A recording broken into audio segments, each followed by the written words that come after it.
Welcome back to the second week of the training program on business startup and social entrepreneurship. I hope all the centers are connected with us. Before we start, I would like to come to Sati Vidisha, Madhya Pradesh. Are you getting our voice? Sati Vidisha, Abhishek ji. Okay, you are getting our voice. Okay, then we come to MMU, Ambala. Are you getting? Just raise your hand if you are getting our voice. Are you getting our voice? Just wave your hand. Are you getting your voice? Okay, perfect. Thank you. Then we come to Gandhi Engineering College. Okay, they are disconnected for the timing. Okay, we are here into the second day of the second week of the training program, and the session scheduled is to be engaged by Shri Arun Sharma ji on planning and management of a social enterprise. Last week we had a session by him on corporate social responsibility, and today we are having we requested him as per the schedule that how he is managing his NGO. So he would first come up with the conceptual framework, then discuss the practical thing.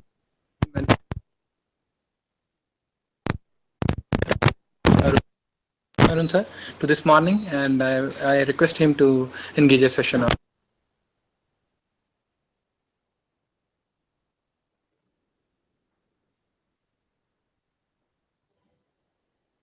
The presentation, I want to do in a small activity. That is basically show you the difference between a business organization or a social enterprise. So I want everyone to raise their left hand. Kindly raise the left hand. Then from a right hand, see, you need to clap it here.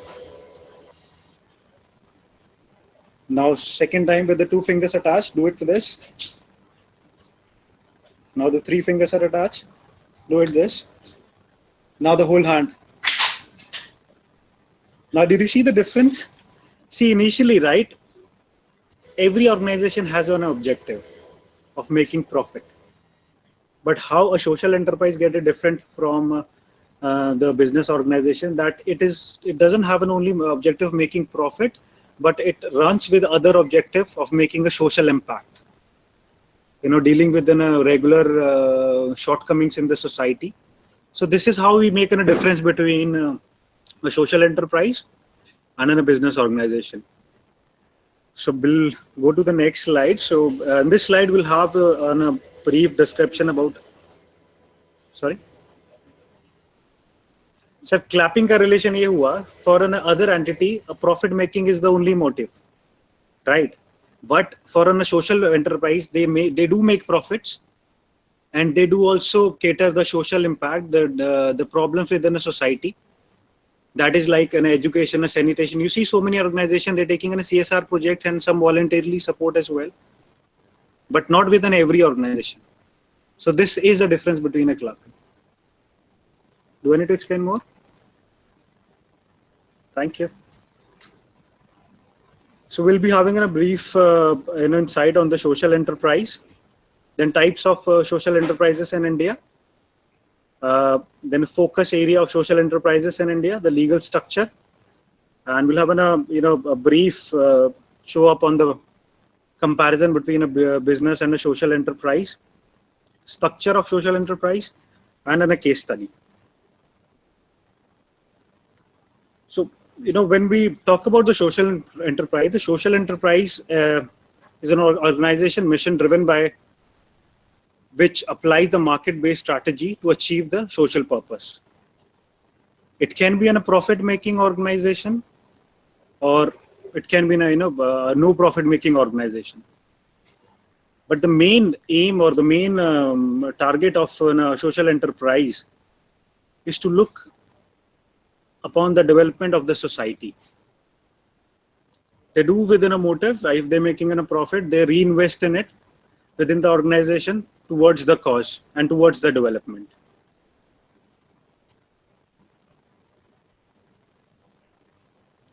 So this was a basic, beautiful definition by Sally Little. He has explained the difference between the organization.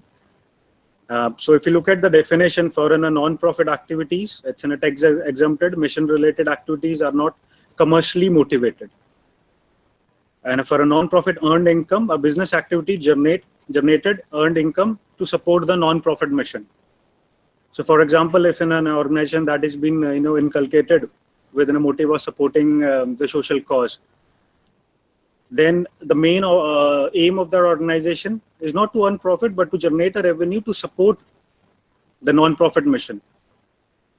Then we talk about the business within a social outcome, a profit company that pursue financial returns and simultaneously generate social outcomes. There are so many examples of an organization who works on a CSR model and some of the support for the society. Then if you look at the objectives,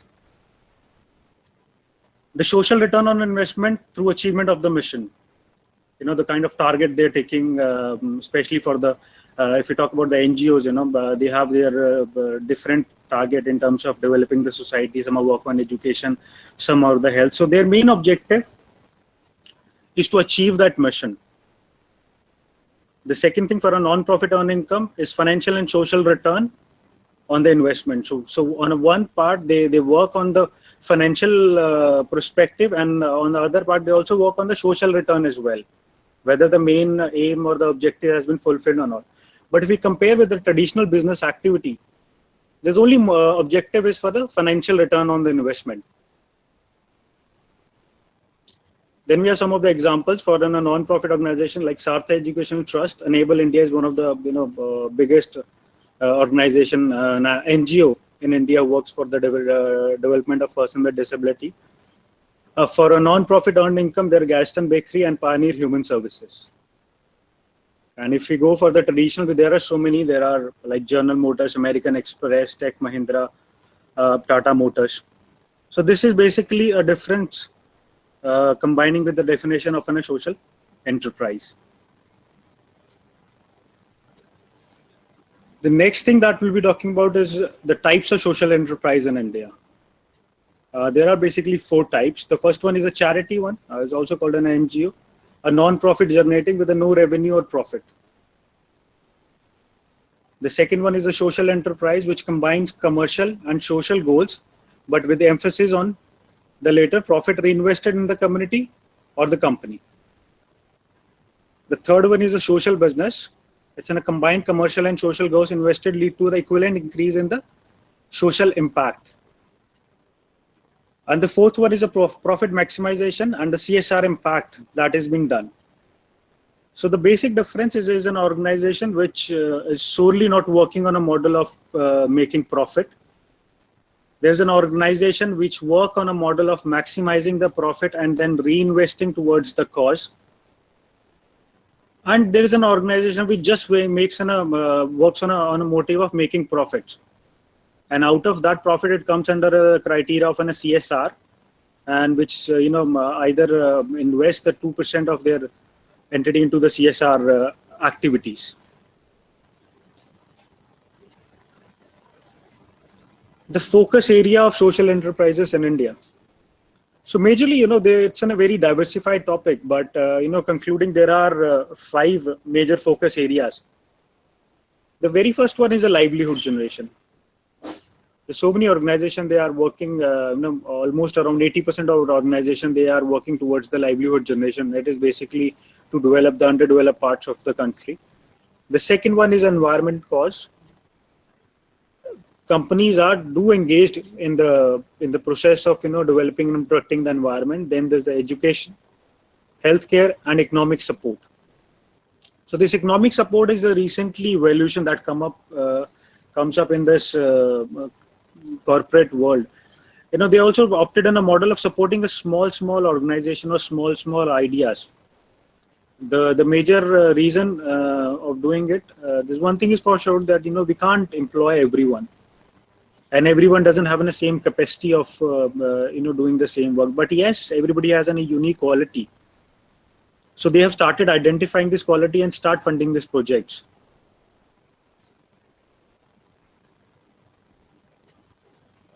When we talk about the legal structure of a social enterprise, the first one comes as a non-profit or a public charitable organization. It is registered as a trust under Indian Trust Act 1882, a Section 25 company under a Companies Act 1956, or a society.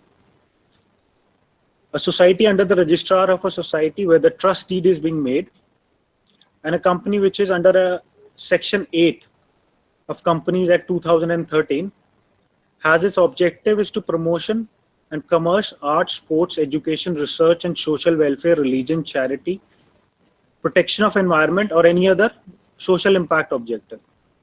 So they majorly focus on these areas. They have intent to apply its profit, if any, or other income in promoting its objectives.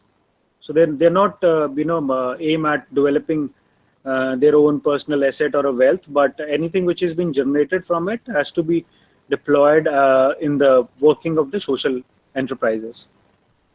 They intend to prohibit payment of any dividend to its member.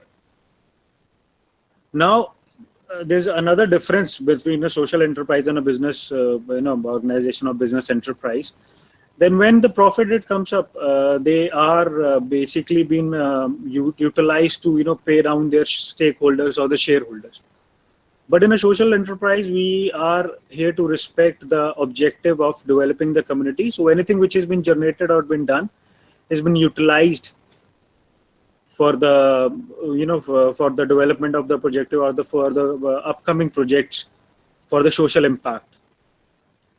The example of non-profit or public charity organizations are Agastya's Foundation, Teach for India, Digital Green, Akshay Patra Foundation, and Sarthak Education Trust, etc.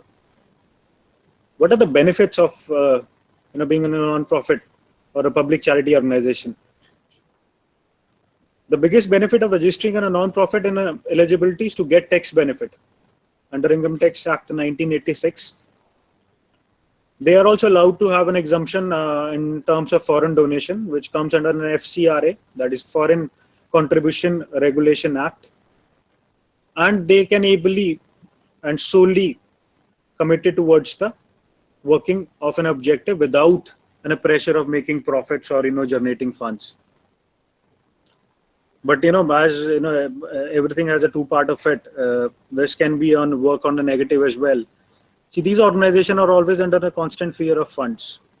As they are not in a profit-making organization, so they need to depend upon the other organizations to provide them support to carry out their activities.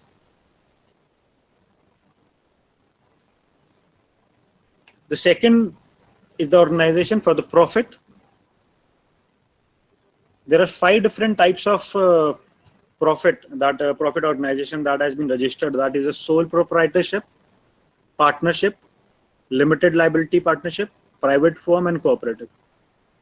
So according to the study, the Indian social sciences structure, there are the main profit-making limited companies which has been established in India within a social profit motive as the PLCs. That is the private limited companies. And by the government, it is the PCUs, PCLs, the 26 PCL companies that has been established. So now the main motive is established is not to make the profit, but to work on the equally distribution of income and society development. Some of the example are Astale Healthcare, the Ujwan Microfinance, the D-Lights. And when we talk about the benefits of having a profit social enterprise is the ability to attract funding from various capital sources, pay top dollar for a good talent, and invest in the technology and infrastructure.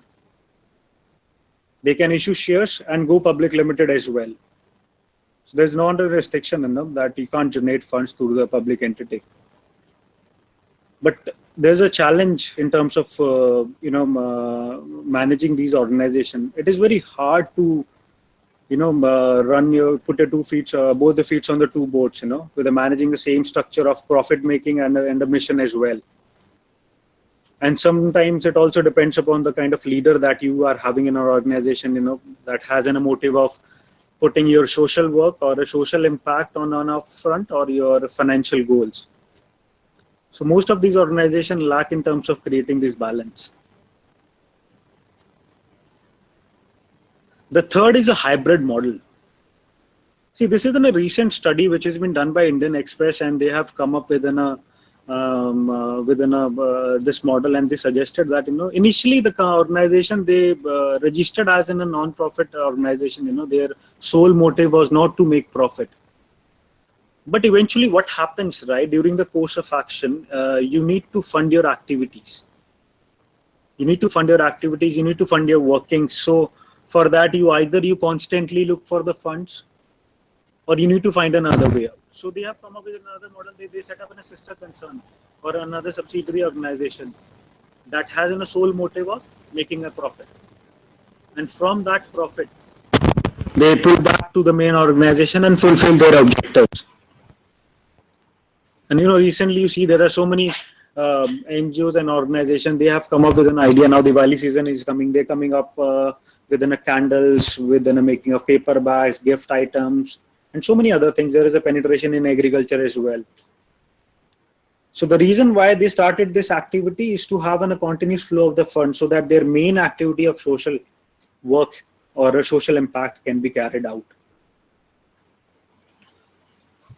What is the benefit? This is the best of both worlds, allowing the social enterprise to separate the social and the revenue generating activities.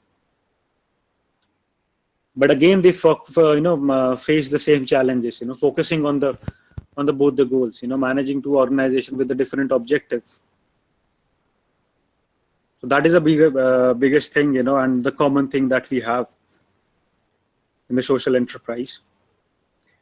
So this is a study done by Cisco, and they have clearly mentioned the difference between a social enterprise and a business organization. So when we talk about the goal, for a business organization, it is to capture a market.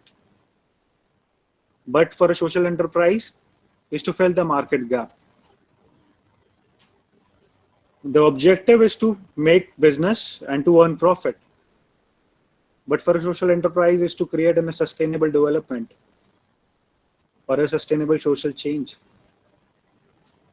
The profit motive for both the organization, to maximize shareholder value profit, and for the social enterprise is to advance social aims, profit as a mean to financial sustainability. There are risks involved in both the organization. There's a basic risk of business, and the second, for social enterprise, it's a risk either to run out of the funds or to run out of or fall back of their social objectives. There's a link to the social problems.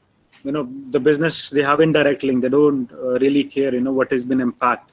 But for a social enterprise, they have a direct link to the social problems. They work only for that motive. So these are the major developments, and there's a major difference which we have in a business and a social enterprise. And recently, there was also a survey done which shows that there are 30 million NGOs or a social enterprise, a mix of all these been exist in India. But the impact is not as high as been expected. Why? Because they have their own challenges, they have their own shortcomings in terms of formulating the project, in terms of developing the projects, and in terms of sustaining the project. But yes, they are being considered one of the part of a business organization within a different motive of not making a profit. The sum of the example of a social enterprise is the Indian Post. The main motive is not to earn profit, but to provide a connectivity. They are directly attached within post offices that are 1,55,618 post offices. They're covering 90% in the rural areas. They're employing 0.6 million employees. And the impact is on around 200 employees. So they don't have any grants or anything, but they generate profit, they generate money out of it with their services, and then they support their activities. The second is one of the Indian railway system. It is one of the biggest railway networks we have in the world. It's the same organization which has 8,000 railway stations. There are 15,000 trains that cover equivalent to 3.5 times the mile of the distance to this moon. They don't have any special grants that has been coming up. They're employing 1.6 million people. And the main motive is a social impact, the social service, the connectivity they need to do. The second one is a Prasar Bharati. It was also started with impacting and touching around 1 billion Indians. They still have a reach of 90%, 95% areas in the rural areas, and they worked as a great system of connectivity in terms of spreading the knowledge, news, or the development. They're not running on a motive of making profit, but to provide them a social impact and to fill the gap.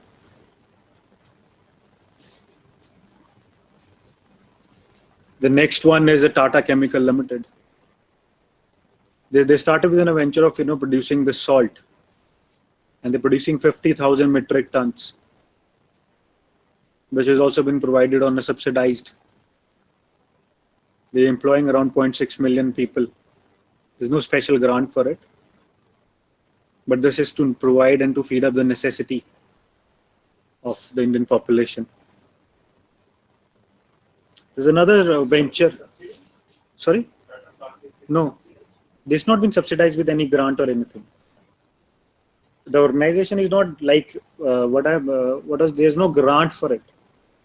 There's no special grant for Tata Salt. For the Tata Chemicals. Like, there's a grant for so many organizations that has been coming. It's the same, but there's no special grant for the Indian Post or Indian Railways. Like we have a grant for the social enterprise, other organizations. Sorry?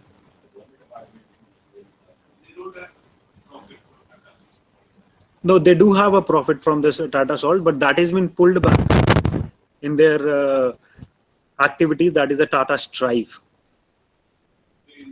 Yes, for the development of the society. Now they are working for the development of a marginal background of the people in terms of providing them skills and getting them employed.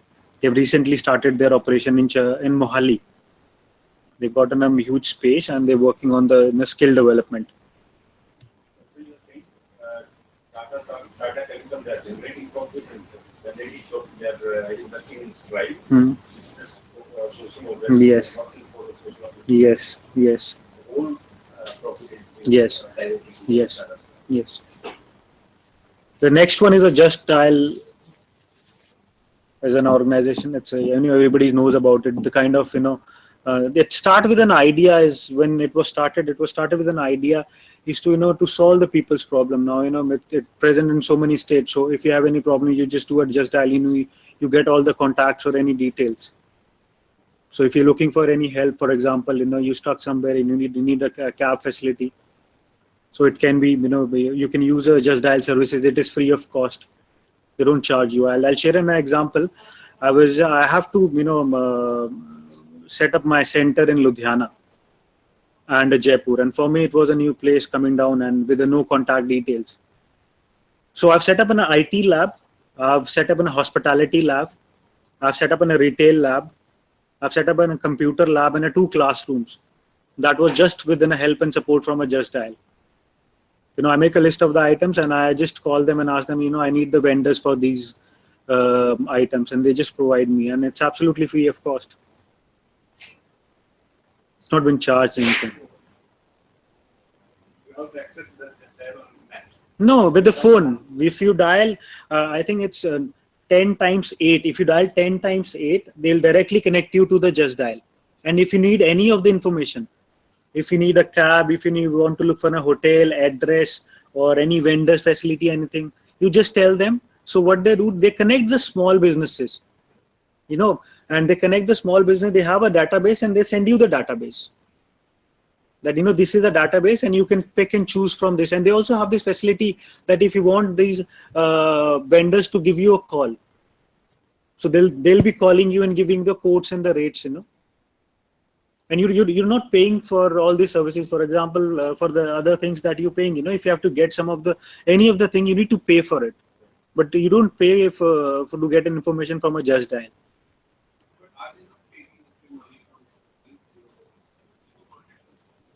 No, it depends. It depends. They have the category. You don't have to pay every time. For example, my organization is registered with Just Dial.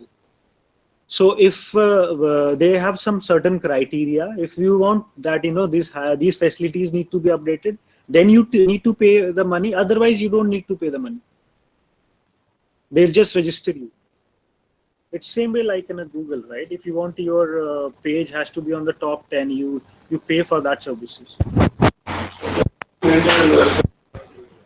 Sorry? There are some angel investors who are investing in this type of ventures. Then only it is not. Yes, that is the reason when I initially was talking about the focus areas for the social enterprises. This is one of the.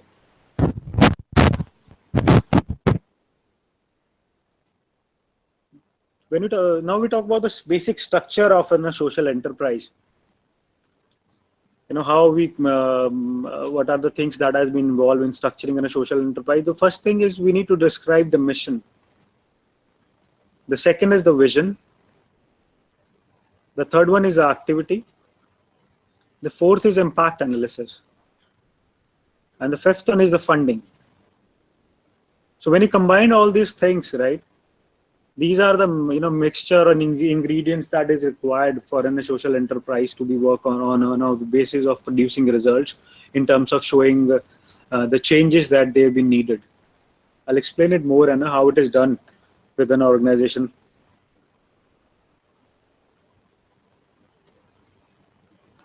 So before explaining the structure of a social enterprise, I've used this model for a Sarthak Educational Trust. I'll give you a brief background and a history of a Sarthak Educational Trust. It was started.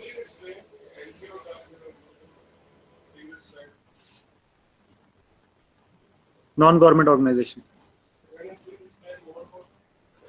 Yes. You like to know about NGOs?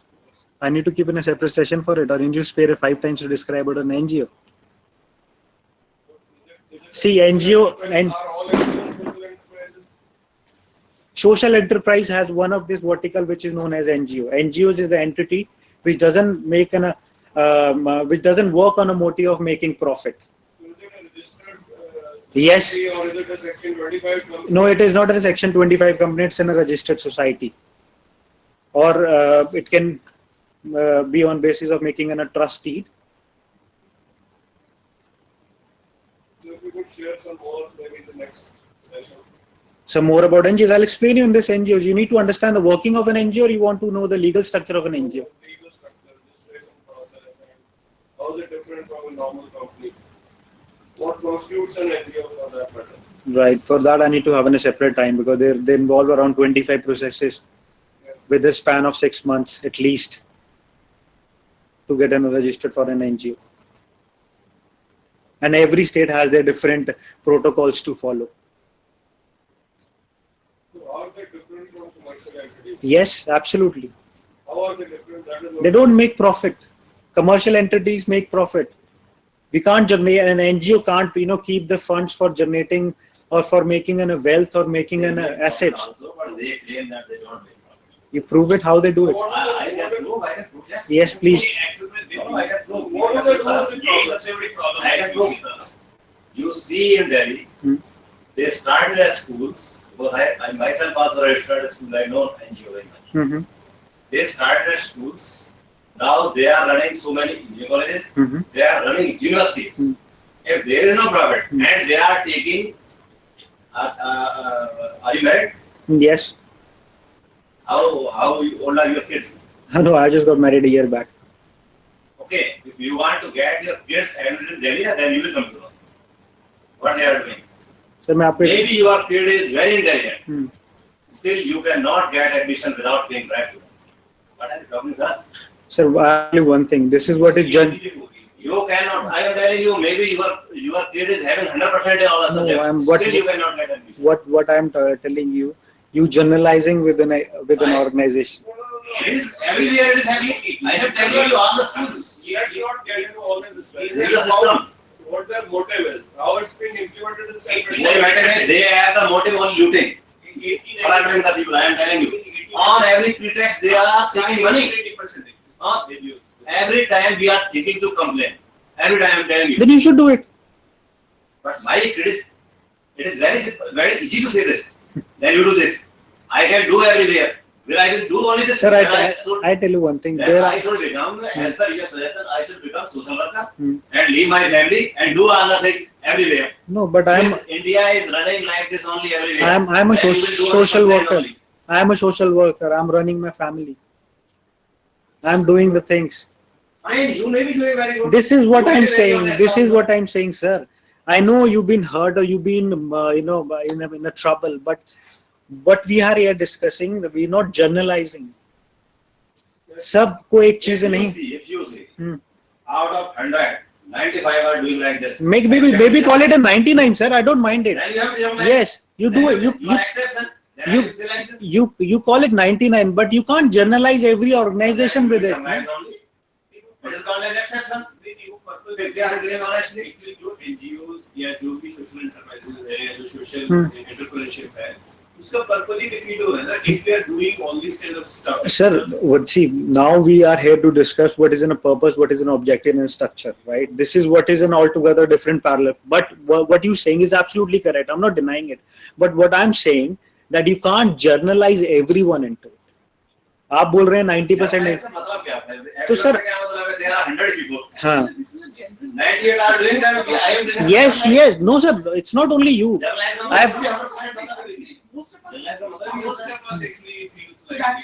Yes, absolutely. 98 कर रहे हैं तो generalized तो करोगे आप से. You are exceptions. So, no, but it's absolutely correct. But ऐसा ना सर हर जगह आपको ऐसा थोड़ी ना कि हर जगह आपको वही मिलेंगे. देखिए अगर 5 उंगली बराबर हो जाएगी तो हम मान नहीं सकते. फिर तो दुनिया ही नहीं चलेगी. Let's take it another way.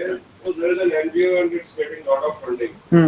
It has a certain mission, certain goals, certain objectives. All those have been fulfilled. Then it is surplus of funds. Then what does the NGO do normally with the surplus funds? Sir, Still donations are pouring in. Sir, what are the first Yes. part of these? I tell you one thing. What they They do. expand their operations. Yes, they expand their operation and plus they generate on a corpus. Corpus, why? That is permissible. Yes, why? I tell you one thing. In order to take your activities on a long run, see, you are getting a funding now. It is not for sure that you get a funding in the future as well, right? Regarding these NGOs, I would like to say, you can meet Prime Minister of India, you can meet President of India, but it is damn difficult to meet with the principal of this school. I'm telling you. They will not let you allow at all. Principal से जो मर्जी मिल जाएगा भाई आपको. आप कुछ भी कर लो. प्रधानमंत्री से आप टाइम लो वही मिल जाएगा आपको 1 महीने में.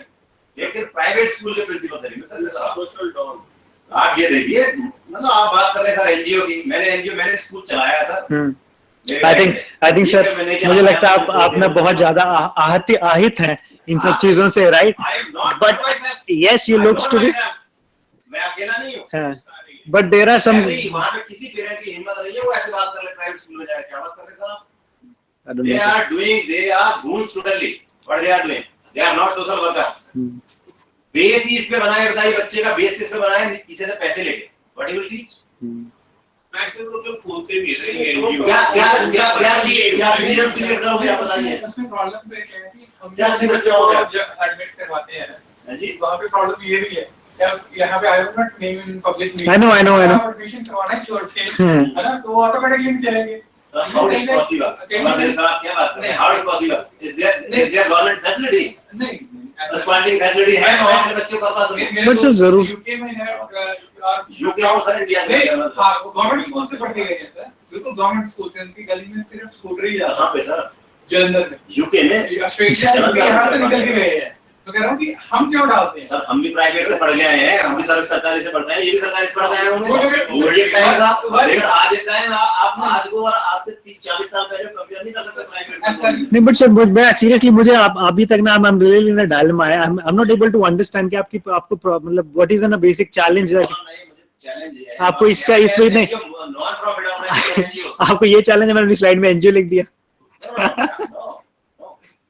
I am saying NGOs are not non-profit organizations. Then they are They who as per charter, जैसा हम सभी लिखते हैं, हम सभी करते हैं, पेपर में बहुत ऑनेस्ट हूँ मैं, पेपर में बहुत कुछ हूँ, वास्तव में मैं हूँ नहीं ऐसा। व्यवहार की जब बात है कि प्रैक्टिकल की बात है। Sir, how many NGOs that you have been known? How many NGOs you have been known to? आपने कितने NGOs को विजिट किया या मिले हैं? नहीं, मेरे तो दो बच्चे पढ़े हैं स्कूलों में, जो है दो स्कूलों में, तो उन्हीं से मेरा दो, that is true. बहुत सारा लाइक दिस, दो डीएवी है जी। हिंदुस्तान में, मुझे लगता है डीएवी सबसे बड़ी संस्था है, उसने पैसे लिए मेरे से। तो एक न्यू ग्रीनफील्ड स्कूल है, वहाँ पे उसकी यूनिवर्सिटी चलती है, उसने पैसे लिए मेरे से। सर सुनो तो सही है, हमने दिए क्या काम कर रहे हैं, एडमिशन ठीक सरकारी स्कूल में लेने वाला, फिर सरकारी स्कूल में करा लो, वही मैं कह रहा हूँ। क्या नहीं, मेरे पास ऑप्शन नहीं है, मैं क्या करूँ? नहीं, ऑप्शन इसलिए नहीं कि आपको सर आपके बच्चे बड़े हो जाए तो बता दें। मैं बड़ा आसान है, अगर बच्चा कैपेबल है सर तो छोड़ो मैडम, छोड़ो। सर मैं भी गवर्नमेंट स्कूल से पढ़ी हुई हूँ, मैं भी गवर्नमेंट तो स्कूल हम से पढ़े गवर्नमेंट से, आज के है इसके सर मैं प्लस 2 तक गवर्नमेंट स्कूल से पढ़ी हुई हूँ। मैं तो 12th तक गवर्नमेंट स्कूल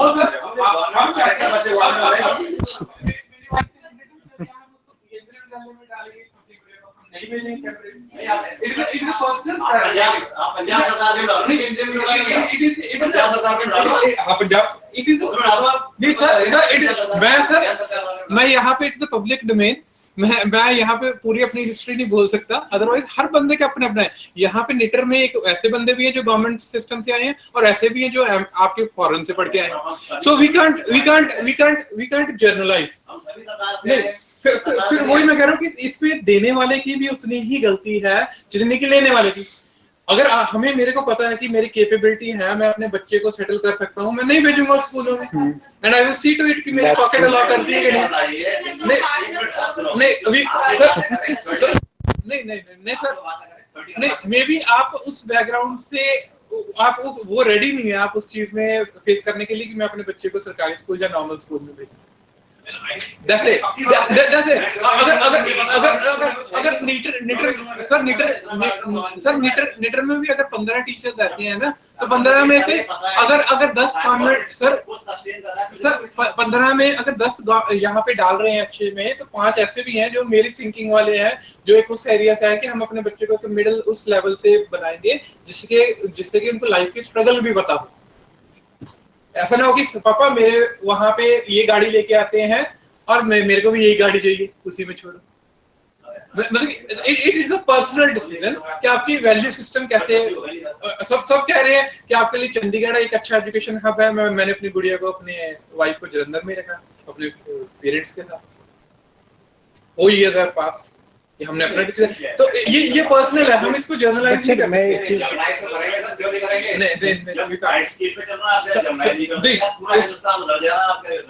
नहीं मैं वही कहता हूँ सर। एक बनाता कौन है सर, एक सेकंड नहीं आप नहीं सर अगर करप्शन का इतना बोलबाला आप कह रहे हैं नहीं ये नहीं कह रहे नहीं है, बट मैं ये कह रहा हूँ कि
नहीं सर मैं बिल्कुल फिर ये प्राइवेट सिस्टम जो है ना ट्रस्ट कैसे हुआ? नहीं वो आप इतने सारे लोग वो हमने किया है ना, सिस्टम का 50% लोग भी बहुत अच्छे हैं, नहीं तो फ्लोरेस कैसा हो?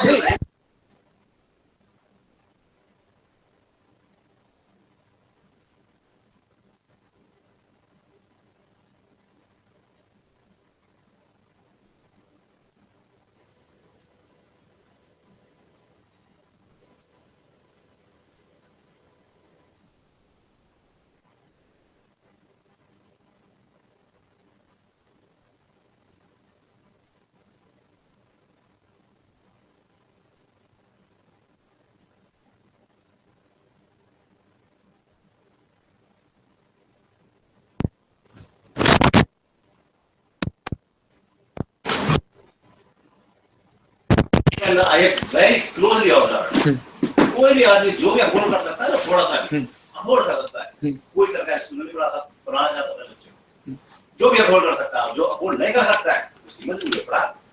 नहीं ऐसा नहीं सर, अच्छा सर एक बात बताइए, मानने से तो कुछ होगा नहीं। मेरे पास नहीं सर, नहीं बच्चे मेरे पास डिप्लोमा है, आप अब नहीं मानोगे नहीं, but what was the evaluation of this top? Diploma में केवल लोअर ग्रेड उसके बच्चे आ रहे स्टेट आके, आप आ जाइए कभी, आप कल को क्या आप सर आप क्या ये जनरलाइज कर सकते हैं कि आपका जो डिप्लोमा का बच्चा है वो एक सीनियर पोजीशन पे नहीं पहुंचेगा?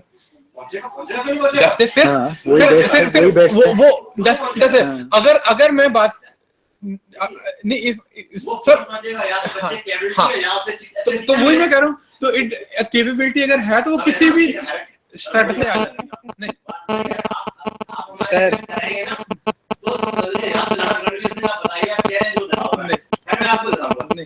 नहीं सर, यहाँ पे नहीं, दिल्ली में ऐसे सर, दिल्ली में ऐसे लोग नहीं कि सर दिल्ली में ऐसे लोग नहीं कि सोशल वर्क ना, दिल्ली में सर दिल्ली में सर दिल्ली में भी ऐसे लोग होंगे दिल्ली में भी जो उन बच्चों के लिए भी काम कर रहे होंगे। ऐसा तो नहीं कि सभी दिल्ली में अगर वो प्राइवेट स्कूल हो गए तो वैसे ही है, आपके पुलों के नीचे भी क्लासरूम चल रही होगी, स्लम एरिया में भी चल रही होगी। ये हाँ, अब आप दायरा अलग कर सकते हो, हाँ, तो वही है ना, तो हम उसको this is what I said in the initial stage sir, हम वही करके हम इसको generalized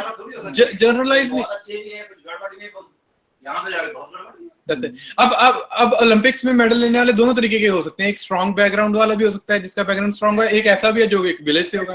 we have seen number of examples. तो हम ये तो नहीं कह सकते कि सभी ही करप्ट है, जो सभी जो प्लेयर्स पहुंचे हैं वो रेफरेंस से ही पहुंचे हैं, उनको सीट रेफरेंस से ही मिली है। ठीक है, वन एग्जांपल ऑफ स्पोर्ट्स, मेरी बात समझे, तो that's it.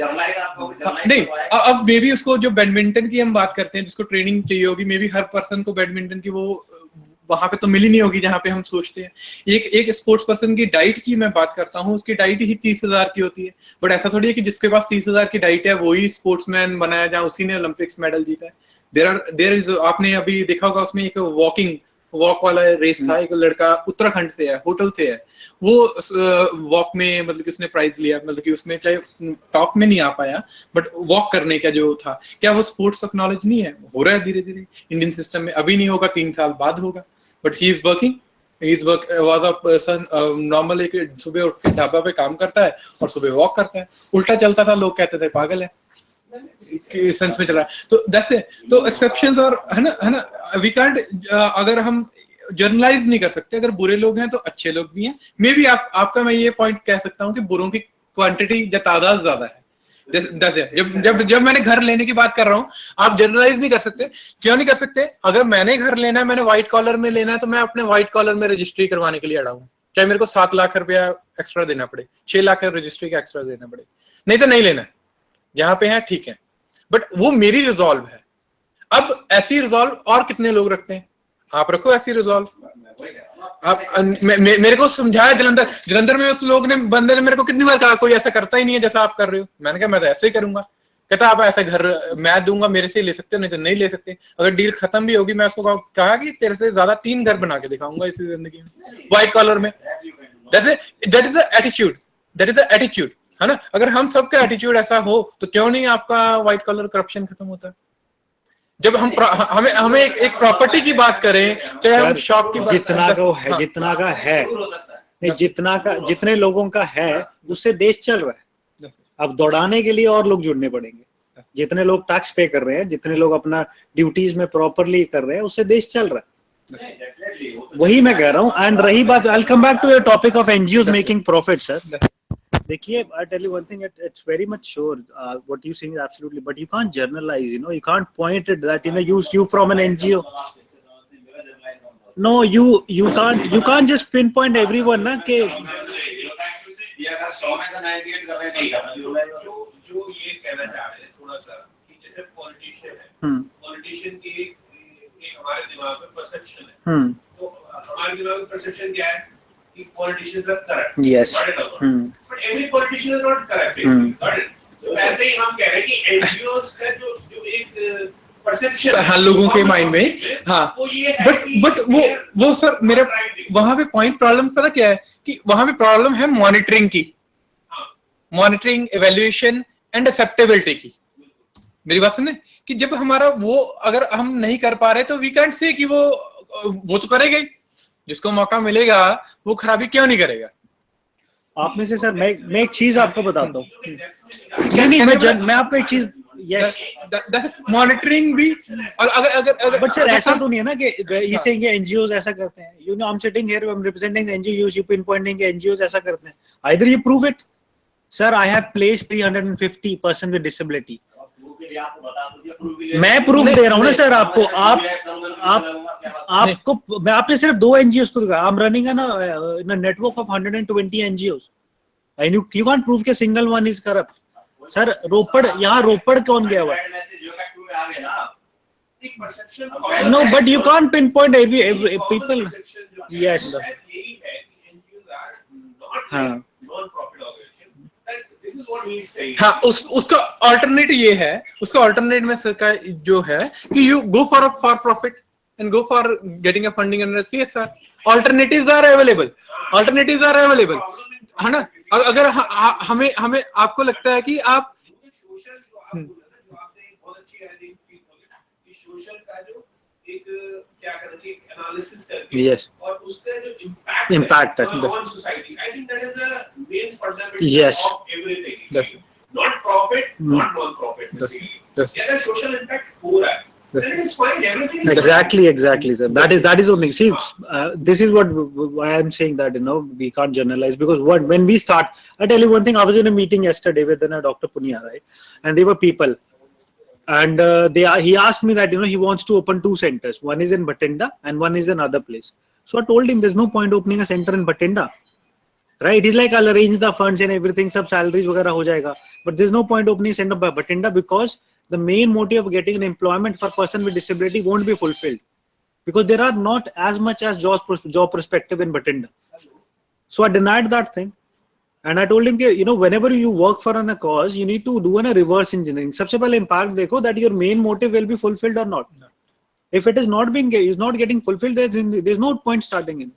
I tell you one thing, sir. I have 9 centers in 9 states, and I still got 6 projects that has been waiting कि हम उसको approve करूं और वो लोग start करें. But आपने दिल्ली हाई कोर्ट का ऑर्डर नहीं पढ़ा है? दिल्ली हाई कोर्ट ने क्या किया पीछे, जितने भी दिल्ली के अंदर प्राइवेट स्कूल हैं उसको छोड़ के मे बी 10 को छोड़ के बियॉन्ड नहीं किया, उन सबसे बड़ी हुई फीसेस जो एब्सॉर्ब कर रहे थे लोगों से, उन सबको रिवर्स कराया दिल्ली है। इट मींस मॉनिटरिंग हो गया ना, वही बात आ गई व्हाट आई सेड। जब लोगों ने हाँ लोग वी आर स्टेक होल्डर्स। अगर ये चीज पहले करते हाँ श्योर ये हो गया, ठीक है। हुआ क्यों? लोगों से तो फीस ले ली उन्होंने अपनी तरफ से, बढ़ाओ इस पे कमीशन आ गया, पे कमीशन आ गया, बढ़ाओ, ठीक। क्यों लिया आपने? क्योंकि हमें लोगों को पे कमीशन देना है। किसी ने पे कमीशन नहीं दिया, किसी ने लोगों अपने स्टाफ की कोई सैलरी नहीं बढ़ाई, और लोगों से ये करके उन्होंने फीस ले ली। Then parents went into court. तब जाके हुआ है। तो ये चीज मैं कह रहा हूं पहले हो जाना चाहिए था ये। हम है ना, तो अगर आपने आवाज उठाई स्टेक होल्डर्स ने तो वो चीज हुई, तो मैंने एक ही वहां पे कंक्लूजन निकाला कि वो मॉनिटरिंग एंड इवैल्यूएशन का प्रॉब्लम है। It is not a problem of, है ना, क्योंकि हमने अलाउ किया फ्लरिश करना तो ही हो रहे हैं ना। अगर मान लो 5 लड़के हैं, उसमें से एक डोमिनेटिंग है और वो कहता है कि मैंने हफ्ता लेना है, बाकी 4 उसका पार्ट बन जाते हैं, साथ में हफ्ता लेते हैं, देने वाले दे रहे हैं, ठीक है। तो जब 7 के 4 में से एक नहीं उठेगा, जहां देने वाला रुकेगा नहीं कि नहीं मैं नहीं दूंगा, जब उसको हायर अथॉरिटी की नजर में लाके उसको इंप्लीमेंट नहीं करवाएगा, there comes in the role of social activism. Social activism यहीं पे तो आता है ना। तो दैट्स व्हाई सेइंग कि हम ये चीज डीएसटी में भी बात हुआ था मेरे एक बार एक सीनियर ऑफिशियल से, कि आप कहते हो कि एक चीज ऑर्गेनाइजेशन आपकी फंडिंग यूज नहीं कर रही, राइट। अब एक ऑर्गेनाइजेशन को आप फंडिंग दे रहे हो, अब वो फंडिंग उस पर्पस पे बच जाता है, सरप्लस हो जाता है, वो उसको किसी और पर्पस के लिए यूज कर लेता है, that is also towards the benefit of the society. तो मेरे को क्या लगता है उसमें कोई गलती है ही नहीं। until unless कि वो उस पैसे को निकाल के अपने पर्सनल पर्पस के लिए यूज डेवलप करता है। जैसे इट मींस कि वहां पे प्रॉब्लम कहाँ पे है, मॉनिटरिंग में, कि आप मॉनिटरिंग नहीं कर पा रहे कि आपका फंड जो गया एक्चुअल पैसे पे लगा कि नहीं, आपके चेक्स इतने स्ट्रॉन्ग नहीं है कि आप उसको सर्टेन नहीं कर पा रहे कि वो गलत यूज हुआ है तो उसको क्या सजा होनी चाहिए, आप उसको लीगल जो उस दायरे में नहीं ला पा रहे। तो इट मींस कि वो प्रॉब्लम किसकी हुई, फंडिंग बॉडी की हुई ना, कि आप कंट्रोल एक्सरसाइज नहीं कर पा रहे। But it is not the कि अगर 10 में से 9 सुनो उसमें 2 एनजीओ जो है, मेरा ये है 10 में से अगर 2 एनजीओ सही कर रही हैं, आप कहते हो कि हम 2 को भी फंड नहीं करेंगे, और जो सही थोड़ा बहुत काम हो रहा है वो भी ठप हो जाएगा। पॉइंट है कि कुछ भी नहीं होगा, फिर जो आवाज उठती है वो भी नहीं उठेगी। इंस्टेड कि हमें देखना है कि सिस्टम थ्योरी क्या कहती है। सिस्टम थ्योरी यही कहती है कि आपको ये देखना है कि एक हर चीज को सिस्टमाइज करो और उसके सारे इनपुट आउटपुट एंड उसके जो कंट्रोल मेजर्स हैं उनको हम राइटली इन प्लेस करें और रीइंफोर्स करें कि ताकि वो उसमें चांसेस ऑफ जो है इधर उधर के कम से कम हो। जैसे कॉर्पोरेट सोशल रिस्पॉन्सिबिलिटी की बात कर रहे थे कि उनको वो डायरेक्टर रिपोर्ट में मेंशन करना है क्या काम करोगे, आपको पैसा कहाँ पे यूज हुआ है, इंडिपेंडेंट डायरेक्टर होगा, कोई पॉलिटिशियन की एनजीओज नहीं होंगी, अगर होंगी तो जो काम करेंगी वही होंगी। आरटीआई एक्टिविस्ट के दायरे में आया, आरटीआई एक्टिविस्ट निकालेगा किस एनजीओ को काम किया, क्या इम्पैक्ट उसका आया, एक्चुअली कहाँ पैसा लगा, जैसे। तो उसमें ये सारी चीजें इंटरलिंक्ड है, कोई भी चीज सिंगल आपके या मेरे कहने से नहीं होगी। अगर एक स्कूल वाला ऐसा कर रहा है, 2 कर रहा है, 3 कर रहा है, 4 कर रहा है, इट मीन्स उनकी एक एक्सेप्टेबिलिटी बन चुकी है तभी वो कर रहा है। तो इट मीन्स उनको रिवोल्ट या चैलेंज नहीं आया था, किसी ने नहीं किया था। जब एक चीज हद से ऊपर जाती है फिर करते ही चैलेंज। मैं फिगर्स के साथ श्योर नहीं हूँ, फिगर्स के साथ श्योर नहीं हूँ। आपके एनजीओ की बात है सर, आप बहुत कमेंडेबल काम कर रहे हैं और commendable in the sense you have gone a step forward by measuring the social impact. Social impact measure करने के बाद आप अपने रिजल्ट दिखा सकते हो। बहुत सारे ऐसे कि हमने ट्रेन कर दिया, उनका सोशल इम्पैक्ट नहीं दिखता, वहां बंगलिंग होने की संभावना वैसे भी ज्यादा रहती है। आपके केस में जैसे आपने बताया कि आप placed 300 odd handicapped student candidates, this is commendable. How many organizations are doing such kind of? That is true. उसी के लिए sir, for that thing what I am doing, 18th यहाँ अब नीटर 15th गोल्डन जुबली सेलिब्रेट कर रहा है। So I have this task of organizing a job fair. So what I said to sir कि हम job fair नहीं organize करेंगे. We'll arrange in a platform and a forum for NGOs where we'll make NGOs to work on a perspective of making a social impact. Why? To analyze कि उनके पास क्या shortcomings हैं। अभी 6 NGOs हैं nearby. Tell you one thing, मेरे पास sir 30 computers किसी ने donate किए। अब मैं उस computers को रख के क्या करूँ? मैंने 6 NGOs आइडेंटिफाई किए, उनको कंप्यूटर का करिकुलम दिया और उनको 4-4, 5-5 कंप्यूटर्स दे दिए। महीने में 15 दिन में एक बार मेरा ट्रेनर जाता है और एक दिन में एक बार मेरा मोबिलाइजर जाता है जो चेक करता है कि बच्चे हैं ट्रेंड हो रहे हैं कि नहीं है। फिर हमारे जो एम्प्लॉयमेंट टीम है वो उन बच्चों की एम्प्लॉयमेंट देखती है। So this is what I am, जो आप कह रहे हैं एब्सोल्युटली करेक्ट। एंड इसी के बेसिस पे recently I am not too sure, शायद 90,000 एनजीओ को बैन किया एंड ब्लैक लिस्ट किया from the government funding agency. But matter of the fact एक और चीज है ना सर, कि या तो आप उनको बताते नहीं है पकड़ के, नहीं, जब छोटे होते बच्चे होते हैं आप मारते हैं कि बेटा गलत, तूने गलत किया, ठीक है। जब तक आप वो उस चीज को नहीं करेंगे तब तक अब companies, I tell you one thing why, because companies, अगर आप कोई एक बिजनेस ऑर्गेनाइजेशन है, he fails to produce the sale tax और वैट और anything, he get penalised, penalty पड़ती है। बट इफ समथिंग इज, जो हमने CSR में बात की थी, अगर ऐसा एनजीओ नहीं करता है तो ही नेवर गेट पेनलाइज्ड। सिर्फ दैट इज होना चाहिए ना, वही। हाँ जी,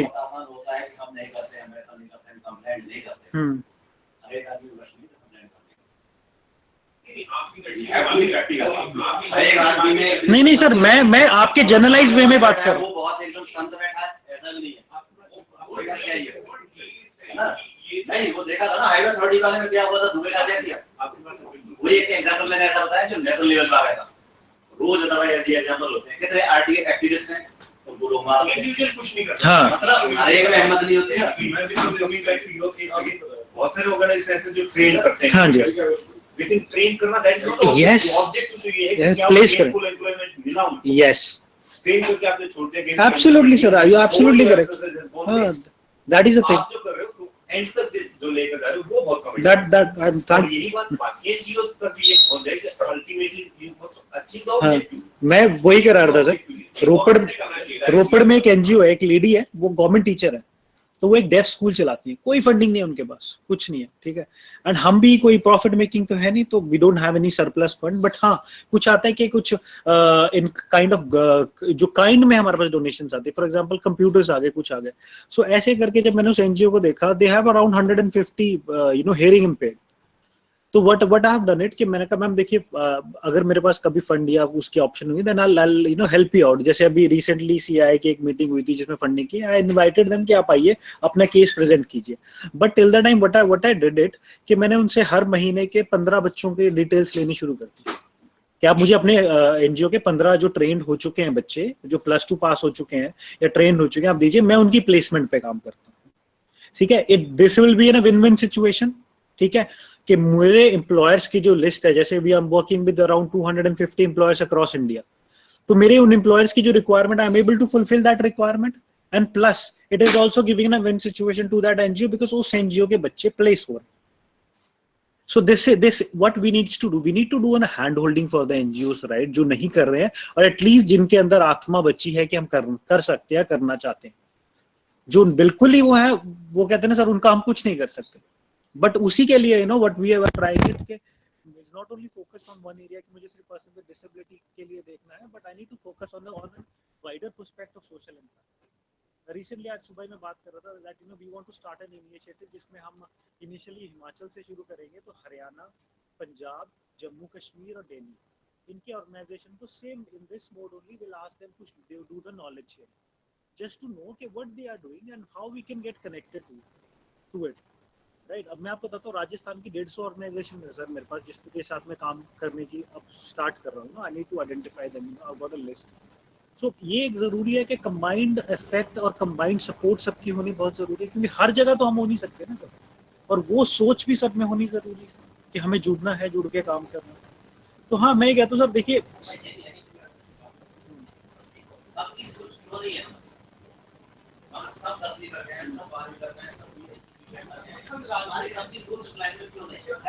सर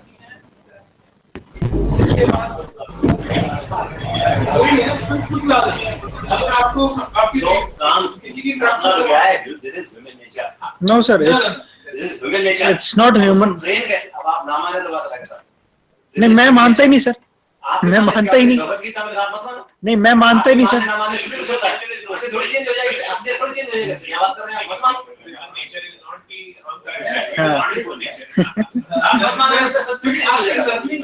आप बच्चे को शुरू से जैसे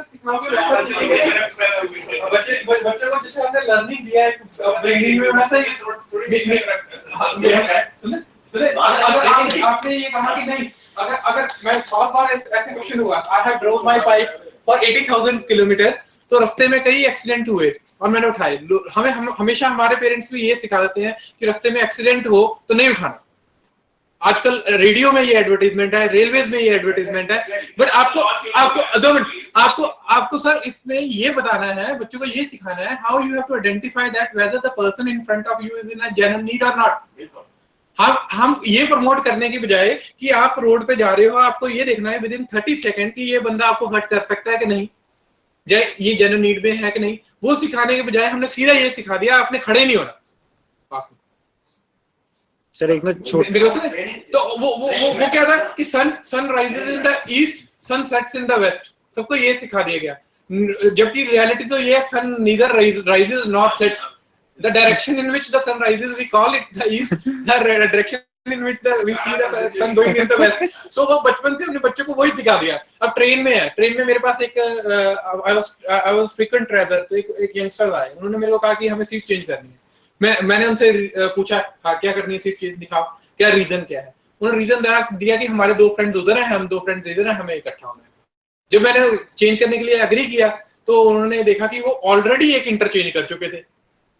अब सेकंड इंटरचेंज था, मैंने उनको मना कर दिया। मैंने कहा if you have a valid reason, if you have a old person with you, if somebody is ill, कोई वैलिड रीजन है तो मैं विलिंगली चेंज कर लूंगा, otherwise I am not going to change myself. ठीक, वहां पे जो फेवर ले रहा है वो भी गलत कर रहा है, ठीक, गलत सेंस में, ठीक, और जो दे रहा है वो भी गलत कर रहा है। हमें आइडेंटिफाई नहीं करते, हम identification, we do not inquire, the sense of inquiry is not there, हमने वो सिखाया नहीं कुछ ऐसे।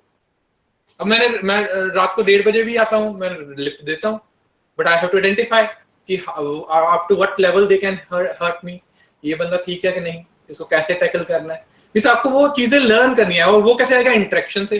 और जब हम इंटरेक्शन से लोगों को, बच्चों को दूर भेजा रहे हैं, इट मींस हम उनको सोसाइटी में एडजस्ट होने वाली स्किल्स नहीं दे रहे, सोशल स्किल्स नहीं दे रहे।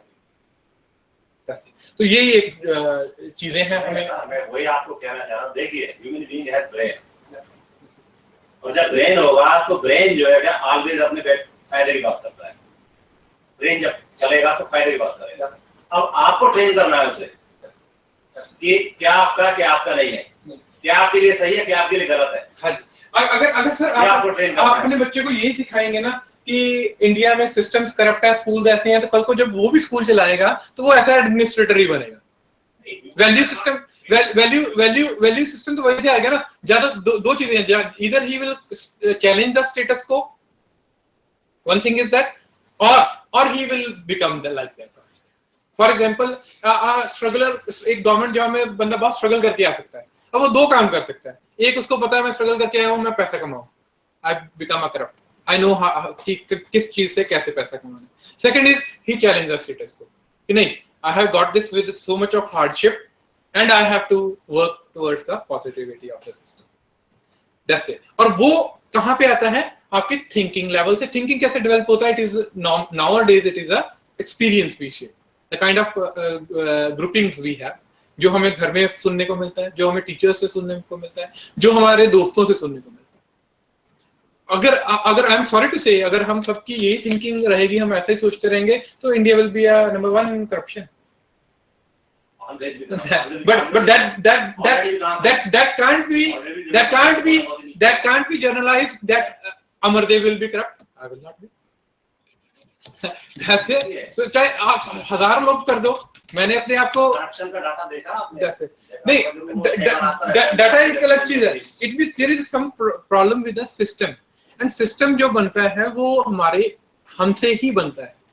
We people make it, we are the part of it, we accept it, we authenticate it, that's it. तो हमें मतलब कि वी कांट ना, मैंने किसी को ये नहीं कहता कोई पर्सन ये कर रहा है तो ये गलत कर रहा है।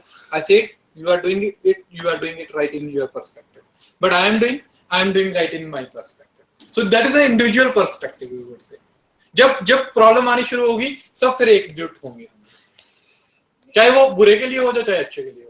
Actually, things are changing also. Basically, if you see, ये गवर्नमेंट के जितने ई-सब वर्क हैं, they are working realistically. They are in government. They are working.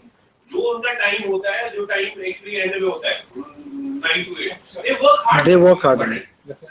नहीं, ऐसे परसेप्शन सर किसी की चेंज नहीं कर सकते। अब इंडस्ट्री को सबको ये लगता है कि nowadays government teachers do not work, सबका परसेप्शन ये होता है कि आपको लगता है ऐसा है। Being at your workplaces, you see, हाँ वही में, हाँ वो स्टेक होल्डर्स के कारण। अब अगर आप यहाँ पे आओगे, it doesn't work that way. You do not work in your organization that way. As per people's perception, they are not working. That's it. But you are working. आपने अपनी खुद बताया था कि मैंने परचेज के काम करता हूँ, ऐसा मैनेज करता हूँ, सब कुछ मैनेज करता हूँ। तो पॉइंट ओवर नहीं फिर ऐसे करप्ट होंगे। We can't accept that generalized statement कि all government teachers are corrupt or government people do not work. नहीं, आपने 90% कहा, आपने कहा था जनरलाइज, आपने कहा जनरलाइज करना, तो बाकी में क्या रह गया? So sir, sometimes we need to watch what we say, how we say, and to whom to we say. See? But anyways, let's get back to the quantitative or argument, sir. है ना? I think कुछ नींद आ रही थी तो शायद निकल गई होगी। Now coming back to coming back.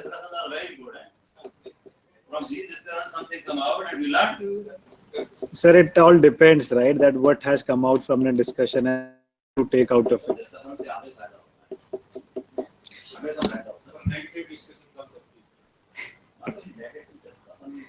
So we go back to the where we left, Sarthak Education Trust, NGO that is based in Delhi.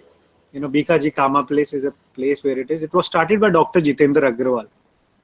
Now, Dr. Agrawal was a dentist who lost his vision in 2003. So macular degeneration की वजह से उनकी eyesight चली गई, and then he realizes, that how difficult is a life for a person with disability.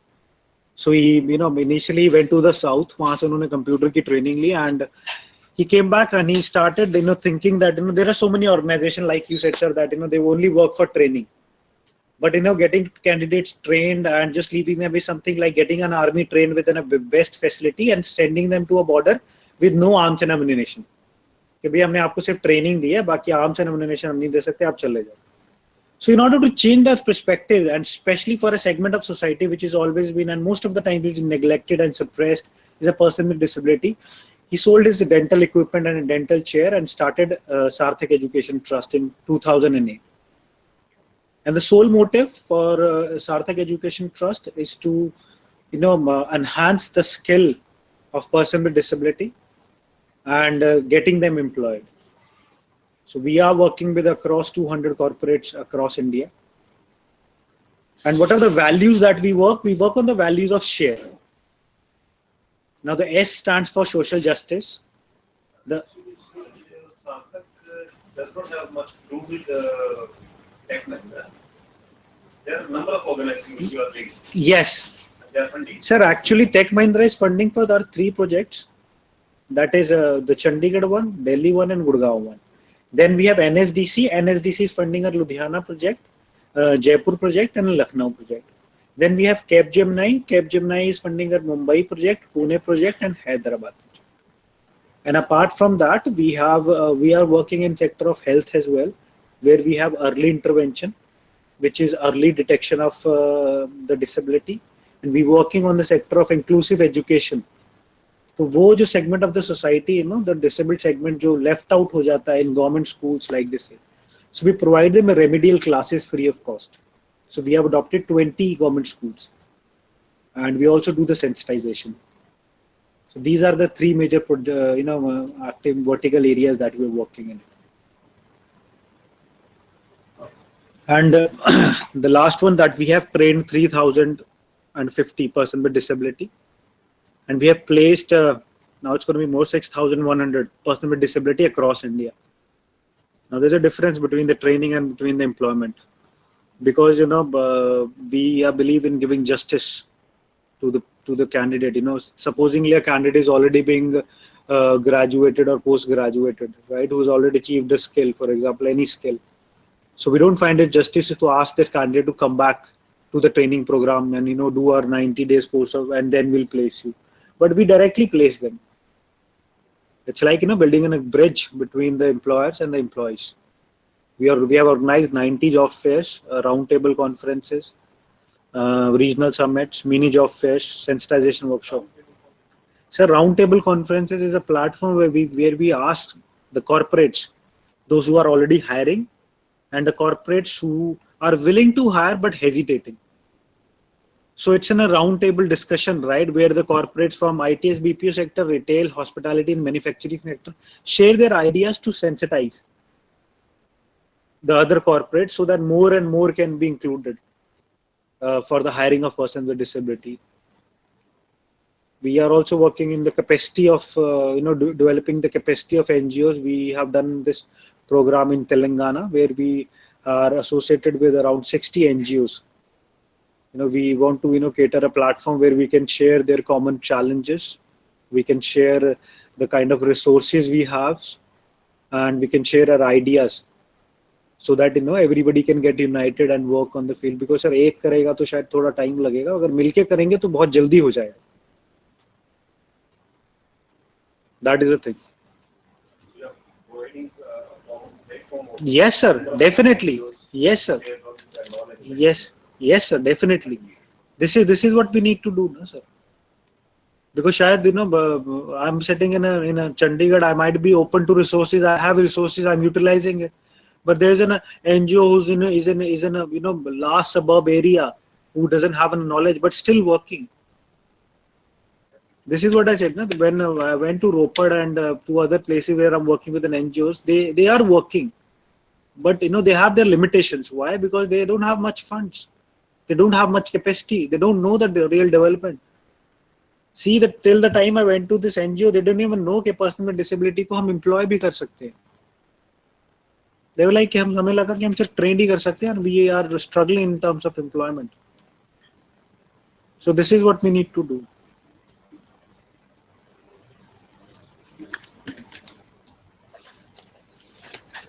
When we talk about the structuring of a social enterprise, the first thing is a mission. So mission for Sarthak is to achieve this vision of empowerment of persons with disability and to establish the Sarthak Adarsh Kendra skill building centers and early intervention centers across nation. There are 26.8 million people are disabled in India as per the census. So if we talk about working for the disability, there are very few NGOs, they are working, but we need to work really hard on this thing. And why we started with this early intervention project? Because see, when we started with a skill building and a vocational training, right? As like other NGOs, the only adding thing we have is an employment. But when we did the impact analysis of it, right, this is a never-ending process. No matter what you do for ages and for ages, you will be doing it. Why? Because you're not catering the root cause of the problem. कि disability generate कहाँ से होती है?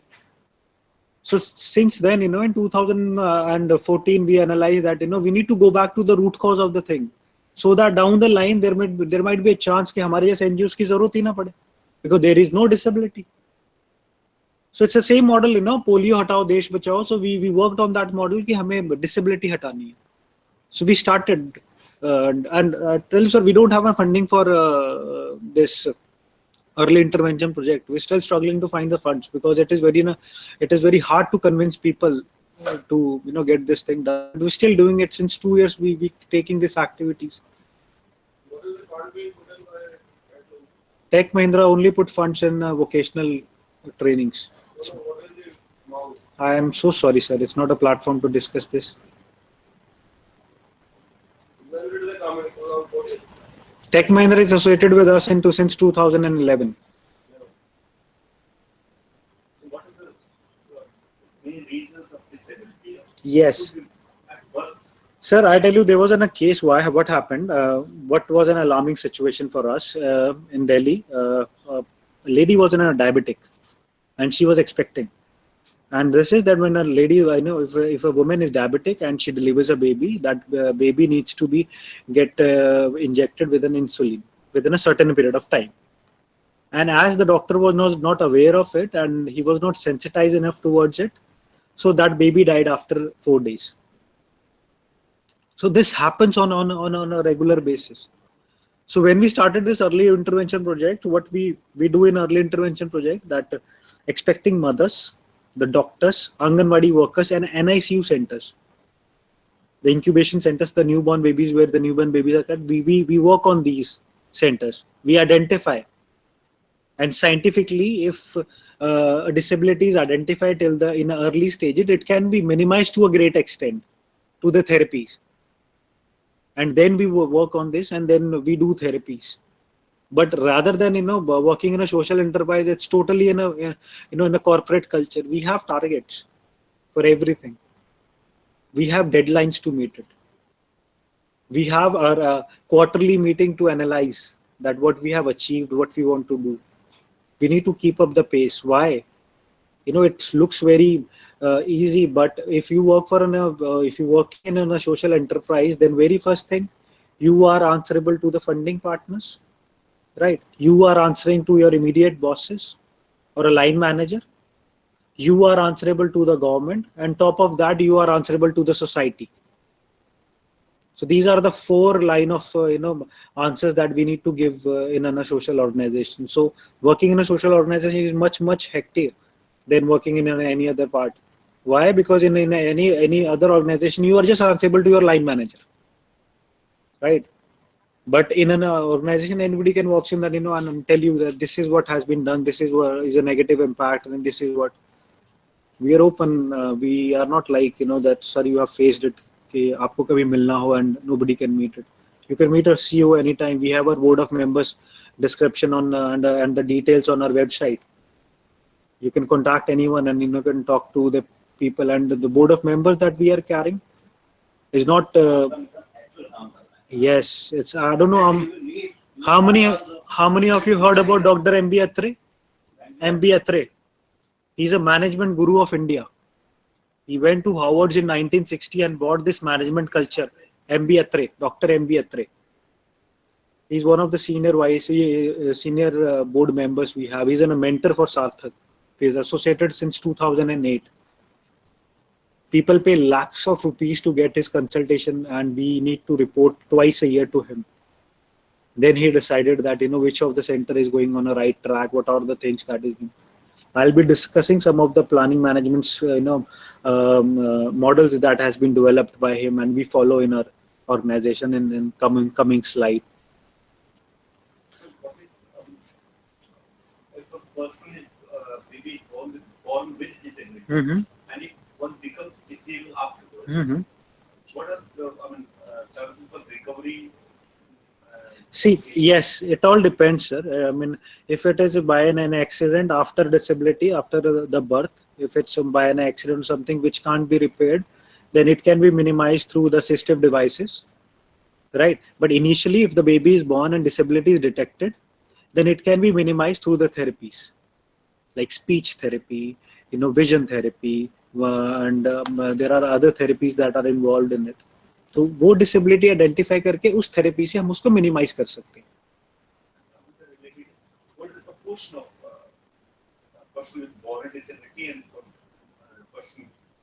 Sir, I don't have in a real figure exact proportion to say it because updated, but it is quite high who are born with disability. Why? Yes, why it's on the higher side? Sir, if we go back to our ancestral, जो हम अपने पुराण वगैरह देखे और अपनी Hindu mythology और whatever books जो हम देखे, तो उसमें एक बहुत अच्छा perception होता है to get married at the age of 26. वो कहते हैं 21 से 22 साल के तक आप विभोग करो और 25 साल तक करो, 25 से 27 के बीच में आप शादी कर लो, and उसके बाद you start in a family. And there was very emphasis paid on the kind of eating habits and the work culture that we have. Now, what is happening? We are being career conscious, so there are late marriages are happening. This is one of the biggest reason for the disability. We are not focused. There are so many hybrid food and that adulterated food has been come up. It's another major chances of the disability that has been happening. And plus there are, thanks to the industrialization and without the mentoring, without the empowerment, there are disabilities which has been happening. So technically, sir, agar hum dekhe, to by the time, if you are 25 and you get married, and by the time you have a family, if you plan a family after 2 years, so you are 27. Same likewise, your wife is going to be 27, 28 or 26. So the chances of getting a disability is minimum. And rest, another thing, sir, by the time your child gets to an age of 20, you are 47. So that is another initial stage of adapting and managing. But you get married at age now, people getting married at age of 32, 33, 31. By the time you have your family is 35. And by the time your son or daughter gets an age of 20, you are 55 plus. Huh. Exactly. Exactly.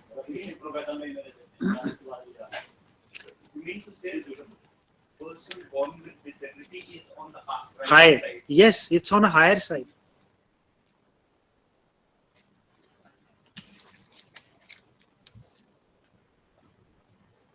Then we talk about the vision. The Sarthak vision is to empower persons with disability, enabling them to live their life with dignity and respect.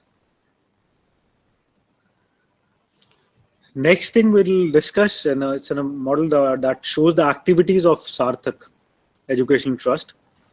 We catering 3 disabilities: orthopedically challenged, hearing impaired, and visually impaired. And that too within a range from 0 to 32. So minimum is 0, is the newborn, and the maximum is 32. And the reason why I keep it at 32, because to put someone in employment, Basically 32 is the age where corporates still take it, but after 32 they hesitate. And for us, it's we feel it really in a burden if you enroll someone and you can't take it to a level of employment. So we keep this barcode of 0 to 32.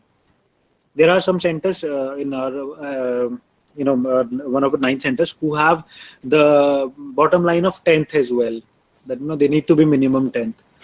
But we're trying to get that level to 5th, 4th, or 3rd. Why? Because there are a lot of a big range of people who are below that age. So we need to open new employment opportunities for them, or self-employment opportunities for them, so that they can be developed. So this is the impact analysis. So for if we grouped these the age group of these 3 disabilities from 0 to 5 years, we have a project of early intervention, in which we do the sensitization of the doctors, we do the sensitization of the nurses, we do the sensitization of the Anganwadi workers and the expecting mothers, plus visiting the NICU centers, which if the hospital allows us, and then identifying if that child is been with a disability or needs any Medicare or not. So these are the activities done for the age group of 0 to 5 years. Our main motive is to eradicate disability or not, at least minimize it. The second, between the age of 5 to 18. Now this is the age group where a child or a candidate goes to a school. Now when we take the we did an impact analysis of the candidate who are graduate or a 12th pass within a disability, and to the candidate who are without a disability. So there wasn't a huge gap between the understanding and the level of their aptitude. And what we found it, especially when we take a case of hearing impaired, so we talk about working in inclusive education. But if a teacher is not aware of a sign language, then that inclusion is a barrier. We're not working towards the development. So what we did is to, we take hold of 20 government schools in Delhi, and we identified that how many are the special child or special requirement that the child has, and we do the remedial classes, we do the sensitization workshop for the teachers, and for that we have also developed a resource center to work on it. Now the age group come between 18 to 32. It's the age group which we cater for the development or a vocational training and employment. The very first reason, you can't employ anyone below 18. Yes, you can employ above 16, but that is on a stipend basis for a learning. It's not the employment. But when you talk about the employment, it has to be 18. So we divide these candidates in 2 categories: ones who are already got in a training or already achieved in a level, and second who doesn't require a training. And then we do our procedural thing of training and employment. So when we combine all these activities, it leads to a vision, the social impact that we want to do, to empower person with disability and enabling them to live their life with dignity and respect. So these are the major activities that we have. Now we talk about the impact analysis, right? I mean, this is the my favorite thing, because I'm not from a social background. So I work more on this. The very first project that we have is on early intervention.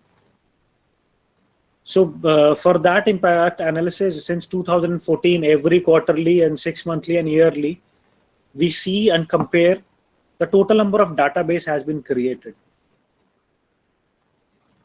How many child with a special need or prone to disability has been registered with us. If it has not been increased, that means my mobilizer is not working. I need to reshuffle and revisit and replan his activity. The second thing is total number of therapies is given. The reason of looking at it is to understand, if the number of therapies has not been increased, that means the facilitation team is not working. They're not rightly projecting or rightly convincing the candidate, and there's no impact of the project. The same way, number of doctor workshop and the number of sensitization workshop we have done. So these are the impact analysis for early intervention. When it comes to the inclusive education, it's in the same way, but in a different vertical, to understand how many schools have been covered, And how many children with a special need has been registered with us? Is there an increase in the number of remedial classes? And after that remedial classes, is there any development is happening in the child or not? We take feedback from the parents. We take feedback from the teachers. The whether if we are, it shouldn't be in a one-way process of delivering it. The next one is a sensitization workshop for parents and teachers. We do it's on a regular basis because you sensitize someone, it there is for 1 week or 2 weeks, but वो अपने system में दोबारा आते हैं, तो that all flows out. So we need to do this on a regular basis. Keep motivating them, keep asking them to work towards this, keep asking them for a suggestion. The third is a training and employment. See, every center has a target of mobilizing 600% with disability every year. And out of that, we have a target of training 350. हमें 350 करने ही है trained. That comes down to be 85 per quarter minimum.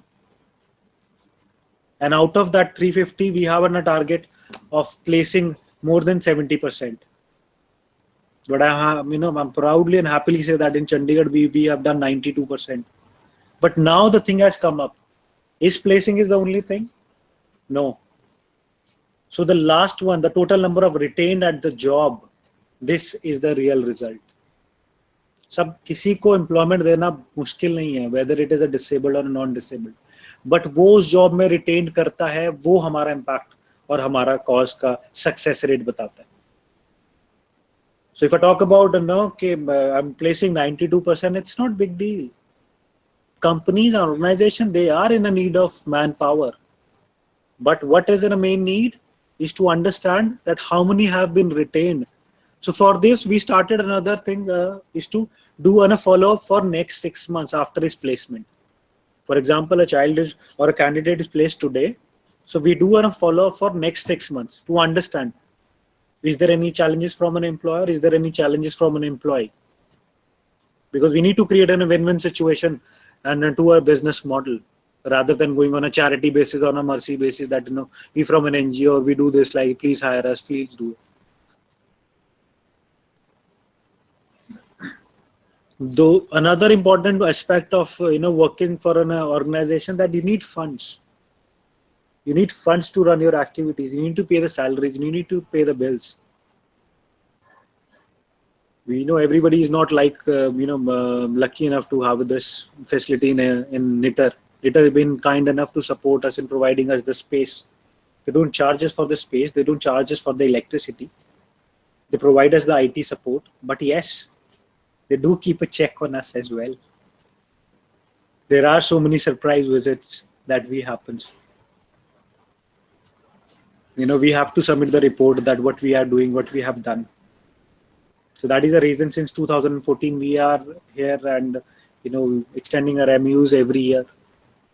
But what are the other activities for the fundraising? The first thing is individual funding. That has been motivated by the activity cause or a diversion towards the cause. Second is a CSR funding that has been available widely. The third is a government funding. The government running so many projects nowadays in terms of supporting your working or your cause. The fourth one that has been come as a cloud funding or a national or an international level. Now they have, there's a cause, there's a scenario of funding a cause. They don't fund an organization. They fund for a cause. But who's working for livelihood? They have a fund for livelihood. How many are working for the education? So there's going to be separate funding for education, a particular organization. And the next point is the fundraising activities. What about cloud? Sorry? Cloud funding. Cloud funding is, sir, you don't get a fund for a single organization. It is for a cause, and they select and do the fundings for the organization who are working for that cause. So it is an umbrella that they create.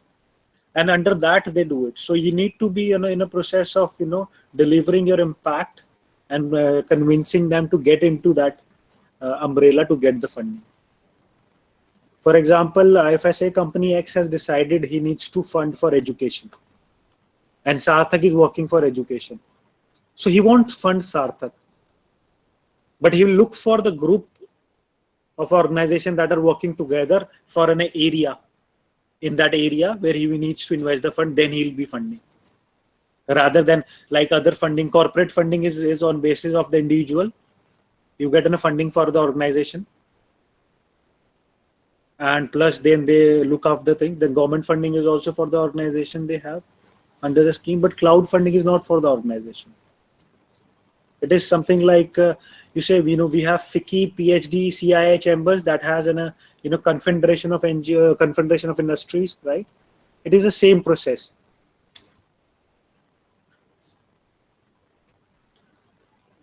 Then we see the planning and management of a social enterprise. See, for any planning and management, we need to have an effective plan. And in order to make an effective plan, we work on two models. The first one is PICL model, and the second one is a cash model, KASH.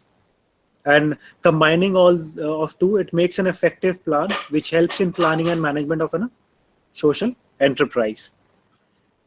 So the first one of the PICL stands for planning, implementation, control, and learn. Now this plan, making a plan, is something a biggest challenge I've faced in India. Comparing my working when I was there abroad for like 7-8 years and visiting all these countries, 26 countries, I guess almost. And then I compared that culture, that why we lacking. We have got some of the very best resources. We are one of the best brainies in the world, but still we lacking. Why? Because there's a challenge. So we work on 80 and 20 ratio. The 20% is on the planning and 80% on the implementation. But we need to reverse it. We need to work on 80% of the planning and then the 20% of the implementation. And if we start working on that in that perspective, revising our plan on a regular basis, reinvesting in our strategies, then it will do wonders. The second thing is implementation.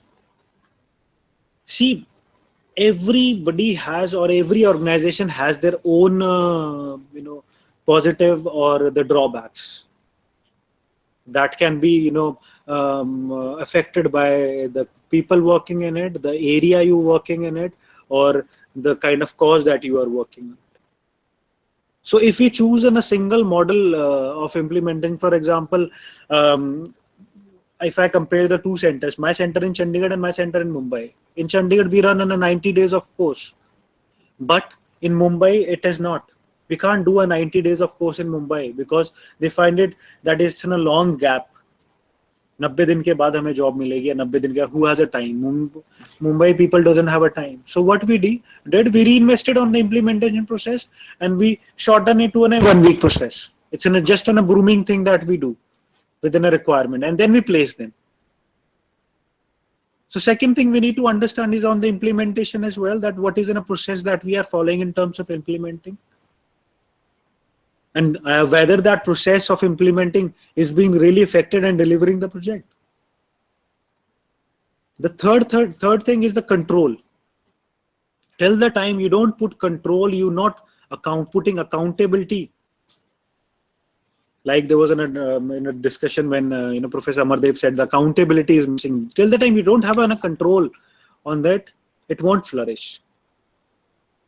Till the time you don't keep on a check whether on a quarterly regularly basis it's been done or it has been accomplished or not. For me especially, the 6 centers I'm doing it, I have made the total target on the basis of a daily target. And we just control on the daily basis. There's a G Drive facility uploaded in Excel. They need to update it every day between 5 to 5:30. And I just check that Excel and the activities, that I'll get an idea whether in the mobilization team work has been done or not. If they are not doing it, what are the things? Are they following the verticals of mobilization or not? If the training is not happening on time, are the events are being done on time or not? So these are the regular controls that we do. And the fourth and the last thing is to learn. we need to keep learning, we can't be rigid on the things that this has been successful, let's do it. But we need to keep learning from the process that we have and start reinventing it, then start replanning it. The second model is a cash model.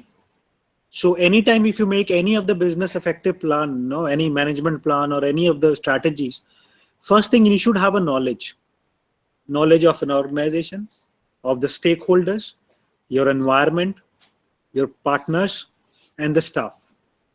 That helps in describing and analyzing the capacity. Second thing you need to understand is attitude. Whether they are, attitude is towards the cause or not, they'll be supporting you in terms of developing or sustaining the social impact or not. Sometimes it is in a fractionary thing, or comes up with things that, I get motivated because I met with such kind of incident that I have to work for that cause. But do you think it's going to last for a long? Is this attitude remains? People comes up and within a fancy thing, I'm studying a social work. Why? I like social work, but what is in a background of that child? That a child has done a BTech, that child has done an engineering, but he doesn't find any job or suitable job, though he shifted to a social work. You think that is going to last? So same thing we need to understand in terms of the environment we have, whether we are having the same attitude or not. And the third is need to match the skills. We have protocols and policies of hiring a manager, protocol and policy hiring a regional manager, protocol and policies of hiring a trainer, or even a computer operator. So we need to manage and basically structure those things. The fourth one is a habits. Now habit, when it comes, it's to organizing, systematic, discipline. Are you following your regular procedure of submitting reports? Are you doing rest of the part as well? And if it is not, then you are not in a cause, or you're not in a process where you can bring a social enterprise into a work or with an impact. Now, when we combine these of the models and some of the other things, when we talk for an effective action plan for our planning and management, the first thing is a critical self-assessment. What Sir has done today was a critical self-assessment. That also gives me an idea to work on the cause, to at least work on the community where no such ideas has been come up. Why? Because somebody's get affected with it.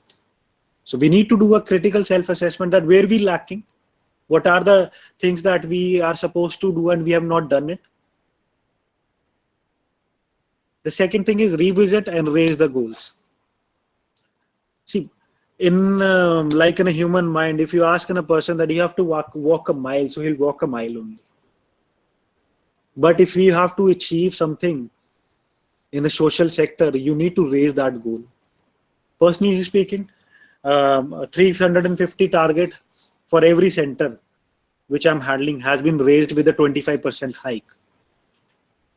So according to them, they have a target of around 450. Why? Because there are so many drawbacks, there are so many dropouts, there are so many flaws, change of condition that has been happened. So if you don't, adjust or accommodate those things in the current scenario, you'll have to face that thing in the present or in the future. The third is implementation of a PICL model. The next one is be a leader, a manager, keep learning, cash, and self-value addition. Now this last self-value addition is one of the most important thing. I call it as in a mean machine. How come it's in a mean machine? For me, it's like every 3 months I have a value addition test for myself, or for my team, or for my centers. That is something that what was my capacity, my center's capacity, and my plant's capacity to accommodate, whether it has been increased or not. If it has not been increased, that means there's no effort has been done. It is just a monotonous process that we are following.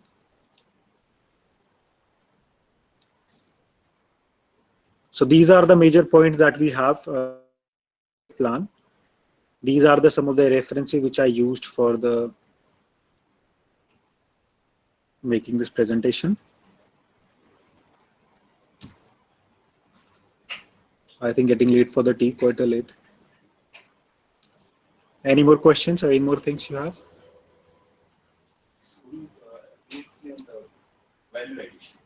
Sir, value addition, I'll tell you.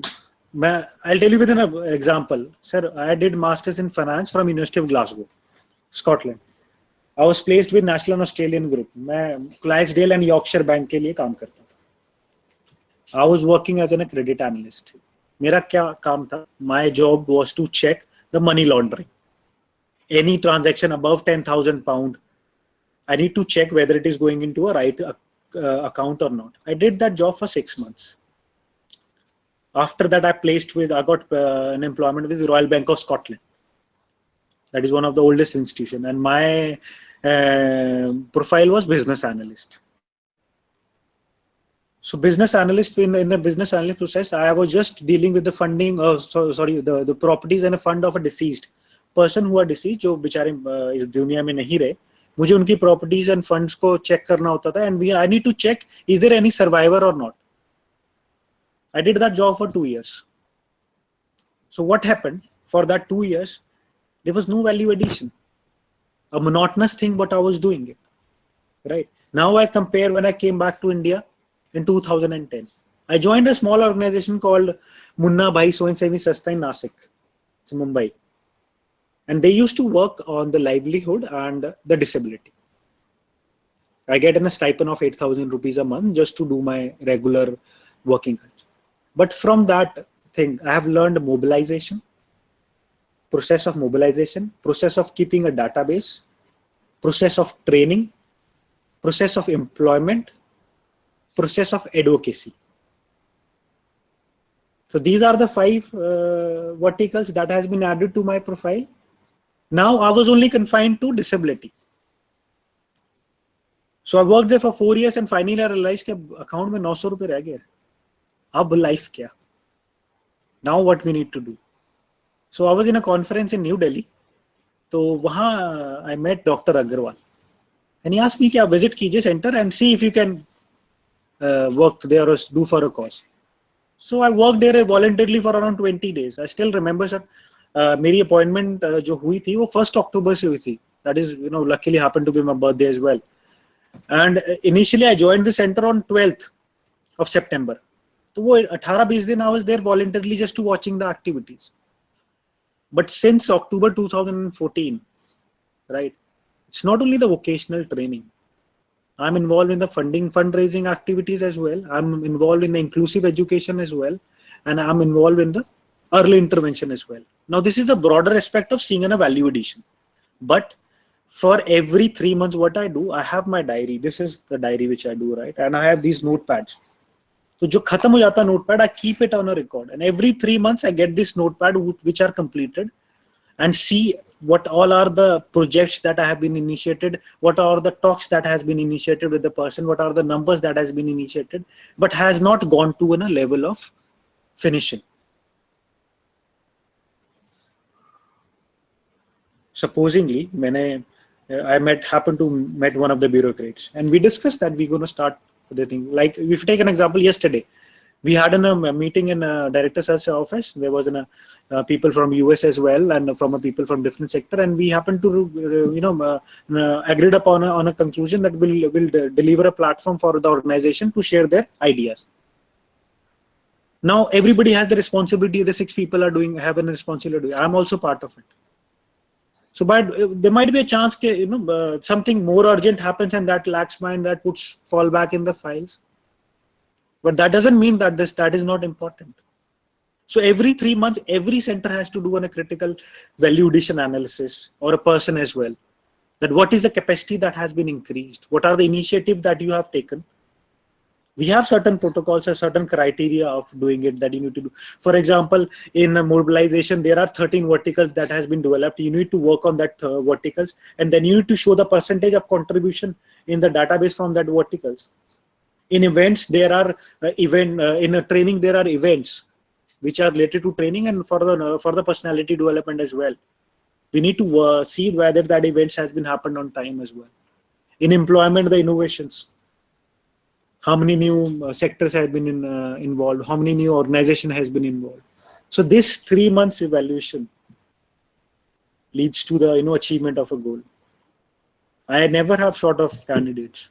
I'm never short of candidates. मुझे class में 15 करने होते हैं या 20 करने होते हैं, but minimum I have to accommodate 25, and that are apart different from the satellite centers that I've been running with other NGOs. So this is the value addition, self value addition that need to be done.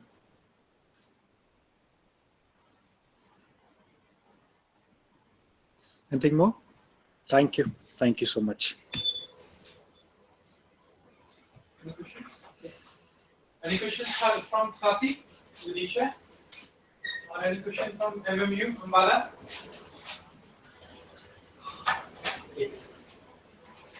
Okay. Then thank you very much for being connected to us. I thank all the participants at all the Noodle Center and at this Noodle Center for our wonderful discussions.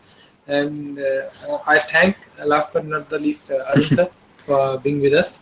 Thank you very much. We will be connecting back after 15 minutes after the tea break. Thank you.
Back to the second session of the second day of the training program, and I will just brief you about the updates in the schedule also, so that you can note it down. Your schedule is with me, sir. You have to take one more. Okay, so what is there? What we have to do is Tuesday. Presently, we are into the second session of the day. Now we will, as we have requests as per our interaction with the participants at this Nodal Center at NITIC Chandigarh, that we wish to have a entrepreneurial talk by an entrepreneur.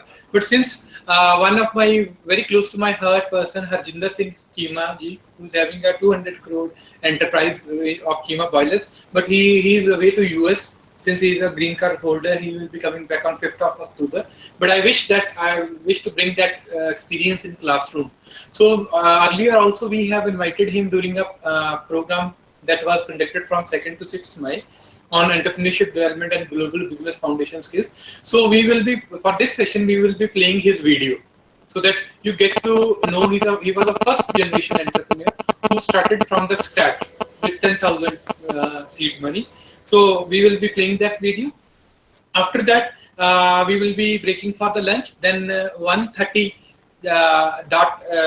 in fact, we will be having this video playback session. Then after that, 1:45 effectively, we will be starting with the afternoon session. For the afternoon session, the session that was planned on Thursday, that is on creativity and innovation and essence for entrepreneurial success and technology business incubators by Dr. Piyush Verma. These both sessions will be held today afternoon. So creativity and innovation and essence for entrepreneurial success and TBI, that session has been preponed from Thursday morning to today evening. So today evening, these two sessions will be there. Tomorrow morning one session will be on clean technology, significance and opportunities by Dr. Poonam Syal. It will be as such. Second session will be first will be here. Second, we have invited another entrepreneur, Shri Arun Kapoor ji, who's running his own consultancy firm. He will be with us. So second session, marketing survey, need and importance tools and techniques, that I will cover today while closing this session. So first we will be having a video play of the interaction with the entrepreneur. Then for half an hour or 20 minutes, say, we will be discussing about the market survey, need, important tools and techniques. So tomorrow, first session will be on clean technologies. Second will be by an entrepreneur. And then afternoon, Wednesday afternoon will be that business plan formulation. The session by Dr. Sanjeev Shedda that was scheduled today. These both two sessions have been shifted to tomorrow afternoon. So it will be there on business plan formulation and a case-based discussion on sample business plan. It will be held tomorrow.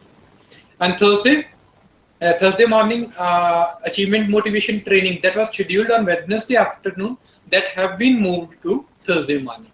So Thursday morning, thematic perception test and achievement motivation training, a wonderful exercise that will be cherished by all, which will be conducted by Dr. Dhameja. And then break-even session will be as such by Yashpal Taneja ji.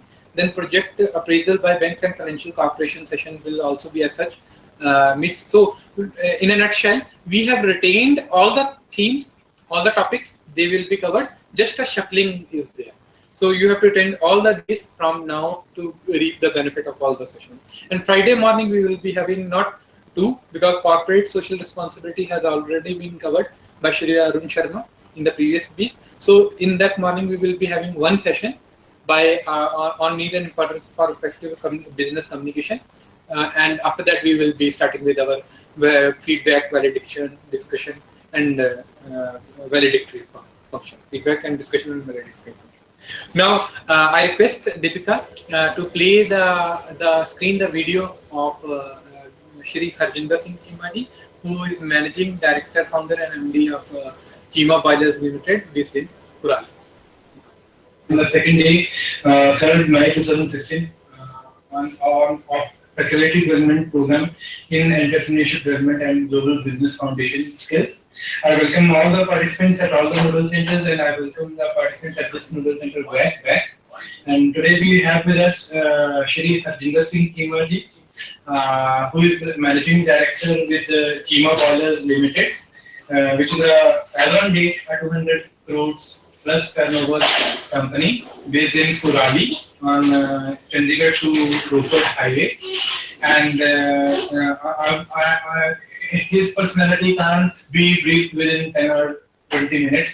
So you will realize once you go through the session. But as I will just narrate the experience how I met him. I met him during a conference at JW Marriott when I was accompanying one of my friends. And at that time, Kima sir and one of his colleagues were very much spoke on the topic why youngsters can't take the good projects such as defense-based projects and contribute to those projects from their engineering colleges and polytechnics. So I was very much inspired during the tea session. I interacted with him, and he dropped me an email that for improvement in technical education, for motivating the students towards entrepreneurship. I am always there, and if you feel like you wish to have my contribution in any aspect of imparting education or sharing of experiences, I will be happy to share. And since then, he's a regular visitor to my programs, and maybe interacting with the diploma students, maybe engineering teachers. And his speech and his talk is very much inspiring, and I'm sure there is a leader in him, there is a owner of a company in him, there is a more than that, there is a creative and innovative person in him, an innovative engineer that has not only built upon his family as a joint family, but also has contributed towards the society also, and he has given employment to a number of people in the area where his company is situated, and from other states of the country also. I welcome you, sir, humbly to this session, and without taking any much time between you and the audience, I request you to be here with the participants. Thank you, sir. Good afternoon. I'm thankful to NITTT for giving me this opportunity to share my views with you. When I was young, from 6th class to 10th class, we were having wooden desks. So my next desk mate was Shonan Singh, who is retired general today of army. He was a nephew of Shahid Bhagat Singh. So since we were both children, 6th, 7th, 8th, 9th class, always we were talking about the country. We should do something for the country. We should do something for the country. How his name was Shonan Singh, because सरदारों के नाम पर भी शनान सिंह होते नहीं है. वो शनान उस पायलट का नाम था जिसने पहला जहाज एरोप्लेन डाला था चिमनी में शिप की, शिप को डुबोने के लिए ब्रिटानिया के. तो इसलिए जो है उस टाइम पे वो 14 साल की एज से पहले जिस बंदे के अंदर जो लगन हो जाती है वो ही बाहर रहती है. तो वहां से मुझे ये लगा कि भाई हमने कुछ कंट्री के लिए करना है. उसके बाद मैंने मैरीन इंजीनियरिंग करी. मैरीन इंजीनियरिंग में हमारी फाइनल ईयर में 1 साल की ट्रेनिंग जो है वो शिफ्ट होती है. फाइनल शिपिंग की ट्रेनिंग के दौरान मेरी कैप्टन से इंटरेक्शन हुई. तो मैंने कहा सर हमारी क्या कंट्रीब्यूशन है सोसाइटी को. शिप का चीफ इंजीनियर रिटायर हो जाओ और जाके चंडीगढ़ में कोठी बना लो और फिर कुत्ते को. तो कैप्टन कहता है कि फिर तू ऐसे कर, तू वो शिप खरीद ले और देश की सेवा कर. तू देश की सेवा करना चाहता है. मैंने कहा सर शिप थोड़े ना आदमी खरीद सकता है. अरे शिप में नौकरी मिल जाए इतने क्या करें, आदमी नहीं शिप खरीद सकता. कहता नहीं खरीद सर. मैं कहना कहता सवेरे मेरे ऑफिस में आना, मैं तेरे को बताऊंगा एक आदमी का नाम है, उसके 100 शिप है. वो मैं डरता सवेरे 8 बजे उसके ऑफिस में गया तो उसने मुझे शिपिंग कॉर्पोरेशन के चेयरमैन का नाम बता दिया और 125 शिप्स थे. फिर मैंने उसको नेक्स्ट क्वेश्चन ये किया कि 125 शिप एक जिंदगी में नहीं खरीद सकते, क्योंकि देखो 30-40 साल तक तो बंदा बड़ी मुश्किल सेटल होता है और 60-65-70 साल में वो रिटायर होता है. तो इतने साल जो 30 साल की वर्क है उसमें 100 शिप कैसे खरीदेगा. तो मैंने कहा सर इसके 40-50 इसके बाप दादा के होंगे, 40-50 इसने ऐड ऑन किए होंगे. तो उसने मुझे कहा बच्चे जिसने जो करना है वो एक ही जिंदगी में करना है और इसने एक ही जिंदगी में 125 शिप खरीदे हैं. तो मैं तो उस टाइम 22-23 साल का था, बिल्कुल यंग था. तो मेरा दिमाग घूम गया कि भाई ये कैसे पॉसिबल है. अगर इसने 100 शिप खरीद लिया है तो क्या मेरी एफिशिएंसी 1% में नहीं है? तो क्या एक में शिप नहीं खरीद सकता? मैं क्या इतना क्या गुजरा हूँ, तो मैंने सोच ही डिफरेंट वे में शुरू कर दिया। अभी मेरे घर वाले बहुत परेशान कि यार इतनी बढ़िया सरकारी नौकरी, कमीशन, रैंक, जिंदगी भर की पेंशन, उसको छोड़ के आना तो महामूर्ख है ना। फिर वो कहेंगे नहीं नहीं तुम करो जाओ। फिर क्या हुआ कि मेरी वाइफ की नई शादी हुई थी, मेरी वो भी बच्ची थी 18-19-20 साल की।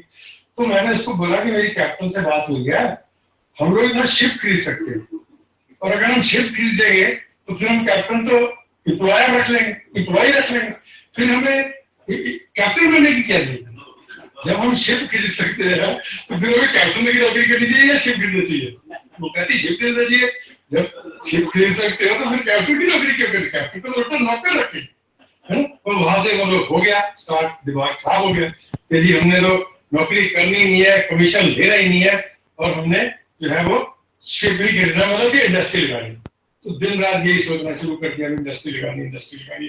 तो एक मेरा और ऑफिसर था, उसने कहा भी हाँ कीमत तूने नहीं करनी नौकरी, पक्की बात है। मैंने कहा हाँ पक्की बात। कहता मेरा परवाणु में प्लॉट है, तो वहां जाके इंडस्ट्री लगा ले, और मैंने तो 20 साल अभी नौकरी करनी है, 20 साल में इंडस्ट्री चल जाएगी, उसके बाद हम दोनों तू जैसे मर्जी कर लेना, चाहे मुझे पैसे दे देना, चाहे आदि कर लेना, चाहे नहीं कर लेना, जो मर्जी कर लेना। तो मैंने सोचा यार तो बहुत आसान काम है। अभी मेरे को 1 हफ्ता हुआ सोचते हुए, 1 हफ्ते में मुझे इतनी तगड़ी मतलब वो लिंक मिल गई है कि इसमें सीड मनी चाहिए नहीं, क्योंकि अगले का प्लॉट है, सीड मनी रिक्वायर्ड नहीं है, लोन मिल जाएगा, इंडस्ट्री चल जाएगी। वो तो सीड वाले बैठे ही है साहब पीछे, है ना। तो मेरे को मतलब उस तरह से घूमने शुरू कर दी। फिर क्या हुआ कि एक बार मेरे को कैप्टन ने कॉलगेट की प्लांट में भेजा। अब कॉलगेट पामोलिव बहुत तगड़ी इंडस्ट्री है, आपको पता ही है। उस टाइम बिना का गीत वाला चलती थी, उस टाइम टीवी टू भी ट्रेनिंग 1 घंटा गीत वाला चलती थी।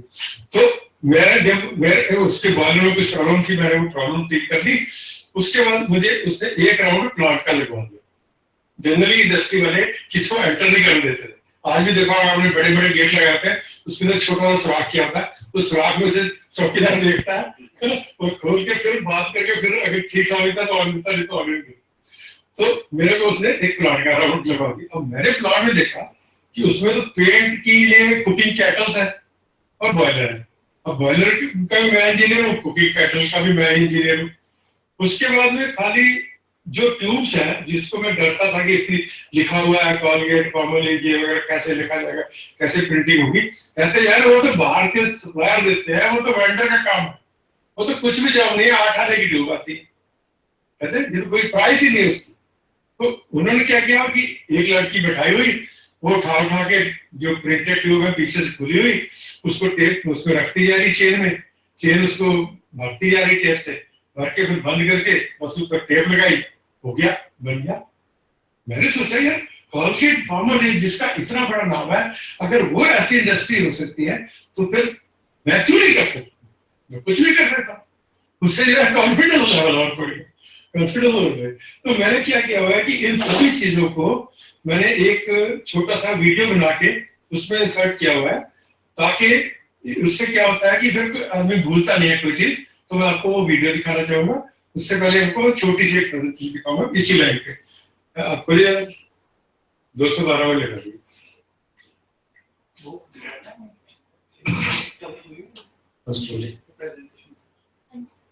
अच्छा से लिखते हो, ये फर्स्ट वाली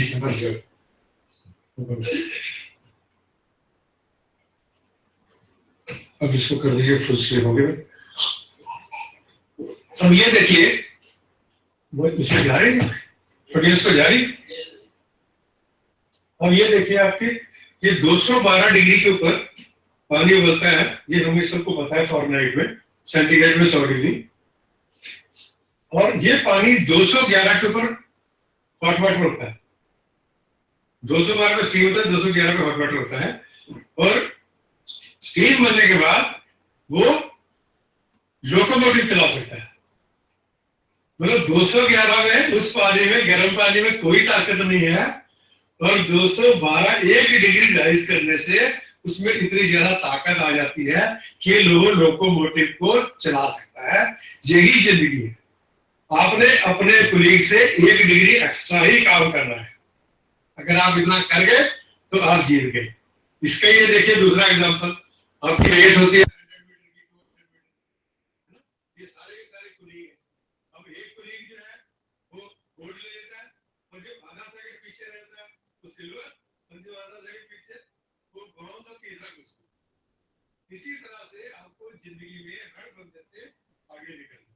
दूसरा फार्मूला वन कहा है, जो फर्स्ट आता है वो 12 लाख करोड़ 6 करोड़ रुपया उसको प्राइस है, और जो 1.5 सेकंड पीछे कर रह जाती है उसको 6 लाख करोड़ रुपया। तो उस 1.5 सेकंड की कीमत जो है वो 3 करोड़ रुपया है। यही जिंदगी है, यही फर्क है जिंदगी। ये बंद करो। अब दूसरी आपको दिखाता हूँ। अब दूसरी दिखाता हूँ। फिर से चलो। इसको वो उसी में है, नेक्स्ट अब मैं आपको ना एक वीडियो दिखाता हूँ 10-15 मिनट का, उसके बाद फिर हम लोग डिस्कस करेंगे एक एक पॉइंट को।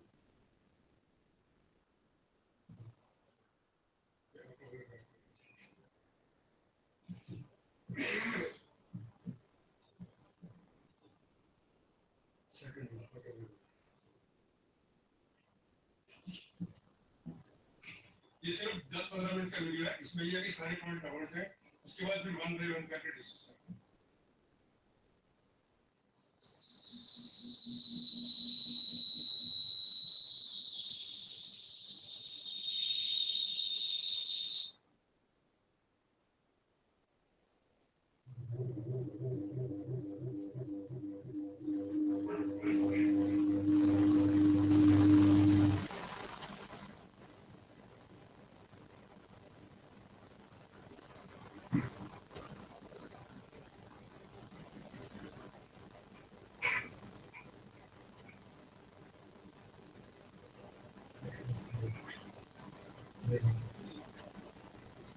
तो आ जाएगी।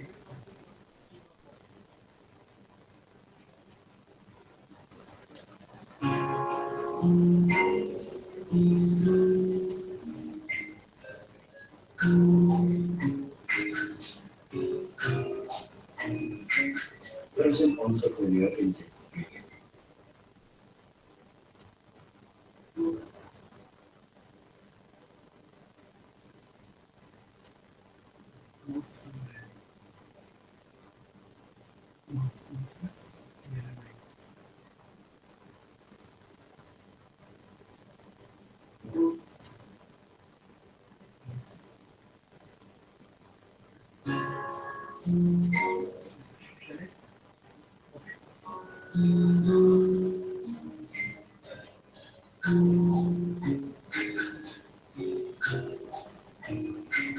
There's an entrepreneur in you.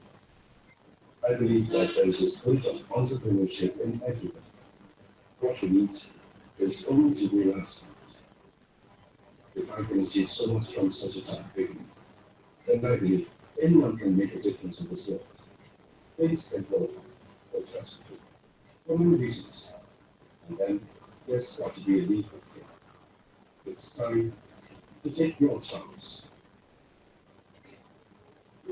Agendas in China, Chairman, China Wireless Limited, a living legend of passion, ambition, and determination. A passionate entrepreneur by heart and an innovator by instinct, Mr. Agendas in China is a living embodiment of determined and dedicated industrialist. We're not just blessed to do big in life, but achieve it despite all odds. Here is a brief story of this extraordinary person to motivate and help you find the entrepreneur inside you.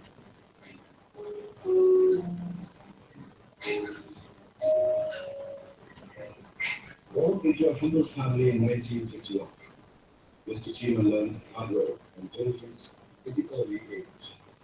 Although he faced a lot of hardship to sustain, but never faded away from good practice and emerged to win in every work of life.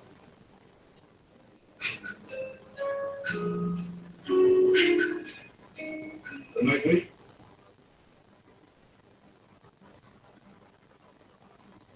Shipped from Pakistan to India in 1937, amid the chaos of partition, did not discourage Chima family. It was the time when they learned to make the world without basic resources of life. though the family had no shelter and money at that time, but they were determined to fight it out.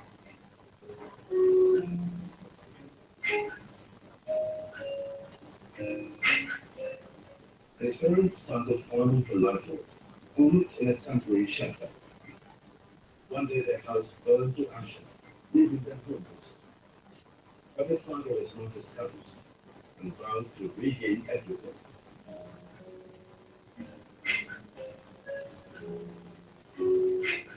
At the time of fire incident, Mr. Chima was in fourth standard and was away in his uncle's house on the weekend.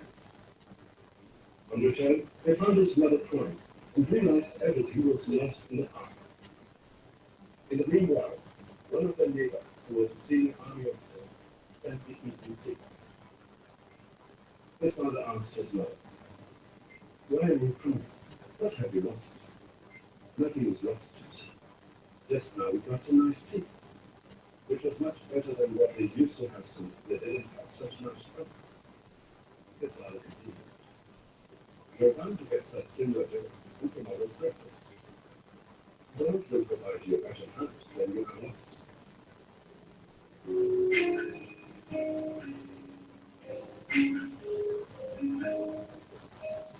Mr. Chima's primary education started from a village located in the far interiors of the Rai region, Nainital. The natural environment gave him a lot of positive energy to move ahead in life. His illustrious career makes it clear that whoever is passionate and determined can change the adverse circumstances in his or her life.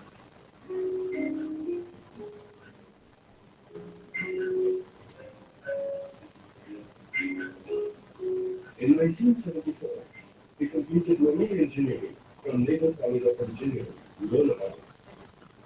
The commitment, discipline, and professionalism he learned from the course improved his personality, which also made him rock solid like a soldier to handle every sort of situation in life.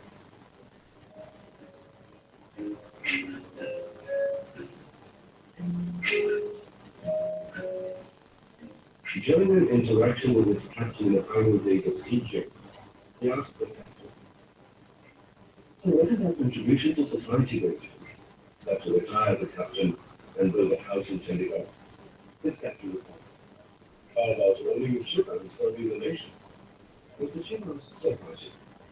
"But how am I supposed to own a ship that costs in crores?" The captain replied, "If you feel it is not possible, come to my office, and I'll show you the person who owns more than 100 ships." Next morning, we went to Captain's cabin, where he showed him the name of the person and the list of ships that shipping corporation owned. Mr. Chima was amazed, and his next question was, "Is it possible to create all this in one life?" The answer to this question was, "Everything is done in one life only."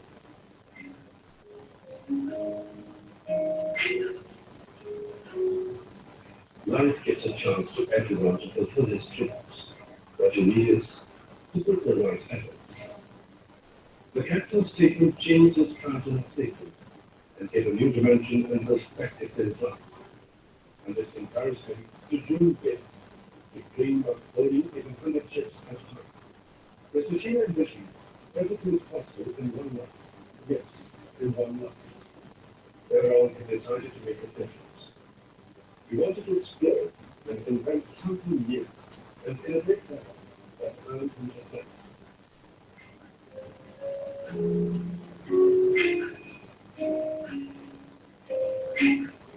In the early days, there was no TV. Radio live was the only mode of entertainment from 8 to 9 p.m. COVID used to sponsor dinner for people, the most expensive sponsorship. Once Mr. Chima happened to visit COVID underground to attend to the farm. The chief engineer was kind enough to take him around the farm with a offering and lavish lunch.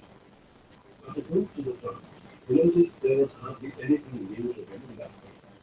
It was having a garden, and few baked cooking trays, and few lines of grill and prep, close to toothpaste tubes. The printed tubes and packing boxes were supplied by vendors. He had imagined COVID to have a big manufacturing plant but it's surprisingly small product gave him the confidence and the inspiration that he can also put a small unit which can command many things with a passage of time. It should be a big lesson for the entrepreneurs of today that only big investments cannot earn success. The management skill and innovative approach are necessarily needed to take the business ahead.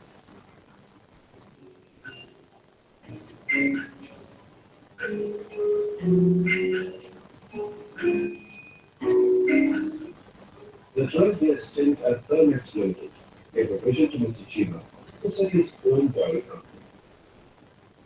Mr. Chima was deeply obsessed with his mission and spent many sleepless nights in the pursuit of his dream.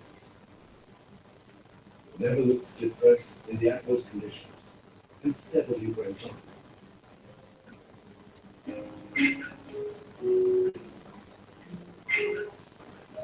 He was offered a handsome job at West Coast School by Logan Machines, and during his time he was killing his son.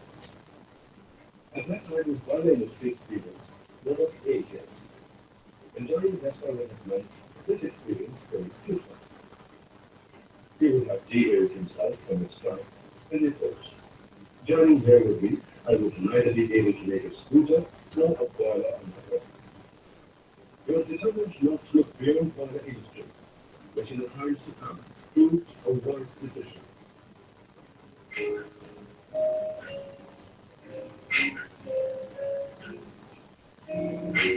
Life tests your strength and determination every day. Those who survive the difficult days, never give up or succumb, are the winners. And the luck favors only those who are brave enough to help themselves. Even in difficult times, Mr. Chino never relied on shortcuts to success, but believed in hard work to make his way. He did not want to follow conventional paths, but carve his own path through innovation.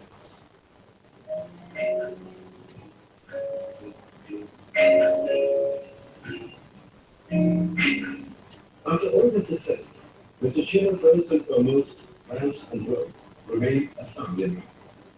I always was to live in China. I was elected first for the support of any business. In the initial days, because a meeting of all the clubhouse ladies, not with them. I fully understand that staying together is difficult task. An individual's liberty is at times affected. However, the strength of progress lies in staying together. But I personally guarantee you that if you all stay together for a period of time from now, I will ensure each of you.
does it matter?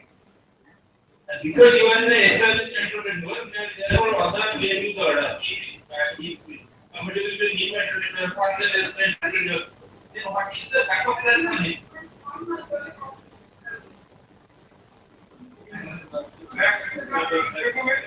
Backup तो होने चाहिए, backup होने चाहिए.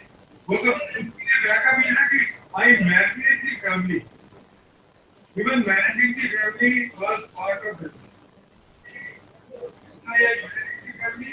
We were all together. When first I continued the job and asked my younger brother to start the industry, which he started. Then currently he started. I continued the job. Then slowly when that industry became working, then I adopted. So you have to plan. It's all planning. Like I told my younger brother to. They have done BSc, they want to do MSc and become doctor, but also to do marketing and sales management. Another was to this economics. So that one house member is engineer, one is marketing person, and one is account person, so that we can start the industry. The planning right from 1974. But everybody for last 2 days, everybody are motivating to be an entrepreneur. This type of backup plan, backup strategy. And now the things are very easy because the bankers were sitting here from me. Now the government is giving very much high. Whereas in our time, banks were not giving even 1 paisa. Now the things are so easy, very easy. Take my example, I started my business in 1990, and from 90 to 99, my turnover was only 2 crore. So from 2000 to 2007, it was 200 crore. So in 2007, bankers called me in Taj Hotel, Chandigarh, given me a drink and a dinner, and told me and asked me, sir, how come in first 10 years you managed only 0 to 2 crore, and now you went from 2 to 200? You are the same person. I said, for giving me limit of 2 lakhs, you have consumed my 2 pair of shoes and still not given. And today you are offering me 50 and giving me 20 crore limit. So that is what things change. Thank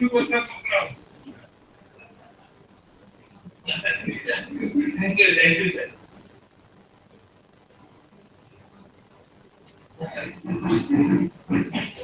Do ask any questions. The time is there, I am there for you. One question, sir. Sir, you have done very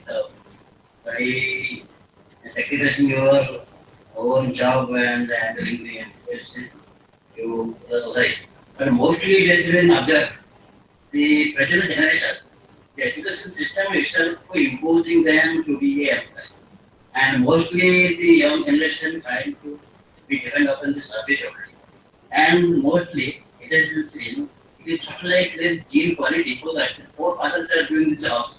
They are also declaring to the job itself. So what if the external imports, the force that has to be imposed by the education system to the generation, so that they will be spontaneously interested to be a self-dependent or any other job that they get. What is the process to implement that? Well, my example is that when I wanted to leave the job, my whole family was very much against it because they were telling you are the coolest person on the earth because you are leaving a government commissioned job. Your retirement is the captain. So one of my neighbors who was a commander in the Navy, my father told him to just teach me the lesson and he asked me to meet him. So I went to him and he asked me, "Beta, तुम क्या करना चाहते हो जिंदगी में?" मैंने कहा भैया मेरे को कमांडर या कैप्टन तो नेवी बनना नहीं, मेरे को तो शिप खरीदना है। वो मेरे को क्या समझाता? वो तो बेचारा गया, हवाई खत्म हो गई। वो मेरे को क्या समझाता? उसको तो अपने कैरियर खत्म हो गई। उसने मेरे डैडी को बोला, "तो जो करना करने दो।" ठीक है ना? बोले confidence is must, confidence is a pride move. Rest all things will come. And like Hitler, no entrepreneur, only entrepreneur. Yes. Okay.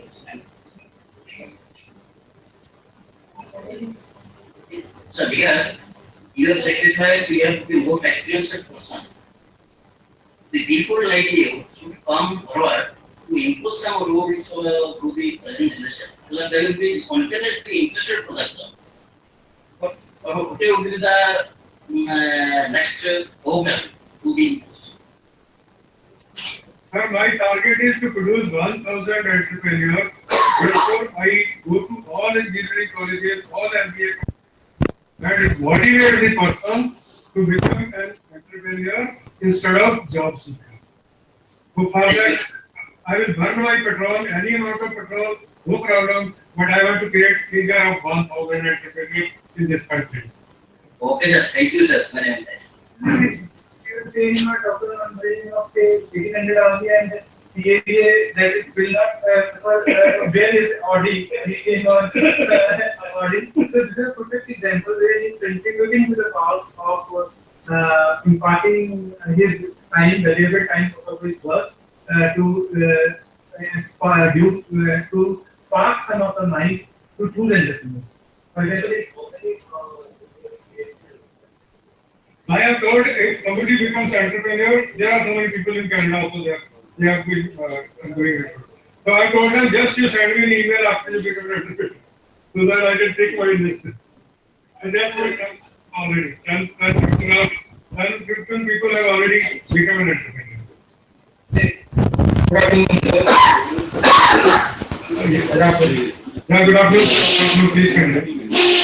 Actually, tell me how to convince my parents to become entrepreneur instead of using a second job. How I am convinced? No parent will agree. No teacher will agree. No friend will agree. You have to trust yourself. You have to trust on yourself.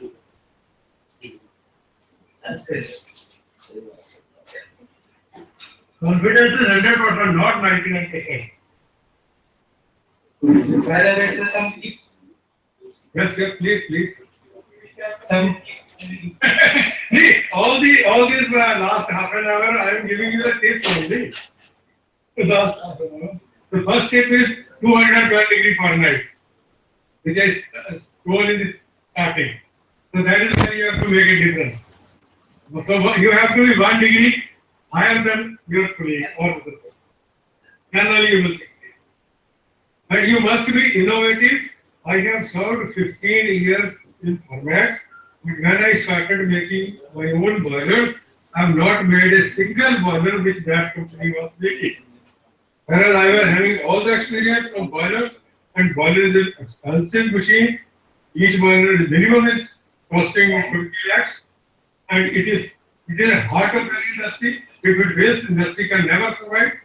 So when I started making boiler, I told my people, we don't want to make that boiler which that company is making. We want to make something better than that. So my people told me, sir, no, we should not take risk. That is a proven product in the market.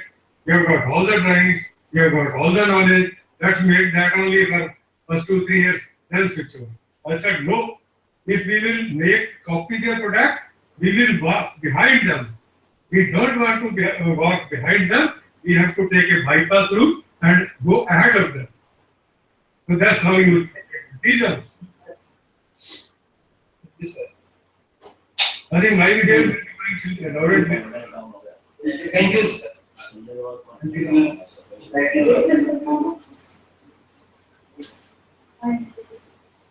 Good luck. Thank you, sir.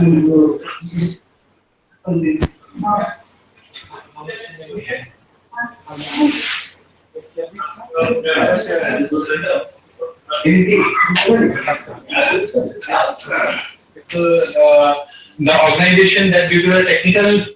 Okay, thank you very much. I hope physically he has not been with us since he is out to US, but through the technology, this session was already recorded and preserved in our online portal through which we have relayed it. But we can make out that as per him that there is no shortcut to hard work. So hard work is there. He has gained expertise also and perseverance also. Yes, sir. I hope it must have answered many aspects that may be in your mind pertaining to entrepreneurship. So with this, I feel so it's 12:45, 55 in fact, in our watch. So 1:45 we will be connecting back. So we break here for the lunch. So 1:30, our next expert will be here by 1:30. For 1:45 we have given you 50 minutes for the lunch, and 1:45 we have to be back for the next session. Okay, thank you, thank you.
1:45 timing.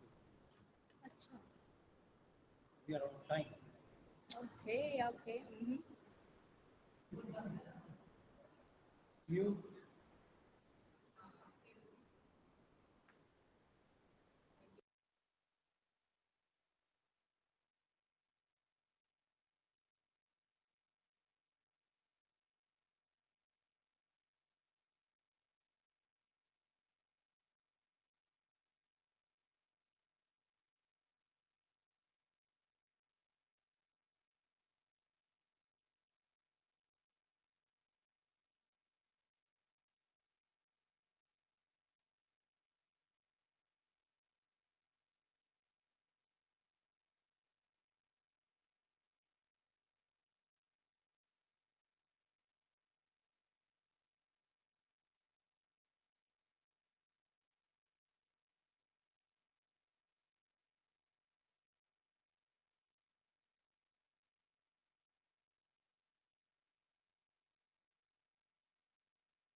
Gandhi Engineering College, are you with us?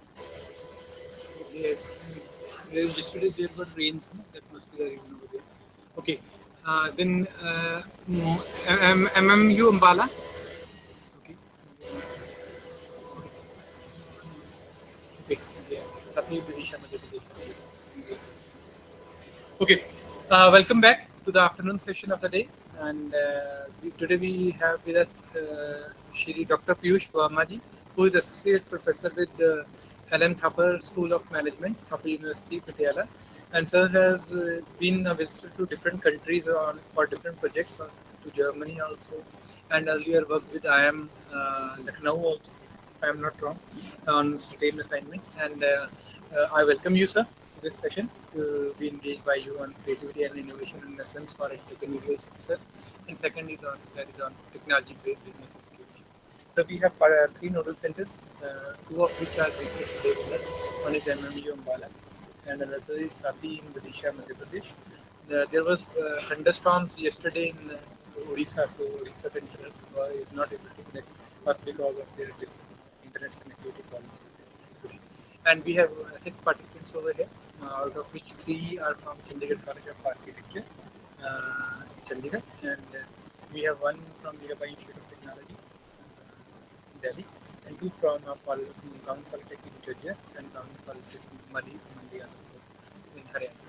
So this is the background to the participants. Now I welcome you and request you to engage your session. Thank you.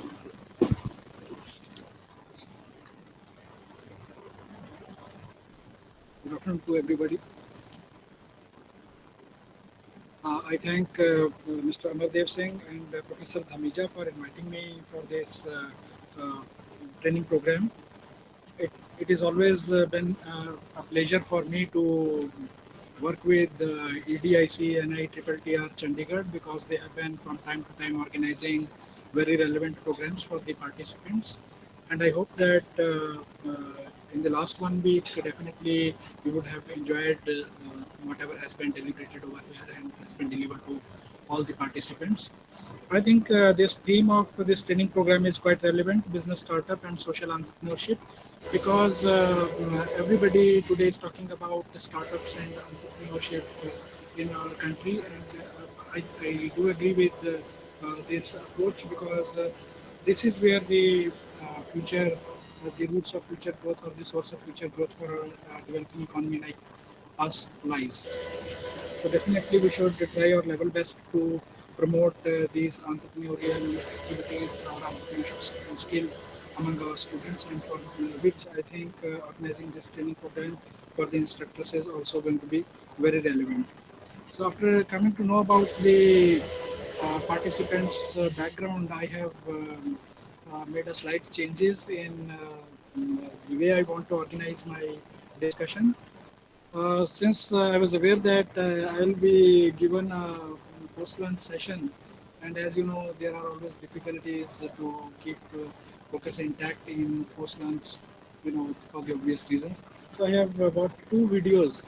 So I think that would make the note a bit light and then maybe provide me a sound footing to further engage with the discussion. So the changes which I have made is, would you please play for us the second video?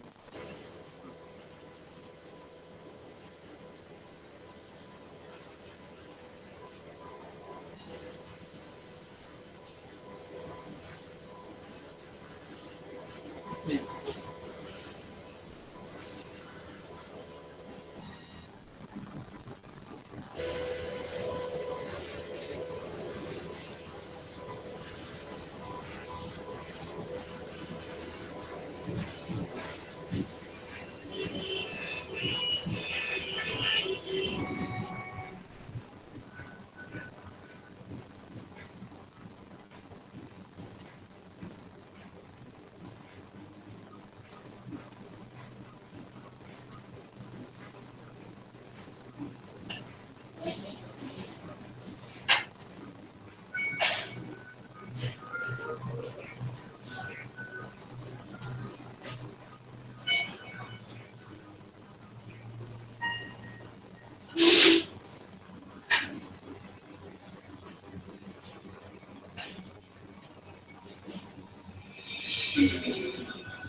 For playing this video. How many of you have earlier seen this type of technologies?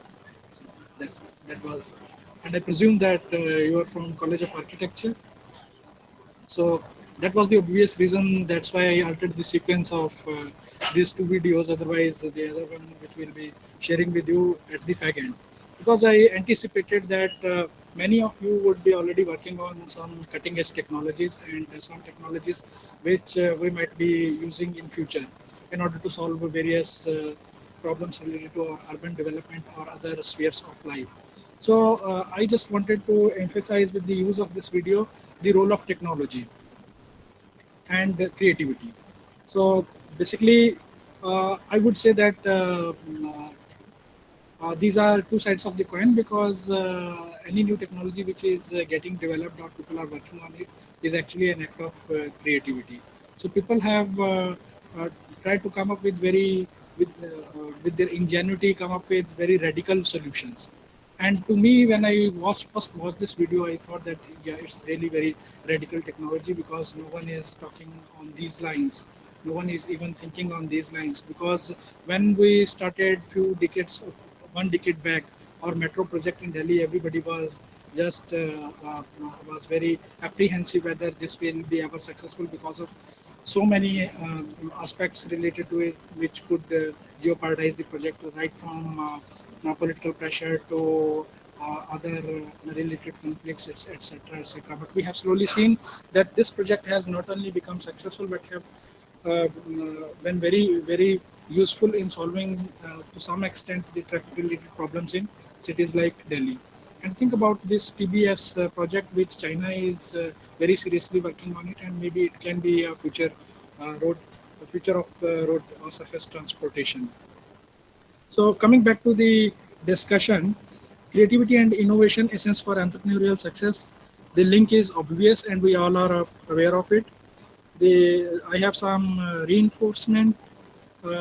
which already you might be knowing. So I would just pass through all these points very quickly, and then we'll try to spend more time on the main argument which I'm going to make at the back end of the presentation. As we all know, creativity is all about making connections. That means thinking beyond oblivious, linking various things which are scattered out there, various ideas, bridging them, and putting them together in order to solve some problem at hand. It's about relating two things that were previously totally unrelated. That's how we are talking about that. It's about making connections between the new dots. So it's a step beyond association. It is simply not a simple correlation, or simply we are putting things. Rather, we are just trying to operationalize the diverse uh, knowledge which we all might be possessing. So one author, Kostler, has in his book The Act of Creation, has called this type of operationalization of the body of knowledge from two different spheres as bisociation.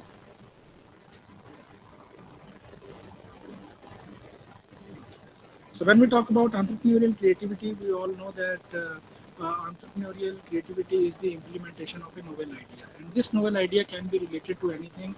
It could be related to a new product. It could be exploring or identifying or creating new markets.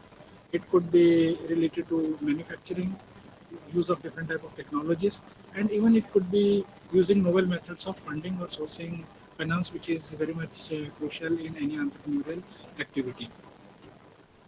So when we talk about the components of creativity, then what comes to my mind is the three different types of skill sets or uh, attributes which must be uh, which individuals must possess in order to be creative. This is one is technical expertise. That means one should have a very sound and in-depth understanding of his own technical domain. So I would just like to share with you, a few weeks back we invited one of very renowned professors from technology entrepreneurship from University of New Mexico, Professor Stephen Walsh. And he also, Professor Stephen Walsh has a very vast experience in sphere of high-tech entrepreneurship, and he was emphasizing one concept, which is the concept of T professional. So we all know how T looks like. It is a horizontal bar connected with a vertical bar. So that means that this simply says that having one's domain knowledge, which is a vertical bar, is not enough. Maybe in order to make most of it, or make use of it, or to think about new methods, or to work on the lines of bringing new or developing new technologies, one must also have an idea about what is happening in other spheres of knowledge or in other spheres of technology, because this type of a cross hybridization may help. So technical expertise is very important. Creative skills person should possess, because if this skills, if this technical expertise is not thought in a new context or is not operationalized in new context, maybe then will not be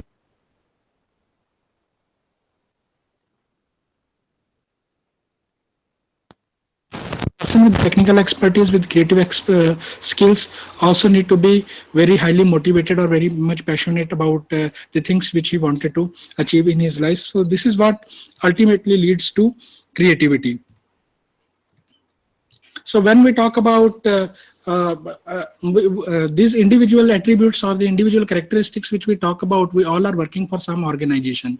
So therefore, simply we cannot conclude that a person having possessed these attributes like technical expertise, creative skills, as well as a very high degree of motivation will simply be successful in any context. It is not like that, because the organizational environment plays a very significant role. So that means organizational environment is like a fertile ground in which if a good quality is shown, then that it will flourish like anything. So if we have to understand what is this organizational environment, then I think the way it can be, organizations do have, could be infrastructure, these resources could be technology, finance, access to highly skilled people, etc. Then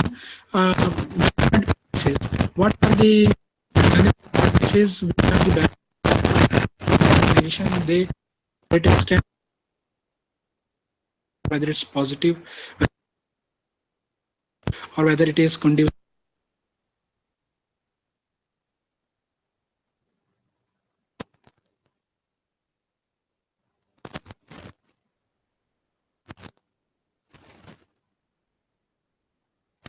differentiate organizations on the basis of the type of motivation which they have to do extraordinary things in their sphere of chosen. And one obvious example which comes to our mind whenever we compare the efficiency and productivity of public sector and private, we always like lots of incentives, and we are referring to that organizational motive.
Okay.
which use these knowledge, they develop processes and products to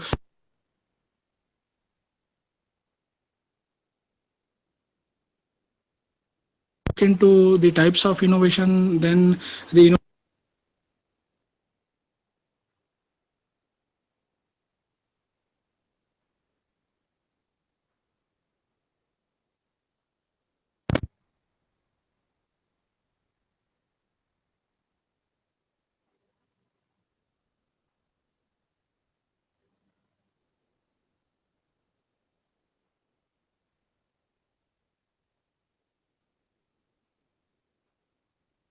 production innovations. That means the practices which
knowledge capability.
point, because ourselves that if this we may lose something, we may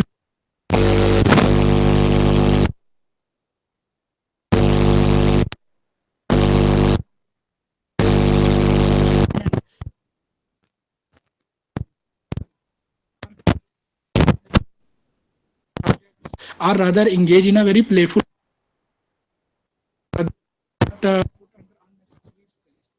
a sense of humor, spirit of adventure, vivid imagination, to see connections, ability to play with seeming separate basis of knowledge. I think this all can be very helpful in moving forward. So this is what we mean by attitudinal capabilities. The third capability component which we have discussed in our schema, which leads to creation of innovation capabilities, building creative capability. So creativity, there may be different viewpoints as far as the creativity is concerned. Few people argue that the creativity is something with which individuals are blessed with, while others say that people can be made more creative by doing certain positive actions. So what we are talking about here is that even these creative capabilities can be developed. So how they can be developed? By using different types of techniques. For example, making available a set of techniques like lateral thinking to aid forcing together separate basis of knowledge, whether thinking on different lines, thinking on whether we can apply a different technology, is there some other body of knowledge from where we can take clue in order to solve this particular problem. Not many people would like to take that route, but if people are encouraged, that will help in building this creative capability. Similarly, communication is one very important aspect or a tool for building creative capability. It means enabling both formal and informal channels of communication to bring together different types of knowledge. And as I have earlier taken a case of public versus private sector, we all know what type of hierarchical organizational structures are there in which we work, and sometimes it is more difficult than just saying that because people are not open to new ideas. So at times we ourselves are under so much stress or under fear that what if we speak openly our mind out. So this hinders creativity. So what is important is like both the formal as well as informal methods, channels of communication, so that different kinds of knowledge, and this can be done by making use of information communication technology. Maybe simply a Dropbox can serve the purpose. As we were talking gone are the days when organizations used to keep one complaint box and one suggestions box. So because people are more open when they are anonymous. So when they are not identified, they can speak their mind out. So similarly, without the fear of losing their reputation, people can experiment and people can share new ideas, which they might be apprehensive of sharing in other formal methods. Similarly, providing innovation space is also important to build creative capability. So what do we mean by innovation spaces? Creation of physical or virtual spaces where knowledge and ideas can intermingle in a relaxed and informal manner, leading to creation of new knowledge. So this is very important. Ideas can intermingle in a relaxed and informal manner. So generally, every idea, somewhere I read this, that the biggest pain is the pain of new idea. So what does it mean? It just simply highlights that whenever we are faced with a new point of view or a new idea, the first thing which emerges is some sort of inertia or some sort of a resistance to accept that new idea. So this really kills innovation. So therefore, providing this innovation space to their to the workers, co-workers, or employees can be helpful in building this creative capabilities. So how do we define this creative capability? Is the ability to bring together various types of knowledge in a novel manner is what this capability represents. It comprises tools, techniques, and enablers. So different organizations across the world are trying to experiment with very novel techniques, methods, or manners in which this creativity, this aspect can be boosted.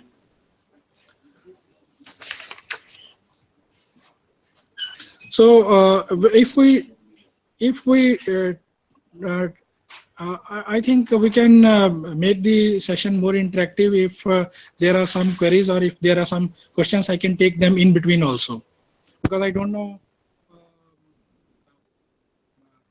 where I should stop, because this innovation and creativity is one topic which we can talk about, I think, for a longer duration also. But Amardev, what do you suggest?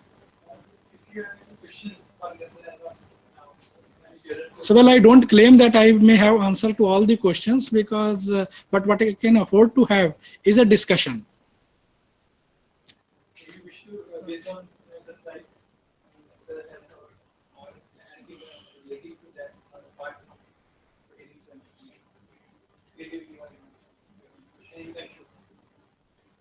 So, like, for example, I have so far basically argued that in order to build innovation capabilities, and I think I think all of us are from academia only, or are there people from industry? So academia only. So that means at times we are teaching this subject, creativity and innovation, to our students, but we ourselves are not very much creative. And as you can see from my presentation, I am also not that creative with my presentation. But being in academia, we are tasked with to create innovation capabilities which nation is looking forward to, isn't it? So that means we all have a common challenge. So when we are interacting with our students, we lecture them, we tell them about stories and so many different aspects, but at the end of the day, the reaction is almost same. So they come out of a creativity and innovation session rather in a very saturated state of mind, instead of that type of thing. So what I have argued in my discussion is, to build innovation capabilities, three types of capabilities are very important. One is knowledge capabilities. So that means when I cited this example of Professor Stephen Walsh, who emphasized on this concept of T professional. So that means if we are teaching, say for example, a subject like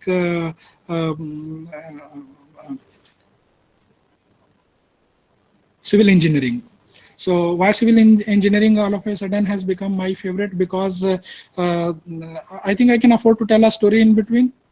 That would help. That would be helpful. So what has happened? Thapar University, in our university, we have been for the last 2 years trying to develop that type of entrepreneurial focus among our students.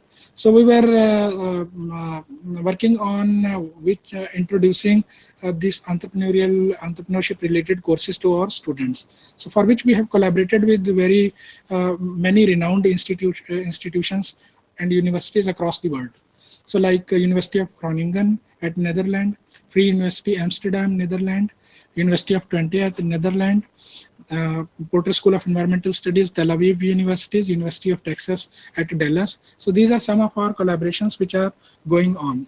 And after 2 years of deliberation and this exercise of developing a course, this year we have introduced innovation and entrepreneurship as a core course in all our engineering branches.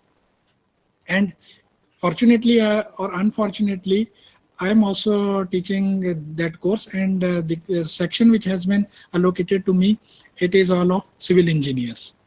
So after the introductory session, one student and all the students are from third year civil engineering branch. So one student came and he just asked me, countered me with this question that we are here to become civil engineers. Why are you teaching us this innovation and entrepreneurship? So I was thinking on it, and my take on this particular question is like, don't you think that entrepreneurship is equally relevant in any sphere of professional activity, regardless of the fact whether it's directly a business or you are working in some organization? Think about when we talk about civil engineering or architecture, are we not experimenting with new methods, new materials, new designs? So that means maybe we are building the same type of houses, but we are now experimenting with new material. The requirement of housing is the same, but now people want a new type of experience. So that means a person who is more open to new ideas, more open to new technologies, I would argue that he is acting as an entrepreneur. So that type of approach should be there whenever one embraces any profession, whether it's chemical engineering, whether it's because the way this innovation space is evolving, the new technologies are emerging with the convergence of many different type of technologies which may have roots in different other spheres. So this is very important.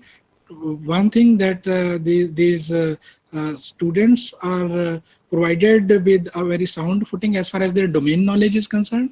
That means building knowledge capability is concerned, and then right type of attitudinal capabilities are also very much required.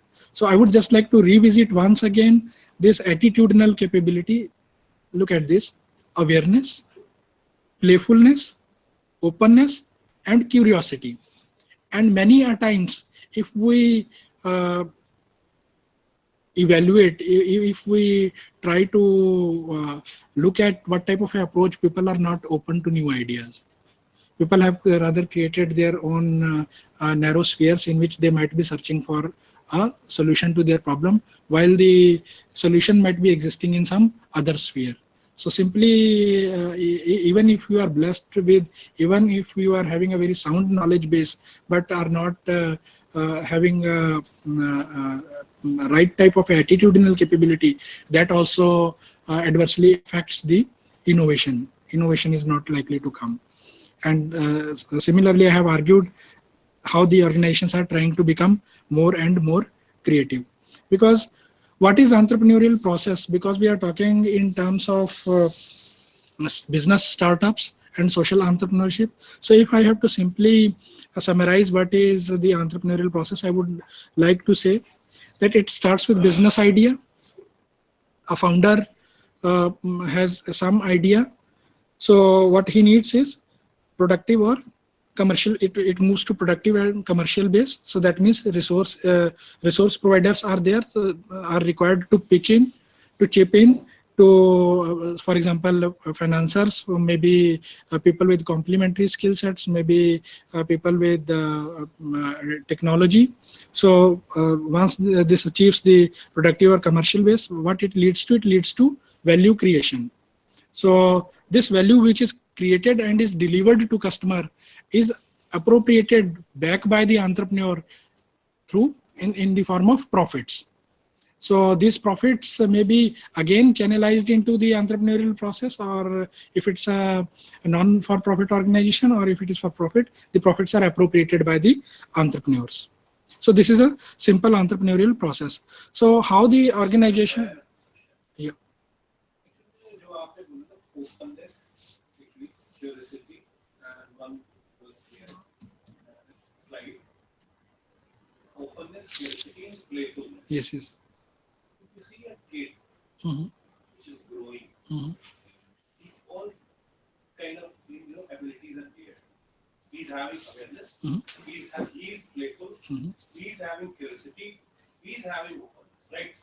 And then what happened in the school level? We kill all these things that we curiosity, we don't ask question, right? We kill. Openness, hide everything, right? From parents, from teachers.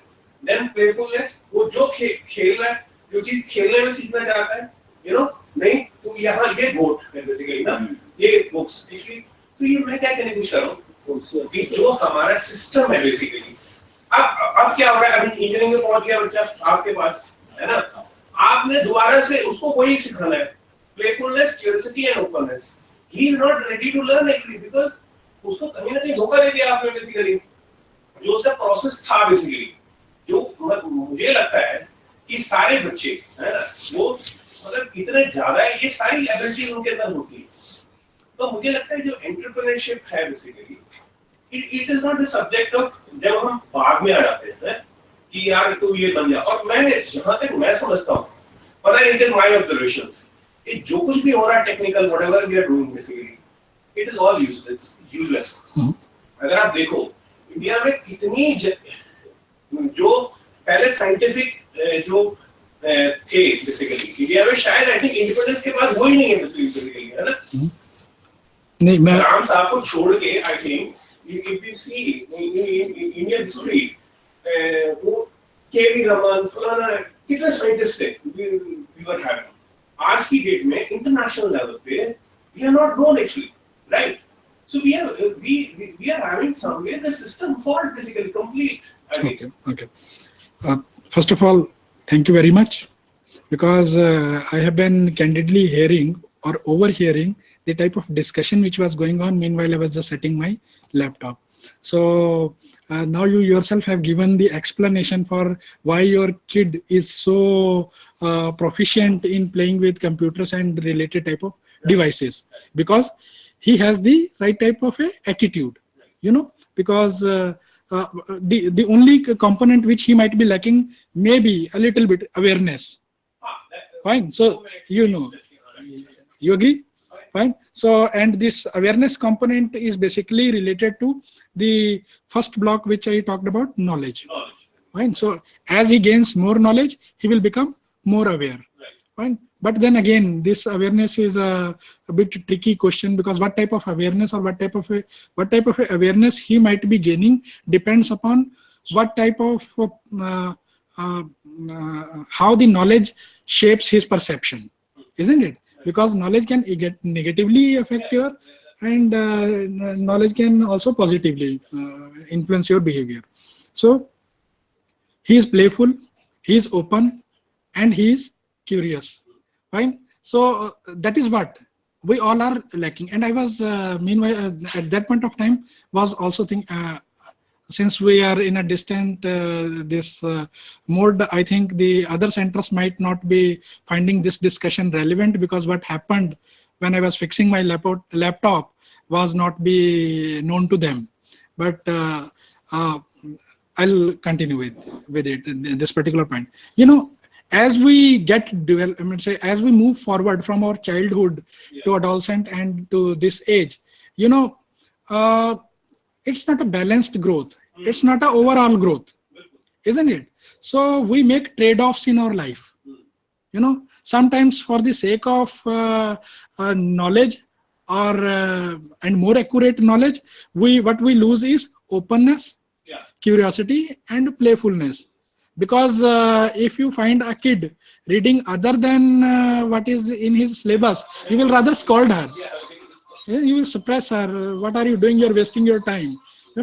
But who knows that what this kid is going to do after 5 years from now or 10 years from now. So maybe, this, I agree with you, but I would not like to take that position, as you said, that everything which is going on is useless.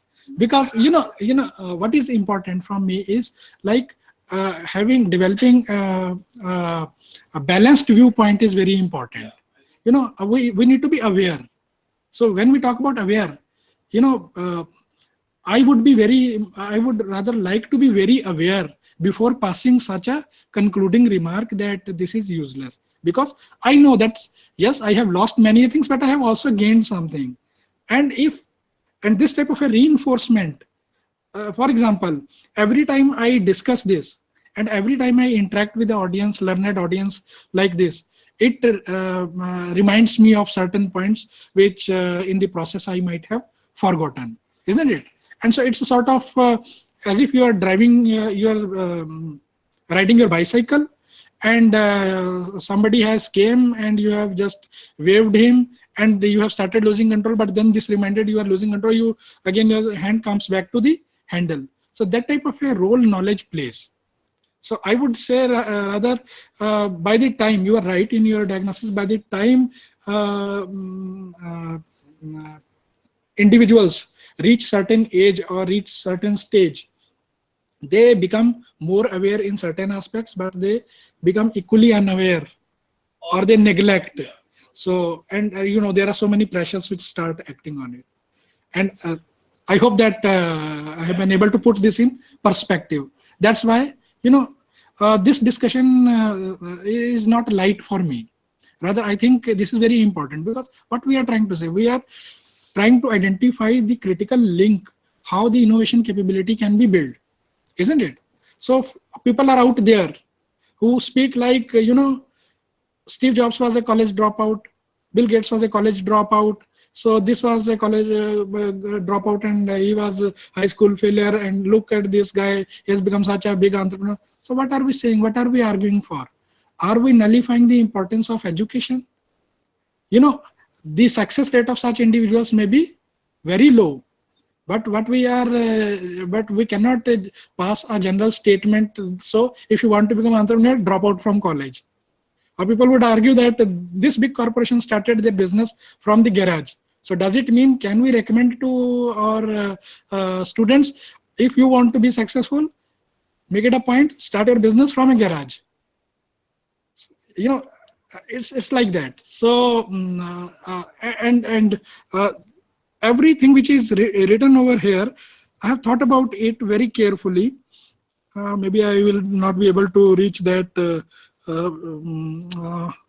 very quickly where it is. That means innovation happens. This reminded me of this point.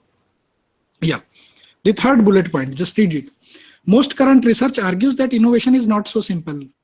कि भाई हमने ये कह दिया कि innovation दो तरह की होती है, एक होती है साइंस पुश, कि पहले साइंटिस्ट को एक मतलब एक कुछ नई नॉलेज डेवलप करी, फिर उसका हमने एप्लीकेशन डेवलप किया और उस एप्लीकेशन पे हमने एक प्रोडक्ट बना दिया, ठीक है?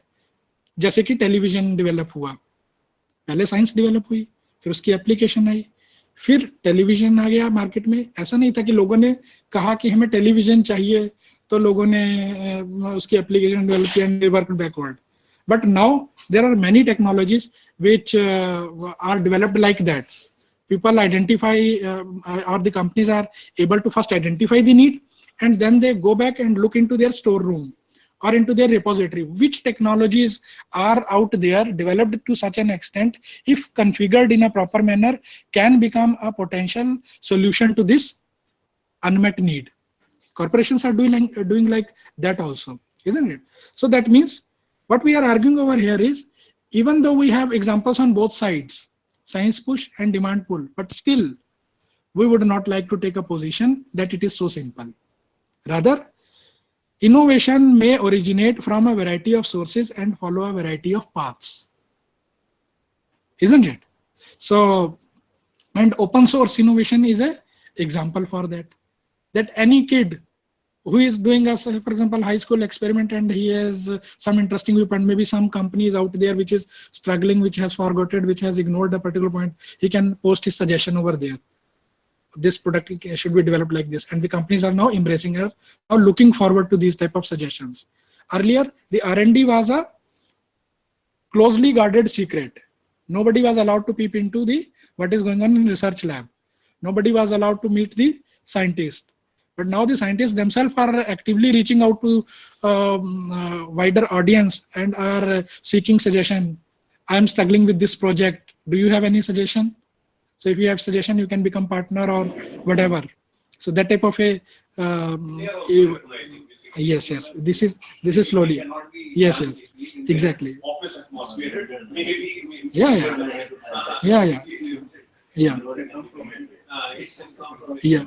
So there are many innovations which are happening in agriculture communities. Yeah, agriculture, grassroots innovations. People are talking about National Innovation Foundation at IIM Ahmedabad. Professor Anil Gupta, he has established this National Innovation Foundation. What it is doing, it is every year taking out a Shodh Yatra. So whereby this batch of students are going to villages in order to identify these type of innovations, grassroots innovations, and then they are maintaining a national register of grassroots innovations. So that means there are many solutions out there which I mean to say we are struggling to still find out a solution, but the solution already exists, but that is not known. And similarly, one interesting aspect is biomimicry.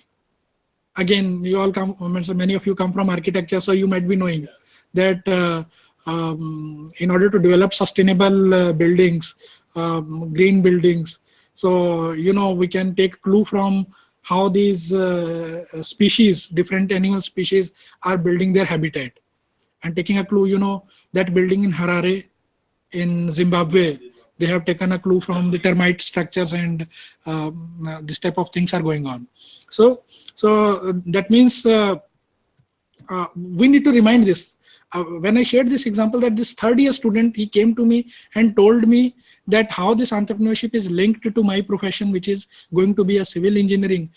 By this age, he himself has failed to identify this link. So maybe as an instructor, we need to remind him, and instead of what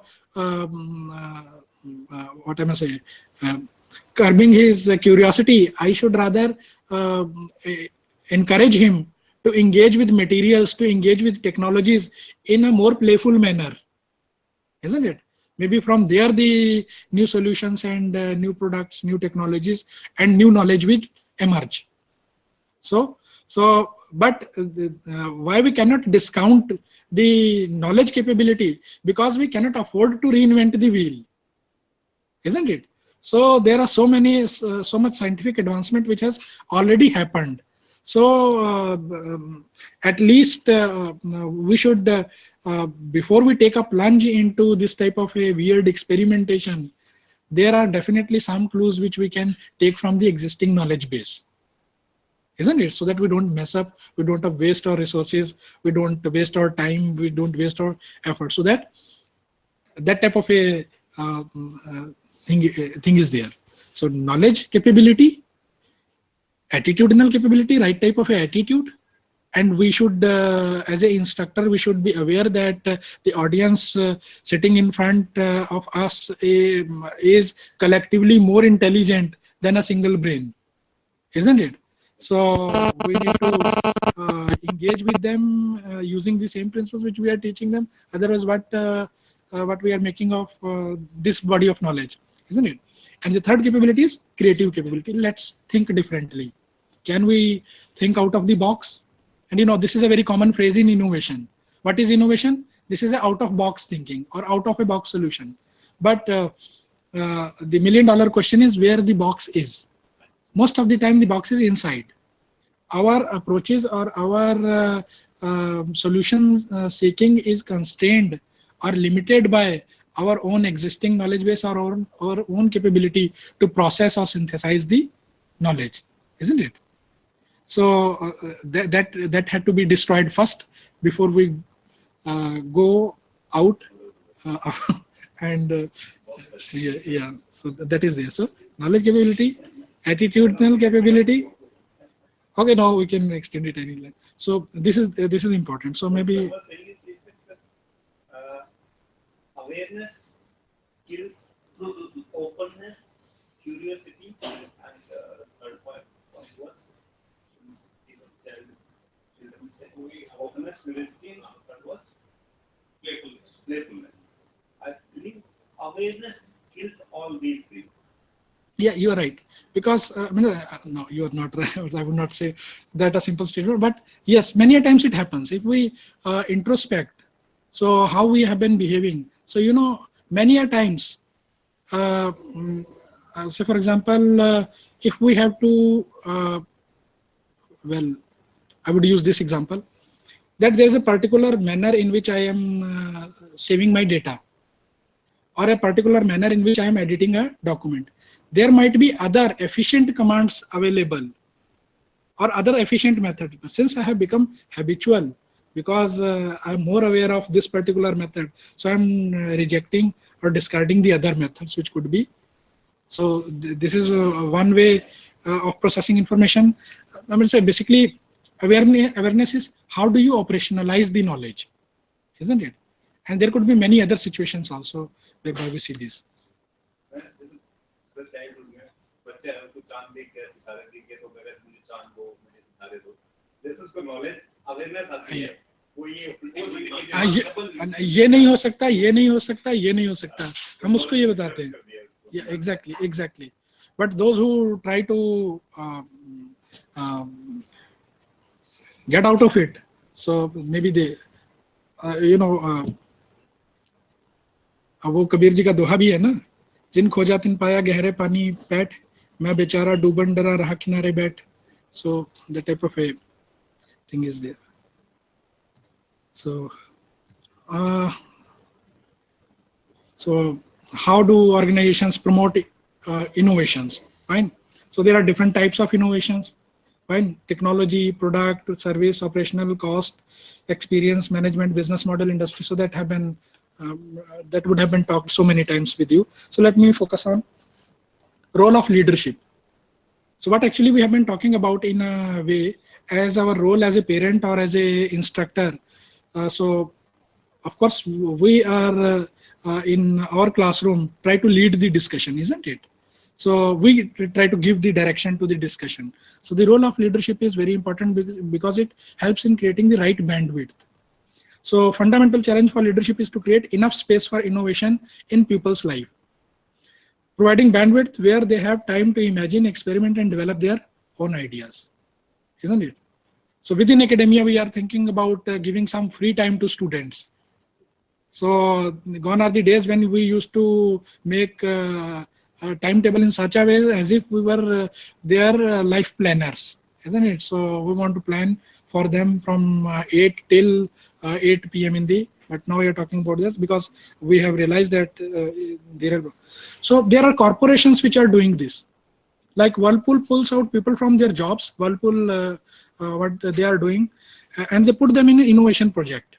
So for example, the type of routine jobs which people have been doing over a period of years, they are just identifying such people, such workers in their organization and putting them on innovative projects.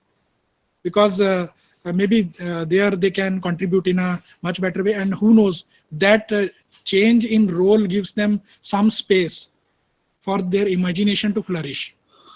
So during this period they are not supposed to do anything except for innovation. So similarly, 3M is one organization, very innovative organization. Do you know 3M? So sticky notes. So yellow colored sticky notes, the organization. So this organization is approximately 100 years old organization and is known for more than 100 years old organization known for its innovation culture. So many radical products have came out of this. And you know, the story behind the sticky notepads is like this. There was a batch of adhesive. They were producing this adhesives, and something has gone wrong in the chemical process, and this adhesive was not of that quality. So it was not permanent. So one employee thought of this innovative use. If we just use this adhesive, we can just stick to any surface, and this is how a product is born. So many more innovative products are actually attributed to this company. So what 3M is doing, it has a 15% rule. So where every employee must spend 15% time for new ideas. So that means the company is encouraging them to abandon the routine jobs. At least 15% of times they should think about what new they can do. Google has this kind of a formula or a ratio which they expect their employees to work in. So what is this? Employees spend 70% time on regular work, 20% time on new strategic projects, and 10% on whatever interests them. So that means 20% free time. So whatever you want to do within organization, you can do that. But we all know how many organizations are out there which expect, which allow us to do that, not even expect. So some points we have already talked about. In one type of capabilities we have talked about the diversity. So how can we maximize this diversity? convergent and divergent thinker. So many people are, if we look from the perspective of convergent and divergent thinking, many people, that means from a very focused point to think about what other possible dimensions could be. This is the divergent thinking, and converging onto a single point is a convergent thinking. So having a mix of employees who are have this type of a thinking approach will also help in this thing. Analytical and creative people. Organizations are becoming very, we all are witness to a change in management practices also. Some 20 years back, the way the interviews were conducted and the answers which were expected from a good candidate, now they have become irrelevant. Now we test or earlier we want to assess how obedient this employee would be, isn't it? But now the focus is on how creative this guy or girl is before recruiting. So that means the thrust of HR has overall shifted. Earlier it was a thrust on having a good industrial relation, peaceful industrial relation. Now the thrust on retention. As such, since we are going for more service-oriented industries, service-oriented industries need stress on retention of employees more, because that is a core sector. Yes. Earlier, the thrust of HRM has shifted from peaceful industrial relation to retention of yes, this could be one explanation, but this is not the only explanation. Rather, I would say as we all say, change is the only constant. Earlier, the changes in the industry were happening at a very slow pace. So that means the way the technology was getting obsolete was technology once adopted by industry. There was a period for which it was to stay there. But now the technology itself is changing so rapidly that the same type of management practices may not yield us a good return. So there are many more factors, and we can, if we analyze it, critically examine this, will be definitely able to identify many more factors, right? So anyway, whatever be the reason, but this type of a shift is there because, and moreover, there is one more factor before I move forward. If we look into the revenues, the revenues which a company or a firm or a organization, corporation might be earning, it is estimated, I would say it's a sort of an estimate that more than 50% of revenue of any big company comes from the products new products launched in last 5 years only. So that means that in a way is also hinting towards the technological change which is happening in industry. So people who are close to head office and people who are far away. So this is another type of a mix or a strategy which the corporations are adopting to diversify. Young and old people, now corporations are very keen to have more young lot of people with them. People with lot of experience and people with imagination. That is a very good combination which the company want to. People who understand technology and people who understand customers' problems, isn't it? Because both are equally important. Because the customer is also, the consumer markets are also evolving at very fast pace. Consumers' taste and preferences are changing very fastly, isn't it? So that type of understanding is also required. People who are from inside and people who are from outside, because that also maximizes diversity. People from diverse culture, languages, skills, places, etc. So these are some of the ways they do it. Outside in and fresh in for fresh out ideas. So it means new voices are important for new thinking. So as new raw material is required for a new type of a product. Bringing the wealth of new and different voices into innovation requires people to look outside the boundaries of organization. So it is not necessary that the future of organization lies within organization. It might be somewhere else. So there are some examples like GE's CEO Jeff Immelt initiated the Fresh Eyes from Outside program. So whereby they encourage the employees to submit an idea so that they can explore the possibility or the potential in it. So Procter & Gamble has also this connect and develop kind of a web-like So what it highlights is like venture capitalist, Procter & Gamble itself, consumers, retirees, suppliers, research institutes, contract labs, alliances, virtual networks, etc., etc. They all are required to be connected in order to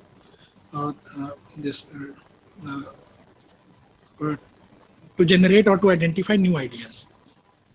So similarly, organization like Royal Dutch Shell, they are also doing something very similar, open to anyone and provide seed capital. They are also providing seed capital to support innovators.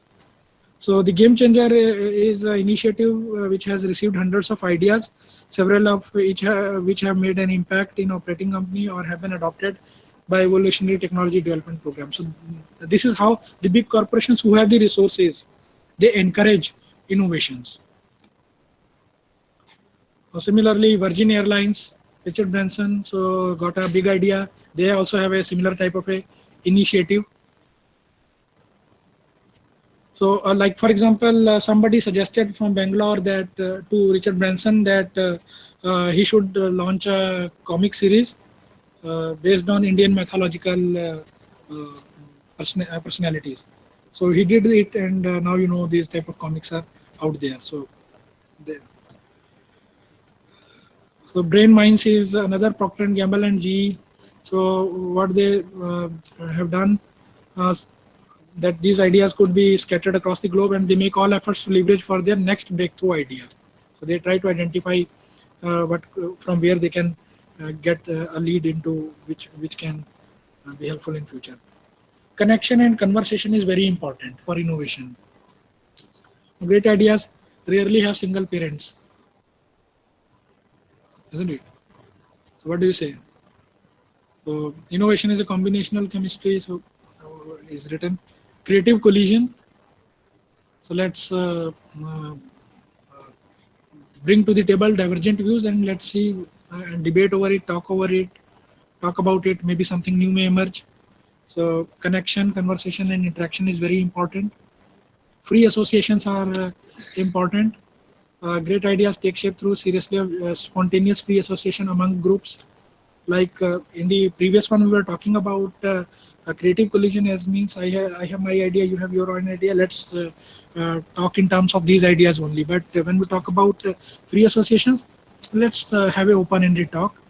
Maybe something new may emerge. So this could be useful. Like eBay has for decades classified advertisement auctions in the newspapers. These are some examples which I have tried to compile using different sources from internet. So I will just provide this PPT. So if you are interested to know more, you yourself can search about all these initiatives. So make it happen is very, very important, because you know what this golf legend Gary player, Gary is saying, the more I practice, the luckier I get. You know, the subtle meaning of it is you have to do it. So because without doing it, without rethink the organization chart, this is a very daring suggestion. If we go back and tell our organization that we want to rework the organization chart, so but many times it is important, and big organizations have actually started doing this. They have started creating smaller entities within the organization, because you know when the organization becomes too big, it kills creativity, because then it's there is a stage gate process to innovation, as we know, and at each gate the innovation or innovative idea gets killed. So the more the number of gates, the high likelihood of it getting killed in the process itself, on the way itself. So it is better to demand innovation we have talked about. So each head has to submit at least 3 breakthrough ideas in GE about new product, geography, and business model. So this is how they can explore the possibility of expanding or doing new business. Procter & Gamble also, which cannot be met by incremental, they demanded breakthroughs, and necessity becomes the mother of invention. So that is from where it flows. So make it all pervasive. So like this thing, quality movement in Japan, quality starts with me. So,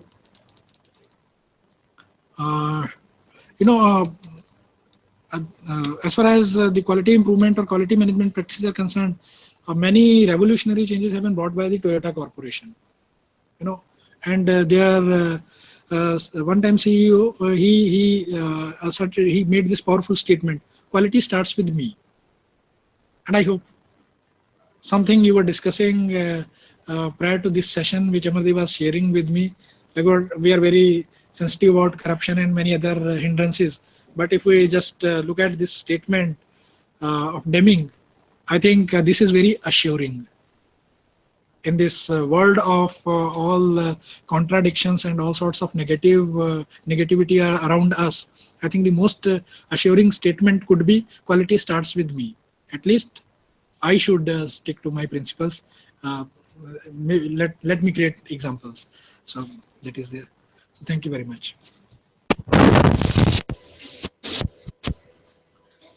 Before I open for a discussion, I would beg your pardon because I was a little unorganized in the beginning. So, but I hope that something relevant I have been able to contribute. Thank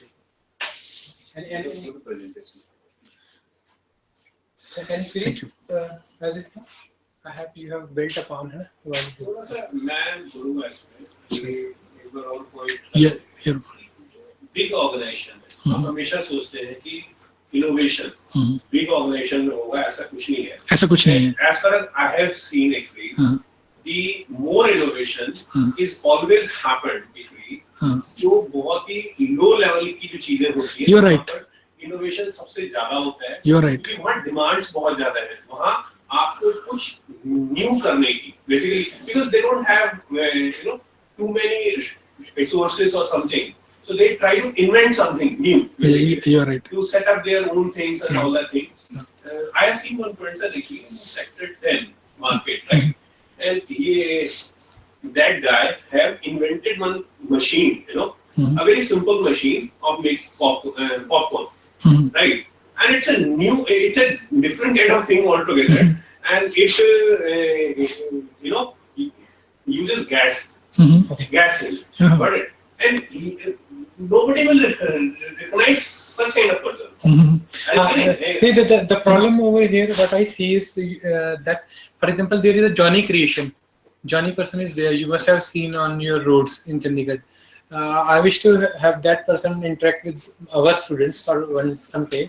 He has designed. He is a Limca book of record holder, and he has a bicycle where his seat of the bicycle is at such a height, 10 feet height.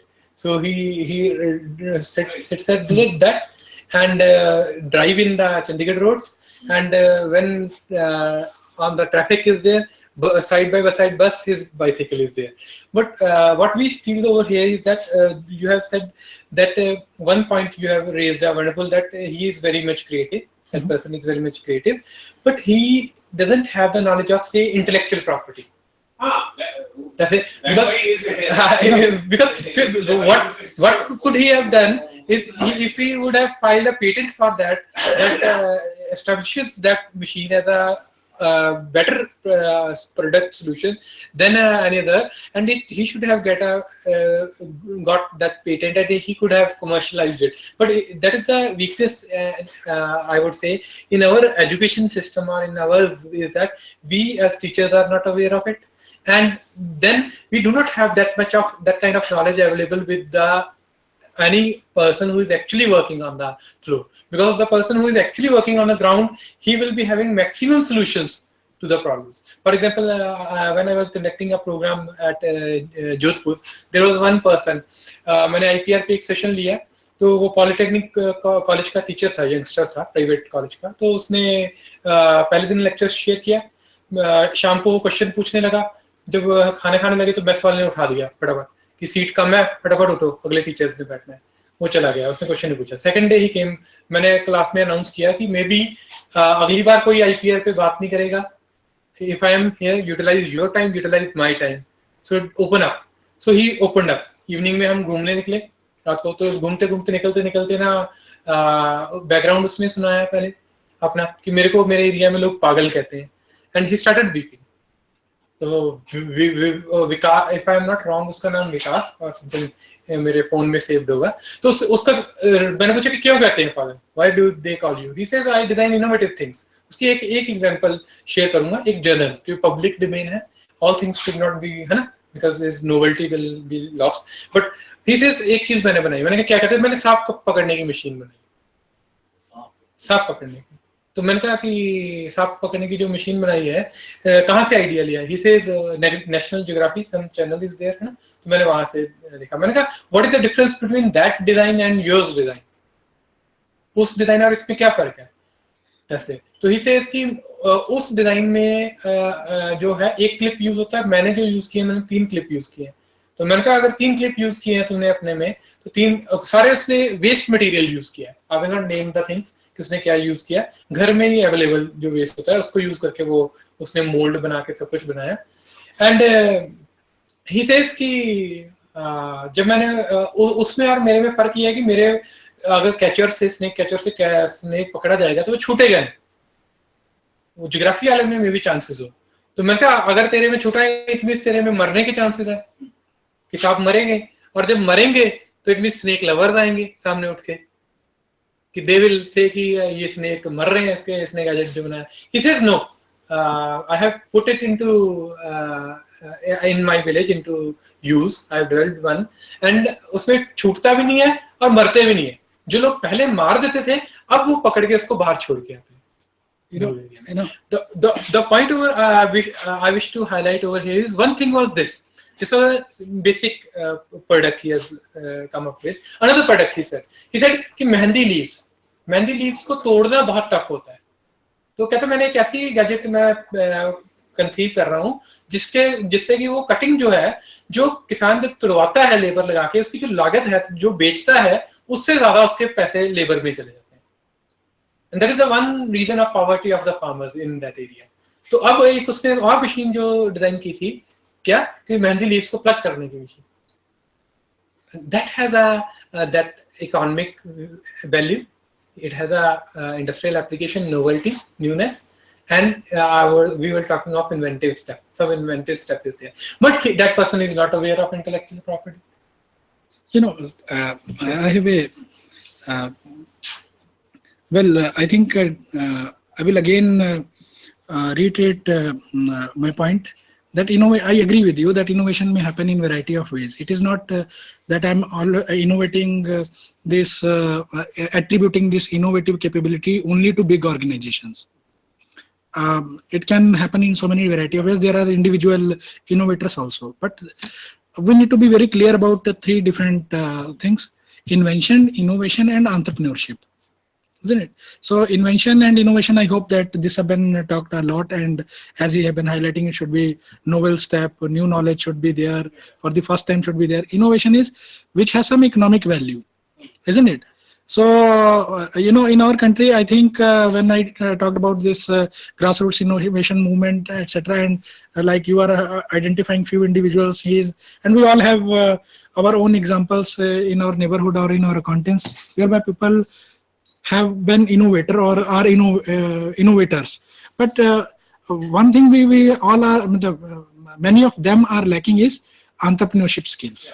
So what is entrepreneurship? Actually, that's why I have tried to bring in that entrepreneurial process. Maybe I didn't highlighted it over there because these concepts have so many dimensions attached to it. Sometimes there is a scope for discussion. Sometimes you just move on to the next point. So now, since the point has been created, what is entrepreneurship? Entrepreneurship is value creation, value delivery, and value appropriation. That means you are able to do something in which you are able to create value for your customer. He finds it useful, and you understand that this has some value, isn't it? And then as an entrepreneur, what your business model, through your business model, what you do, you create value, you deliver value to customer. You find out the way how this value can be delivered to customer, and then you appropriate value out of it also. So that means, and invention, innovation, and entrepreneurship, when we talk about, people have different degrees of skills to be successful in each of three. Very few are blessed with that type of skill set, so that they are good inventor, innovator, as well as they become entrepreneur. You know, I can just share my example, one example with you. At that point of time, I was doing my PhD from a university, and I come from an agrarian background, so I know that people in rural areas, by virtue of their engagement in that profession, have so many wonderful ideas. And this guy, who is a simple diesel pump mechanic, tube well mechanic, so he came up with an idea that we can condense this biogas and fill it into a cylinder or something like that. So he had some idea, developed some method to do that. But I gave him the same suggestion, because my PhD was on economic analysis of organized research and technology transfer. So I was working on technology commercialization. So as a student, I was more aware about intellectual property rights, its use, and things like that. So I simply made him a suggestion. I said him that you have a wonderful idea and you should go for this intellectual property right, and we can work on this, we can help you with this. That simple guy told me in his plain Hindi कि साहब मुझे ना थोड़े क्या कहते ज्यादा पढ़े लिखे लोगों के साथ काम करने में डर लगता है. अब आप बताइए, how will you help that guy? Because you're right, we have so many apprehensions. People are good with their ideas. जैसे आपने बोला था ना कि बच्चे से हम चीजें छुपा के रख देते हैं, इसी तरीके से the type of society or the culture which we have become, it is very difficult. This guy took 2-3 days time to finally open up to you and share what he is doing. And this is our culture. Again, because we all are afraid of that my idea would be stolen. उसमें भी उसने ये कहा कि sir मेरे को mechanical जो मर्जी करा लो, मेरे को मतलब कि बनवा दो, मैं जो कहोगे मैं बना दूंगा, मेरे को थ्योरेटिकल नॉलेज करना, बात करना. एंड ही सेज मैं आपको ब्लाइंडली ट्रस्ट करता हूं, आपने जहां मेरे को जिस ऑर्गेनाइजेशन को ले जाना. This is important. This is also important.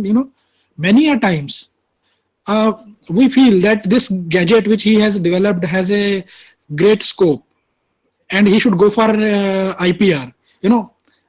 We know it could be a very costly process. Just signing a non-disclosure of information contract is very simple, but if you want to formally protect it, and at the same time you want to commercialize it so that you can upload, for that you will have to need lots of consulting, and lots of lawyer and legal fee will come into, and lots of other entities will come into, which might be mind-boggling for a simple person. So and one more thing, this could be a very vulnerable point, that this guy is telling that I don't know the theoretical or the science behind it, but I can do it.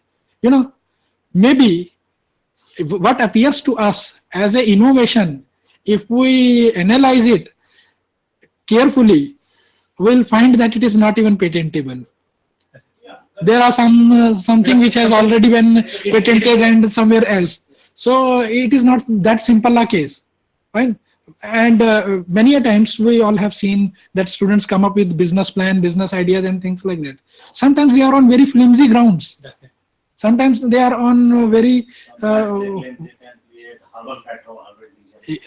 think about it. I mean, say, and then you lose interest, isn't it? If you see somebody and you go to investigate,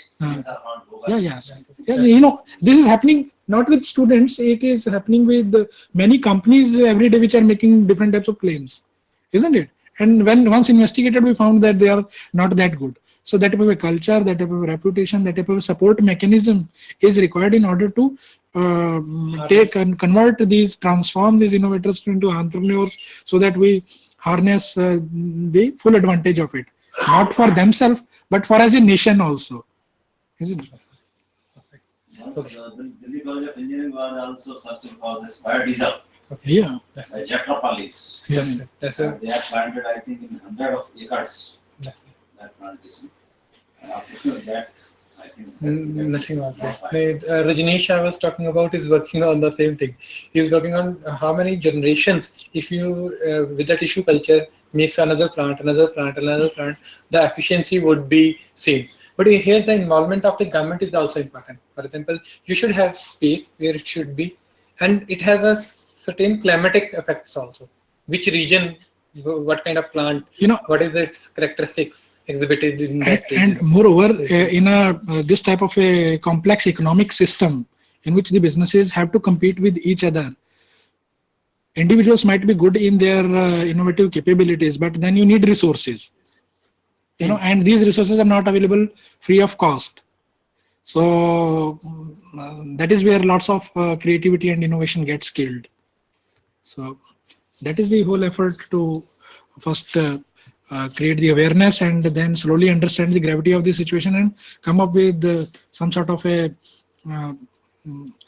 workable action plan so that we can really use it. Successful product. Yep. That's it. Perfect. Okay. Thank you. Thank you very much. Thanks. I thank Dr. P. Sharma. Thank you very much for the audience. We break here for the tea for 15 minutes. Then we will be back. Thank you. Thank you very much.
ठीक है.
Is it visible?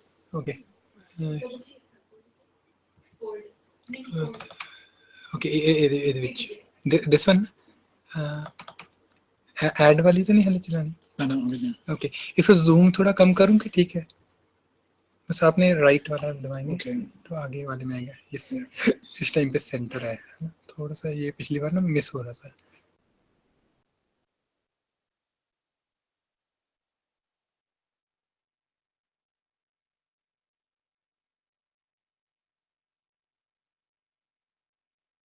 To the last session of the day, that is on technology business incubators, again by Dr. Piyush Verma. I request Piyush sir to engage the session on TPI. Thank you. Thank you, Amardev. So in this session, I would be talking more about technology business incubators. So as you know that incubating businesses have been a very, I must say, for the last many years, there have been increased emphasis or attention towards the role of incubators on incubating businesses.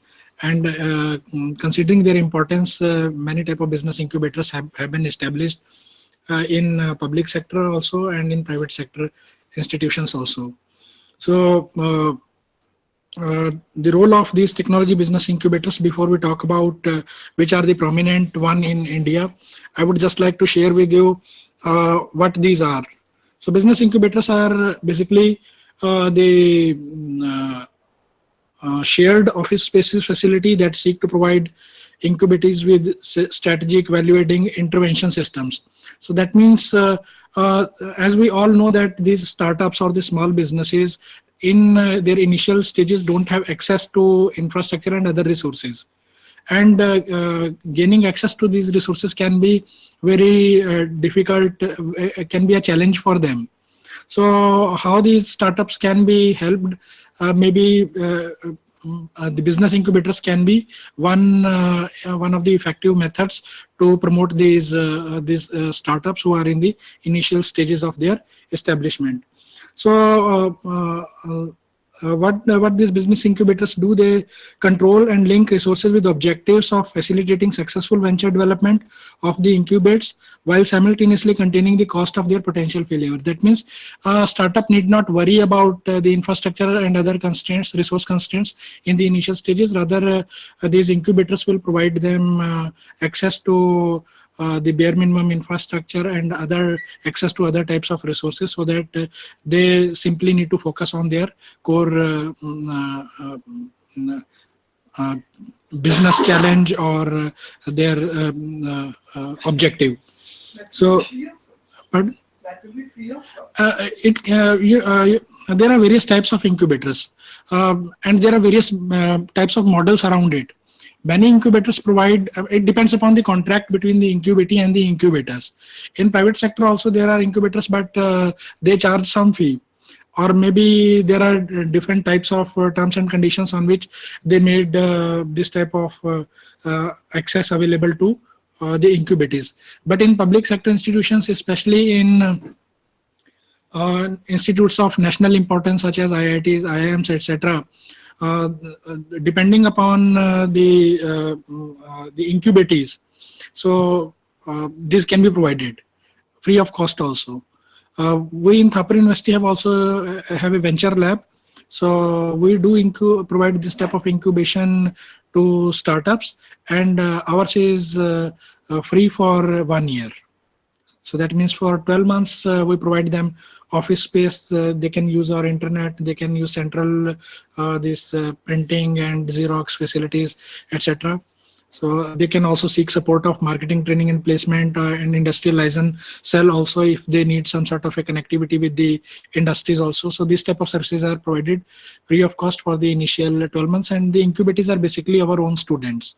But we are open to considering the request of students from other institutes also. So this is generally for a term, for some like shared office space. As you were telling, it is for 1 year. 1 year. Generally, this is the system Yeah. everywhere. That the incubation will be for a 1 year. It depends upon contract. Like for example, you know, many of the incubators might have their own plan in mind. So maybe the period for which they wanted to be associated with this incubator. So it depends. So maybe if they are interested for a shorter duration, so they can exit. So 3 years. the 3 2 years, 4 years, 5 years. So it depends. That's why I'm saying that it depends upon contract. It's like in the morning when we start the trust. They are here, they have been provided with the infrastructure. So it is not incubation.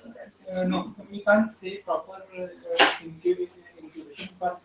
Because it is for long It is for only for say startup because it has been independent initiative. For example, Precious and ECS is monitoring. CCTV scheme is also monitoring activity of startup also. So incubation would have been if some youngsters, for example, that Ajay has come up, started up a venture, and Nitin has given him space to set up his own lab. That's it. That is kind of thing. And normally when we say incubation, it is not a case-to-case basis. Normally they do it on a continuous basis. They have a policy in place, say for example, Society for Promotion of Information and Communication. SPIC, it is there in fact. What they have done is, or they give a office space on rent to a company, say for 2 years. 2 years, for 2 years there is a lot of money to carry out all the operations from there. Third year, they can allow a company to operate for the one more extra year, depending upon the special request from the company. Charges they take for the minimum 25 rupees, 25 or something like per square feet area of the office. They have kept as a charge. But in any case, they are saying after 3 years they have to move because they have to give a chance to a new another entity. So, for example, that person was Case Technologies there. That person who was heading that technology, that company, was an employee of Infosys. He has left his job of Infosys, but he instead of getting a job in IT park, it would have been very much costly for him. So he started with the SPIC, and SPIC, another facility what they gave him space, this kind of space. Within this space, he has made different kind of 8 to 10 sitting chair, small canteen is there, HR office is there, and for doing these projects, he takes the raw team from SPIC only. For example, SPIC conducts training programs for 6 months, 1 year training program for students. So they train the students, and that Case Technology hire the employees from that. So that is another kind of hand-holding. They will train the persons. That trained manforce will be taken as a pool for choosing the human resource of that company. So it may vary from the organization to organization, depending upon what kind of facilities you set. For example, Atal Innovation Mission is there. Recently, AI and under Atal Innovation Missions, different universities can apply. They have applied that any private university, any public university can have a funding of government up to 10 crores, in which 10 crores will be provided for building 10,000 square feet of land space you have to mark for that area, and you do not have to charge anything. You have to follow a policy. But if a private body do it, private university, half the investment has to come from that private body. It's 5 crore, they have to invest 5 crore has to be invested by the government, and it will be in a phased manner. So you can work out what kind of facilities you are going to get free, what kind of facilities you have to get paid, because you can't make everything free. Because if you make everything free, the people will take it for granted. So it is expected that you will make your business self-sustainable also, and you will move out of that incubator and work in the market. When you go by the dictionary meaning of the word incubator, that is kind of when a newborn baby is there, you have to provide him a controlled atmosphere where temperature has to be controlled. That kind of supporting system is that is expected. I would request. Yeah. So that means there can be various models. So it depends upon as an incubator what I require, what are my expectations from the incubator, and what incubator can provide me, and there may be different types of terms and conditions. So physical infrastructure is just only one aspect. There may be other type of support which the incubator must be capable of, must be offering. It depends. So If we talk about the business incubation process, as Amardev has rightly pointed out, entrepreneurs translate their ideas into workable and sustainable businesses. So that means business idea is already with them, and they need some sort of a guidance in order to grow and achieve that thriving stage in their business. Incubation provides entrepreneurs with expertise, networks, tools that they need to make their ventures successful. So that means even these access to experts and offering different types of services which will help them, their businesses grow very rapidly. Those type of support mechanism can also be provided by the incubators. So I would like to add on some private organization like Entrepreneur is one. Entrepreneur industry can be capable there.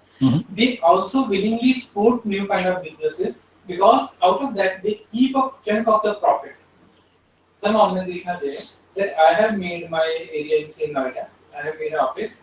I have a good infrastructure. I will ask the young entrepreneur to come and start your venture from there using that office, register your company using that address, and if your business translates into a multiplying opportunity, I will keep certain, say 30%, 40% of the profit of the organization. So some work with that kind of arrangement. They have been getting all the legal help. They have lawyers on board. They have chartered accountants on board. So you just have to come up with your basic idea. You have to work using even the office staff also they provide. They provide you physical space, everything. You just have to come up with your idea. But out of that profitable model, once it actually start delivering, so they will keep a chunk of the percentage of the profit. So some private bodies are also working at the incubation center. So I would argue that this entrepreneurship is not purely a case of business incubators. So it's as if making business out of growing businesses. So while the role of business incubators is very clear, so their mandate is to promote the budding entrepreneurs, to support the startups in their initial phase, so that they become self-sustaining and then they can move on their own. So if we look into the trend of the growth of incubators across the globe, so we see this type of a trend. So in this phenomena in developing economy is gaining momentum, particularly after year 2000. So while in developed nations, this concept of incubators has been quite old, right from 1985, it has been constantly growing. So, but we see there is an overall trend of growth worldwide. So these business incubators have some expected contributions to national innovation systems also. So how do they contribute? They contribute in terms of promoting entrepreneurial activities, in terms of knowledge development, knowledge diffusion through networks, and resource mobilization basically. So incubation is a dynamic process of business development. They nurture young firms, helping them to survive in their early stages, and incubators generally provide all these things. Incubators, office space, meeting room, etc., platform to do networking. So because many are similar type of or different types of startups may be working in the same space, so maybe they can network with them, they can leverage from each other, they can learn from each other, maybe they all are in the similar stage, they can share their experiences. So different types of advantages could be them. Management assistance could be professional access to professional services, legal services, or chartered accountants or accountancy services, financial management services. They can be pooled. So that means each startup need not hire that type of a staff. Maybe there is some common staff who is providing assistance to many startups. So thus their cost of operating the businesses also come down, and they are able to sail through their initial stages. And other supportive services could be there, so like marketing, research, etc., so which we will be talking later on as we move forward. So we just look into the incubation process. So this is what we see, that there is a startup creation phase, that a startup is created, then it enters into early stage, and then comes into extension, graduate onto the expansion phase. So what is happening in the startup creation is innovation assessment, business plan elaboration, business modeling, training, etc. So that type of a need is required in pre-incubation. So when they enter in the early stage, that means that is where the incubation is actually required. So they might be needing access to finance, coaching and mentoring, hosting, training, commercialization, advanced business planning kind of stuff. So where they actually need some sort of a support, so that is provided. And in post incubation, so innovation, diagnostics, internationalization support, technology commercialization, clustering, and business development. So these are the typical type of activities are performed by startups in different phases of their growth, in early phases of their growth. So in startup creation, this relates to overall activities needed to support the potential entrepreneur. I think I have already elaborated this, so I'll just simply move forward.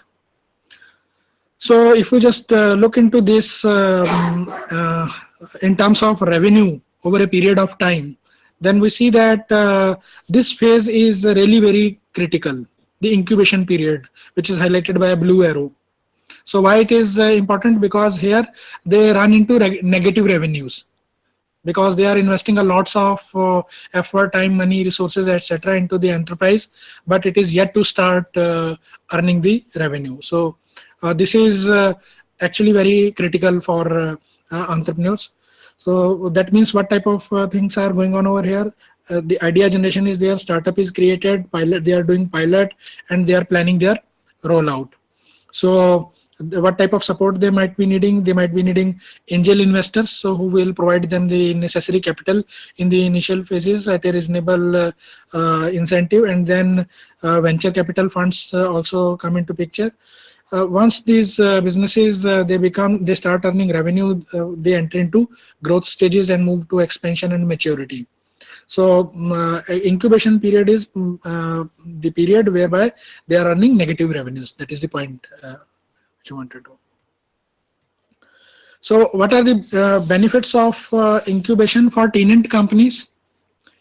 The benefits could be the companies who run their businesses from the incubation. We have already talked about some benefits which they get from the business incubator. For corporate world, what are the benefits? The new technology and products get developed. Informed investment choice is made, because then in the process of this incubation, you really assess the potential of the enterprise, and you make informed decisions whether to invest in it, whether to provide them the much needed capital or not. So that is there. And possibility of takeover. You also see, looking into the potential and growth prospects of the business, you assess whether you can take charge of the business or not. Some this type of possibilities there.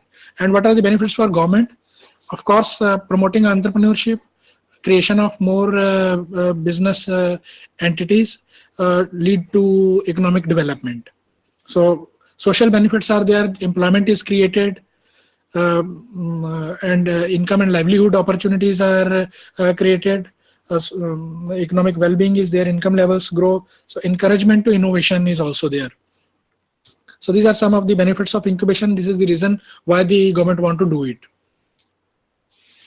So there are various types of models of business incubation also. Linear model of innovation. Origin of all innovation lies in research activities. As we all know that in the previous discussion, we were also talking about how innovations come into existence. Primarily science push innovation, which we are hereby referring to. That means roles of universities, because universities are the place whereby intellectual capital is there, and they are supposed to work on projects which lead to creation of new knowledge. And since universities receive grant, so ideas of current national interests are incubated. So that means the universities are also supposed to undertake or support those type of projects which are in line with the economic development goals, because they receive direct funding from grants. So they are supposed to do those undertake those kind of activities. Apart from R&D support, managerial support is also required to develop business. Commercial feasibility to the ideas need to be assessed. So therefore, incubation is very much required. Networks in suitable places can prove handy because, we all are aware of that in all the institutes of national importance, the students after graduating or prefer to take help of the business incubator from that institute. Like all the IITs have their own business incubators, IIMs have also their business incubators, and student after creating their startups or their enterprise, they try to take help of the incubator because of the obvious reason they know that the institute can provide them a better platform to network and to leverage its different types of resources, access to resources. So in the Indian scenario is incubation at nascent stage. So we will still say that though we have talked in the graph that in developing countries there is a very sharp increase in this incubation activities, but still we would argue that it is still in very nascent stage because we all are aware of the kind of business entity, business ideas or the startups which are being supported by these incubators, and how many of them have been actually able to become successful. So mostly in college and universities like Society for Innovation and Entrepreneurship IIT-B, Technology Business Incubator at IIT Delhi, Venture Lab at Thapar I have just shared with you, and some incubators provide technological support also like STEP, Science Technological Entrepreneurship Parks are there. In Thapar also there used to be a STEP in biotechnology. So and this Center for Innovation and Entrepreneurship at IIM Ahmedabad is also there. If we have to take some examples from Europe, while we have said that in India the incubation is still in nascent stage, but in Europe and America there is extensive network of incubators. So in India still many of business incubators are acting as standalone entities. They themselves are not very much networked with each other, though there have been many initiatives to develop that type of a linkage and network so that they can also take harness each other's network advantages. Incubators in or nearby famous universities. In almost all developed countries you may find that incubators are there. But still in India you find that only prominent institutes can, maybe this new scheme of the government will help many more universities and institutes to establish their own incubators. Some expertise to offer management. The incubators which are there in Europe, they all offer management, technological and network type of advantages to their incubators. So in fact incubators position themselves according to the additional expertise they offer. So not the and the platform they provide platform to pitch to venture capitalists and private equity funds also. Help in preparing their pitches. So pitch is a sort of articulation of business idea, making it a case for investment to potential investors. So whereby these entrepreneurs, they try to communicate effectively what they actually want to do, how robust their business model is, what is their potential, so that the investors are convinced in that. So there is a concept of accelerator pitches also. That means in 3 minutes time, they have to just articulate their business idea and make a compelling case for investment in it. So these incubators, they help these incubator startups in preparing those type of pitches also. Incubators have some venture capitalists, either stakeholders or board members also. So that means on the board of these incubators, there are already some venture capitalists or some people with either philanthropic objective or business interests who are keen to provide this type of support to any potential business idea. Network among incubators is also very much developed over there. And some of the examples are Manchester Business School, IT, University of Copenhagen, London Science Park, etc. And some examples I have already shared with you in my previous discussion, as University of Twente has a venture lab. Similarly, University of Groningen also has a venture lab north. And this venture lab Thapar we have a MOU with the University of Groningen. So all these universities have their own business incubators. So government assistance, government is also have undertaken certain initiatives to promote it, like Startup India campaign movement initiative is one. Niti Aayog's Atal Innovation Program or Atal Innovation Mission, which Amardev was referring. It organizes programs wherein motivates young companies to be part of these incubators. Also invites foreign startups to provide legal and other statutory services to incubators. The way ahead for the business incubation would be government initiatives. Public-private partnership models can be further leveraged, because I think this can really be a very good for a developing country like India, whereby both public and private institutes come together and they develop these business incubators. And there have been some developments on it as well. So Indian incubators have to think beyond R&D assistance. That means the technological institutes who have business incubators, they generally help these startups refining or providing technological assistance in order to develop those products. But they have to move beyond that also. So network with venture capitalists is very much required. So incubators can be segmented according to the ideas they incubate. So what I am trying to say over here is, like, depending upon their sectoral emphasis, the incubators can be segmented. So because, you know, with sector specific economic activities, different types of access to resources, different type of network may be required, because this type of focus will help them in providing specialized assistance to startups, which is actually required. So infrastructure we have already talked about.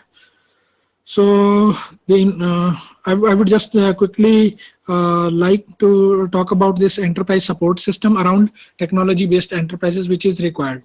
So on one hand, you can see the entrepreneur is there, and technology based enterprises actually are the medium through which the entrepreneurs want to access the market. So all these factors are very much required in order to provide good support to these incubators. So what are these factors?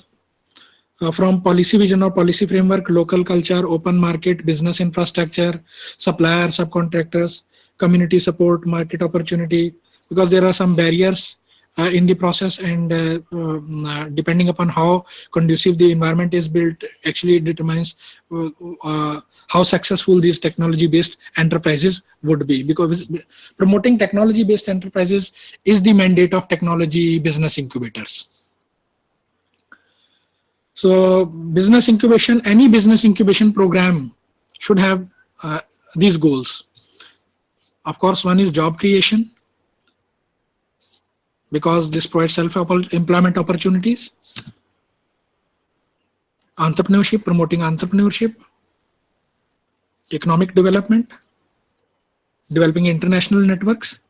So these are some of the goals of business incubation programs. So if we talk about technology based business incubators particularly, so they have primarily following objectives: creation of technology based enterprises, creating value added jobs and services, facilitating technology transfer of technology. That's why they are many of technology business incubators are associated either with some technology institute or work very closely with them, so that the technology which is developed in these universities or R&D institutions is effectively transferred to is commercialized and transferred to private sector. Fostering entrepreneurial spirit, commercialization of R&D output, and specialized services to SMEs.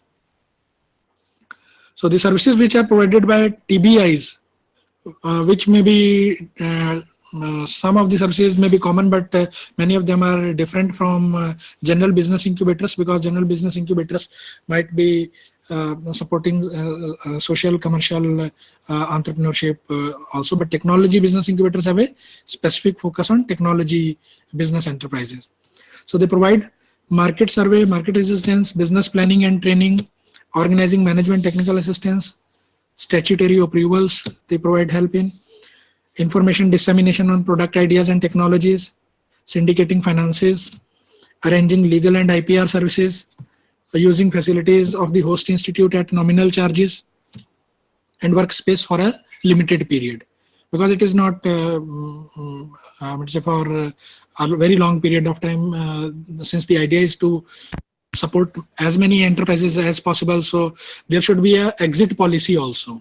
There should be some sort of a graduation program for these incubators in place also, that should be carefully worked out. So factors that host institutions need to keep in view while selecting the location of TBIs. So as we are from academic institutions, and if we are thinking on the lines of having or developing a technology business incubator, then these are some of the factors. So R&D track record and subsequent commercialization of R&D output. So that means what type of technology you specialize in, what type of technology are getting developed out of institute, and what is how this commercialization of R&D is going on. Dedicated team of R&D persons, industrial milieu in the region, proximity to other R&D and academic institutions, a clustering approach, infrastructure, facilities and expertise available, and strong commitment and willingness of the host institution, that we definitely want to promote technology based enterprises. So I would like to highlight this thing that as earlier, that this must be segmented according to their focus. So some of the potential areas or selected thrust areas which have potential for faster growth, around which the technology business incubators should be developed: information communication technology, healthcare, manufacturing, agriculture and allied fields, clean technology, energy, water and services, etc. So a set of activities TBI should undertake is, I think many of them I have already covered, like providing them IPR, legal and marketing, research related services, but what new could be quality assurance services also, so that they how to establish technology business incubator. I think NSTDB site where all these science, technology, entrepreneurship is related activities are provided. So government policy for support of entrepreneurship is their commitment of government, private ownership and competitive market economy ecosystem, economic system is required. Commercial and private property laws should be very clear. Entrepreneurship, high level of science and technology, and project champion. So that means a fully dedicated project champion to for this cause of supporting entrepreneurship should be there. I would like to quickly share with you some of the examples of technology business incubators in India, because that would be more relevant, which will provide you a glimpse about what different institutions are doing. Let me just quickly reach over there.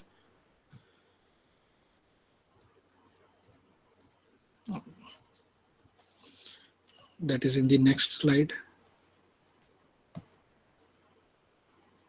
Can you please connect? Okay, that is there. It is over here. Yeah, it is over here.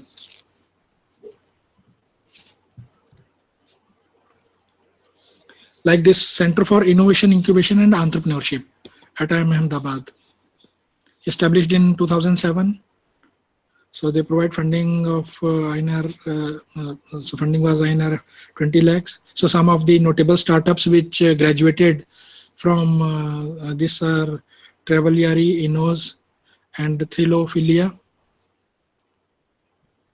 Similarly, this is a National Science and Technology Entrepreneurship Development Board. The site which I was referring to, you can find all the information and related to government schemes supporting establishment of technology business incubators, and the processes related information is also there. So this is NSTDB, DST incubator, and then this incubator is established at IIM Bangalore, established in 2002.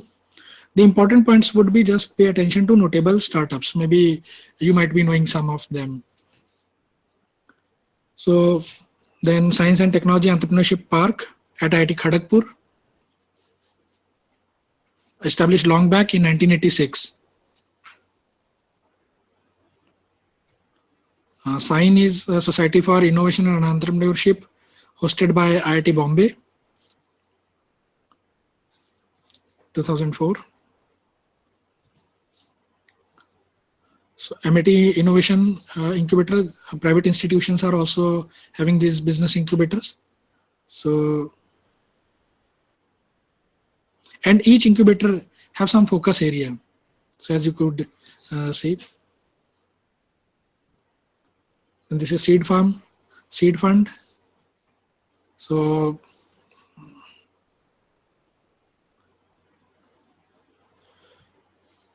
then Startup Village is there, a private incubator located in, but the promoters are Department of Science and Technology, Government of India. Technopark, TBI, it's a non-academic business incubator, established in, located in Kerala. So Venture Center is a CSIR initiative, Council for Scientific and Industrial Research Initiative, located in Pune, established in 2006. Then this is also incubator recognized by Department of Science and Technology under the Ministry of Micro, Small, Medium Enterprises, Government of India also. This is one incubator which is located in ISB, Indian School of Business. So that is Institute Swadhwani Center for Entrepreneurship Development, Hyderabad, 2008. So the focus area is they provide tech startups. BITS Pilani also have a business incubator.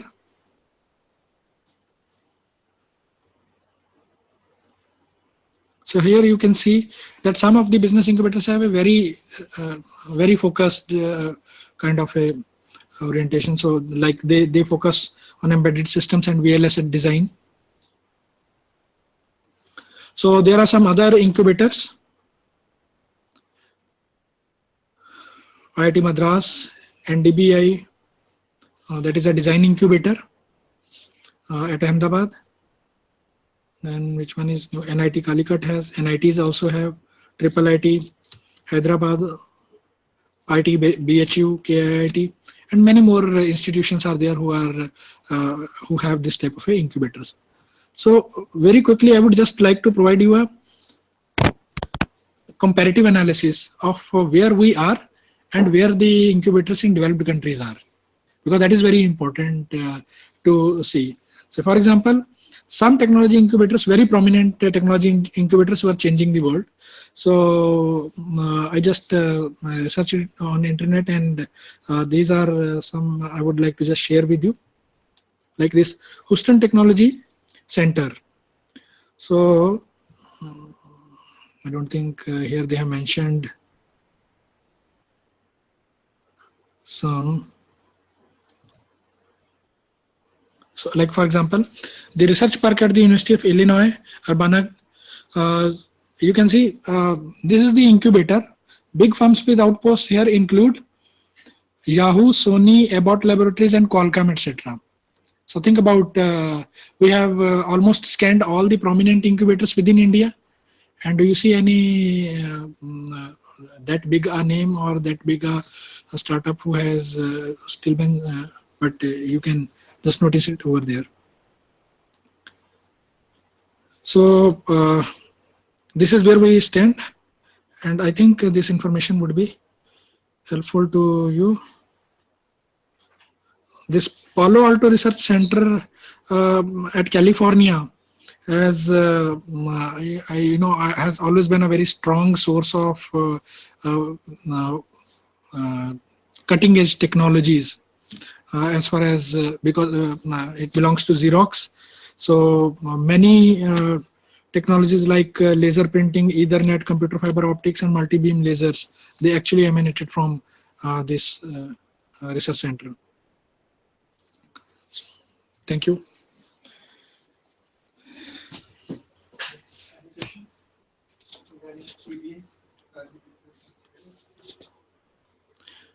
I think if I have to conclude, I would just simply say, because if the institutes are thinking on the lines of establishing one technology incubators, then they should first of all try to understand themselves where their capability lies, and then what type of entrepreneurship they want to, they can support with the type of resources which are available to them.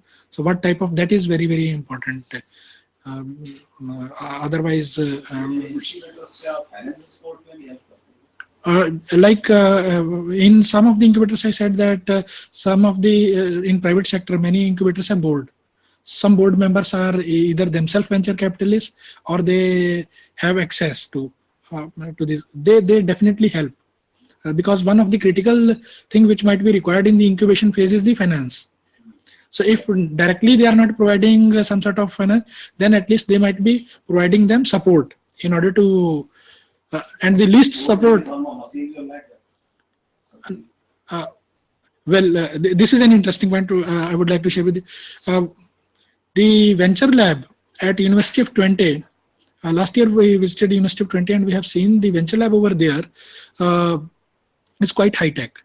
So that means, you know, these 3D printers and laser cutting machines and many basic type of machines, they are made available in the venture lab, and the students can make use of those machines. So that means they need not invest in some basic support can be provided. And we in Thapar University are also planning to establish a incubator like that.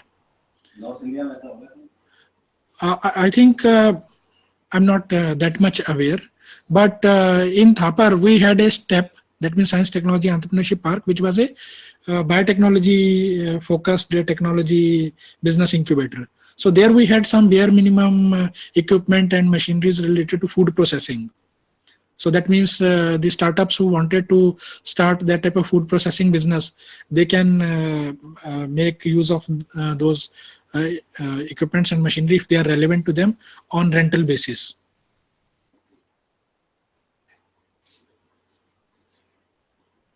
Rental basis will be Yeah. Space will provide karega. Yes, we have already some space for it, this particular.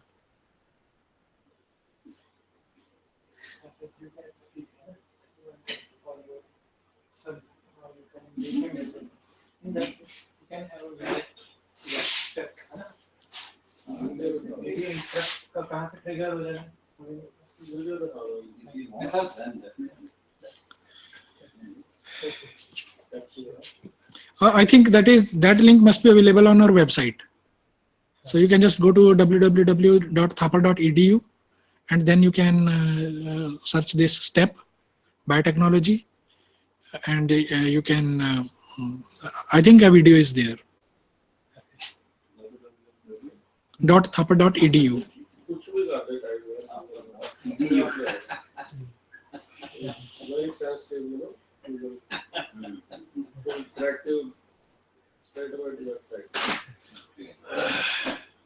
Whatever you just type. Is it over? Okay. First of all,